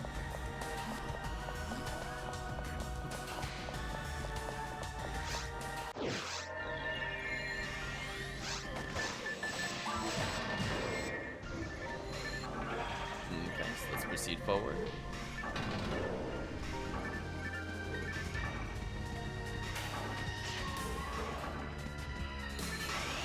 There we go.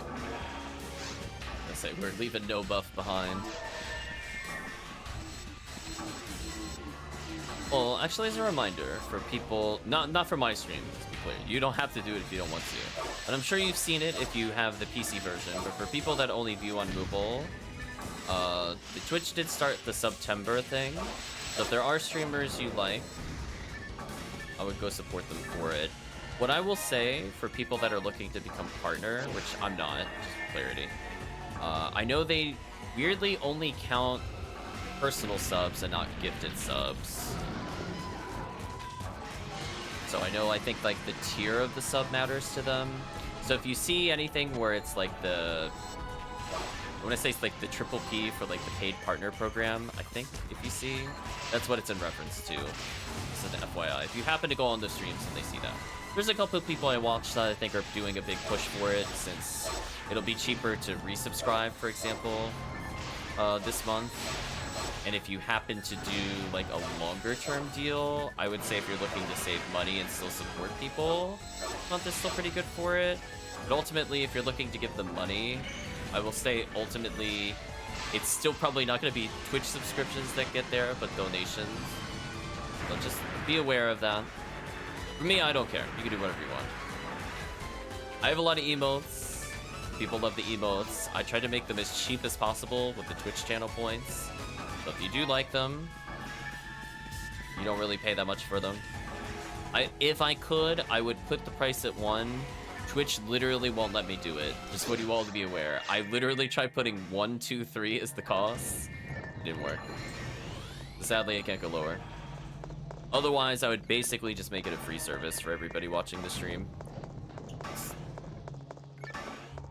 I know they want to get paid.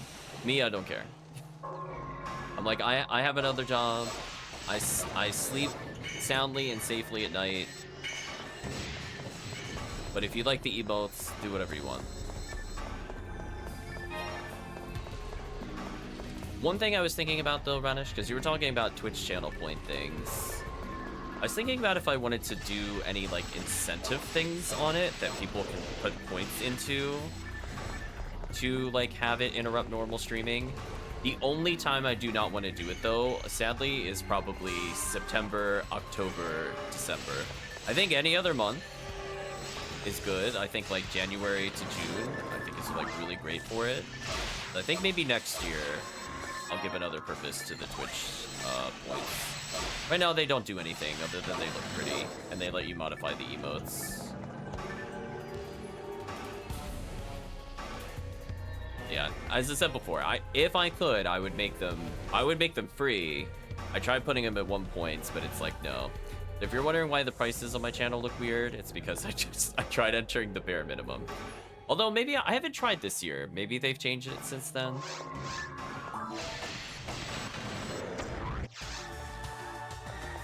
I mean, that would be a fun and pleasant surprise if I can make it cheaper. Casual Thinky W, maybe.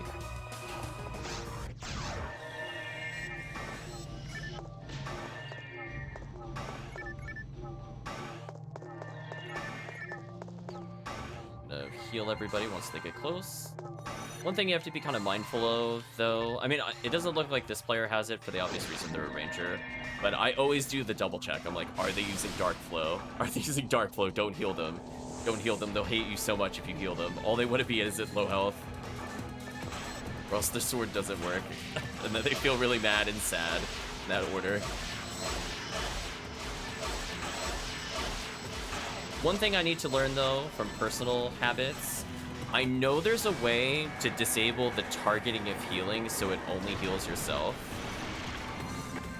I want to learn how to do it. I remember reading it once in a forum, and I've never tried it again. I need to learn that if I want to take my support skills to another level. For the people that need to be selectively healed or not healed, but I am injured. Like, my backup for now is that I can consume items that don't require targeting of other players or don't accidentally heal people.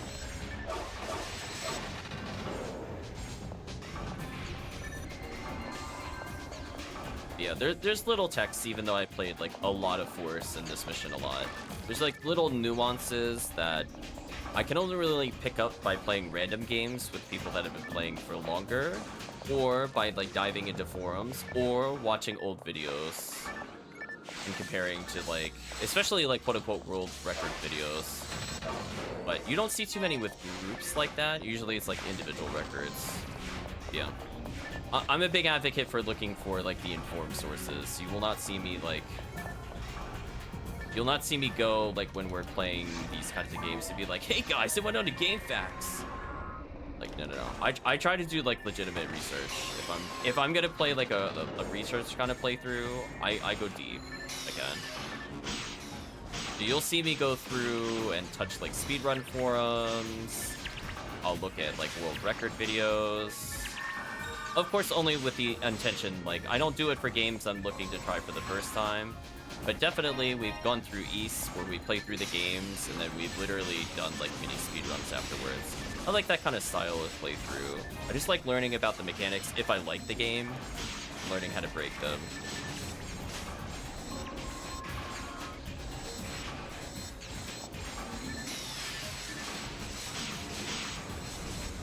So PSO is a little trickier, because it's a game where, like, internet wasn't really prevalent, so a lot of tech is, I'm not gonna say lost, but a lot of it's just not recorded in like a general forum. Like there's no one site I would go to say, like, this is, like, all the possible tricks you could do.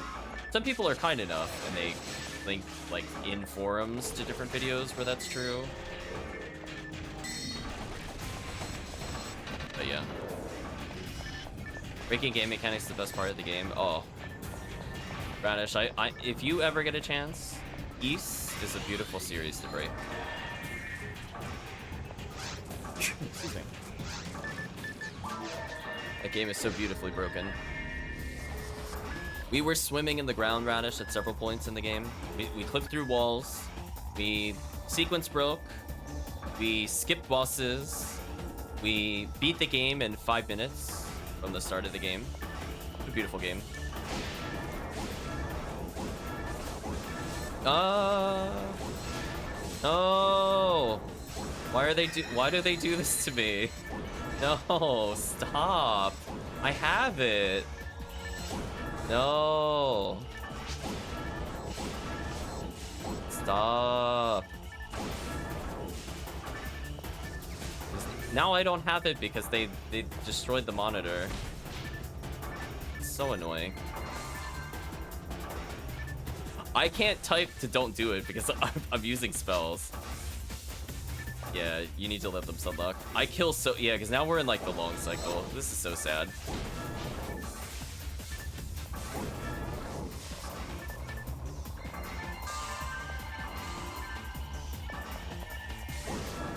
No! Stop shooting! Stop! Come on! Stop! No! I just want a lightning. Stop shooting my target. That tilts me. That's like the only thing. I didn't mess it up any of those times. I had all of them. No, all the stun locks have been denied. I will admit when I make the mistake. I didn't make the mistake yet. No. It adds like 2 minutes to the run. It's so sad. They don't trust the Force with the Excalibur. I had the position. I have a visual cue now. I'm like 90% there, if not more at this point. Oh, camera. Oh, because somebody's in the cage. I was like, camera, why are you going upwards? Oh, that is so sad. Yeah, it's really hard to grab it. Once it goes past the first set of monitors, it's really hard to re-grab. That I'm not good at. So I feel like maybe at that point, I should just not even bother. So sad.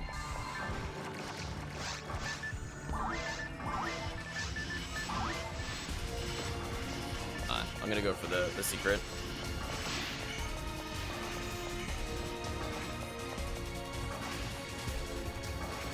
Favorite game break was Jedi Knight Academy. Found out if you stayed before entering cutscene, load the cutscene, still play most likely harder. Well, not even. Ooh, that's a fun one. Can somebody just put a telepipe down? I'm not walking through that. Enemies are pulled in a weird way. I wanna make it slow.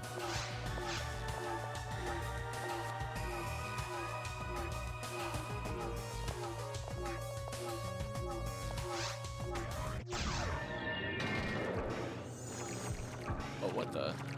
Somebody put the telepipe down in the other room? No, that's not what I meant. That confused me. That was so sad. Yeah, I don't know who put that one down, but that definitely confused me. Oh, holy raid time. Almost 6 a.m. Hehehe. Yeah, I'm like, what is going on? I got baited. Anyway, this will probably be my last one since it's going on almost midnight here. So sad. We're like 11 minutes. We haven't even started balls. It's so sad. Oh, I forgot to look at our XP. I think next time in my cutscene, I'll just look at our XP.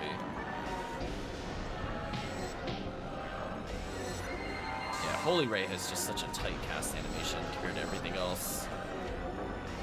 Thank you for using the tight animation so I could dodge things easier. That's fine. Little love tap from the spinning blades, it's fun. Sam, I'm American. Yes, I'm not a UK citizen. That is correct.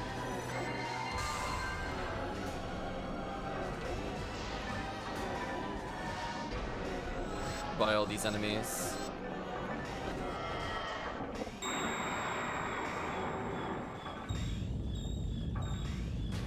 I sound Canadian. I'll take your word for it.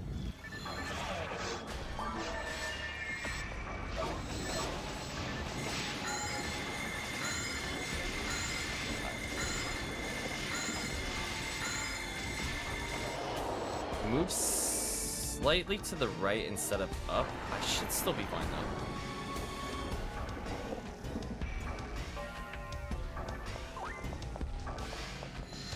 Yes, okay. It was a little lucky. That was a little lucky. We got the good pattern at least.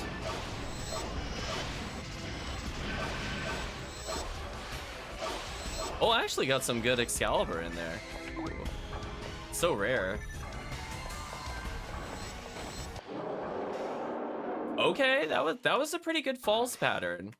Falls decided to just like stare off into space. I'll take that. I'll take that over any of the other nonsense Falls can do for sure. We're gonna walk forward. We're gonna debuff right about here-ish. We're gonna switch to Holy Ray.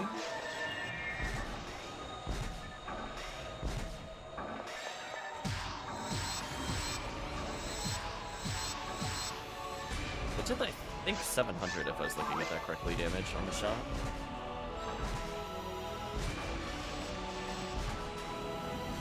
Ooh. Didn't quite get the kill. Should be fine, though.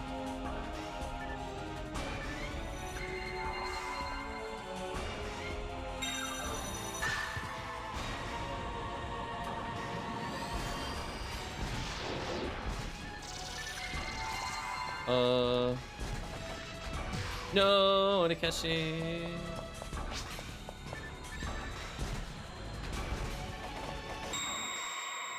Rip. I was trying not to fireball when it was low on health. And in my defense, I didn't fireball. Then you died, and I was like, okay, now I can fireball again. I was too scared to burst. Okay, so final TTF of the night. What do we get?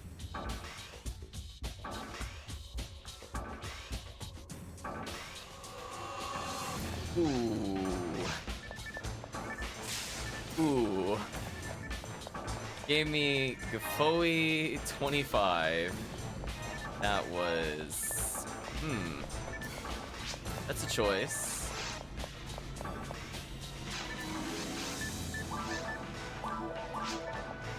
That is definitely a choice.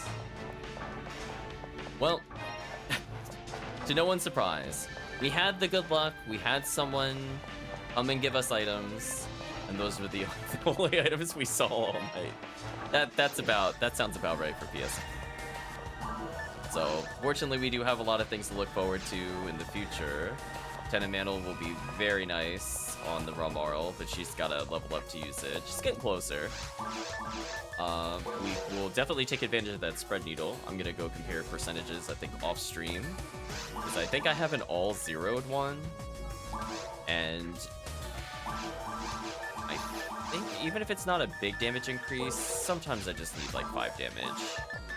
Between like Red Ring and other things that add to the weapon ATP, might make a difference.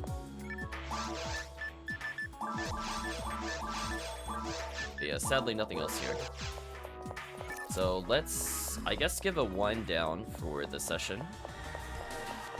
We'll switch over to Let's Chat once I hand this in.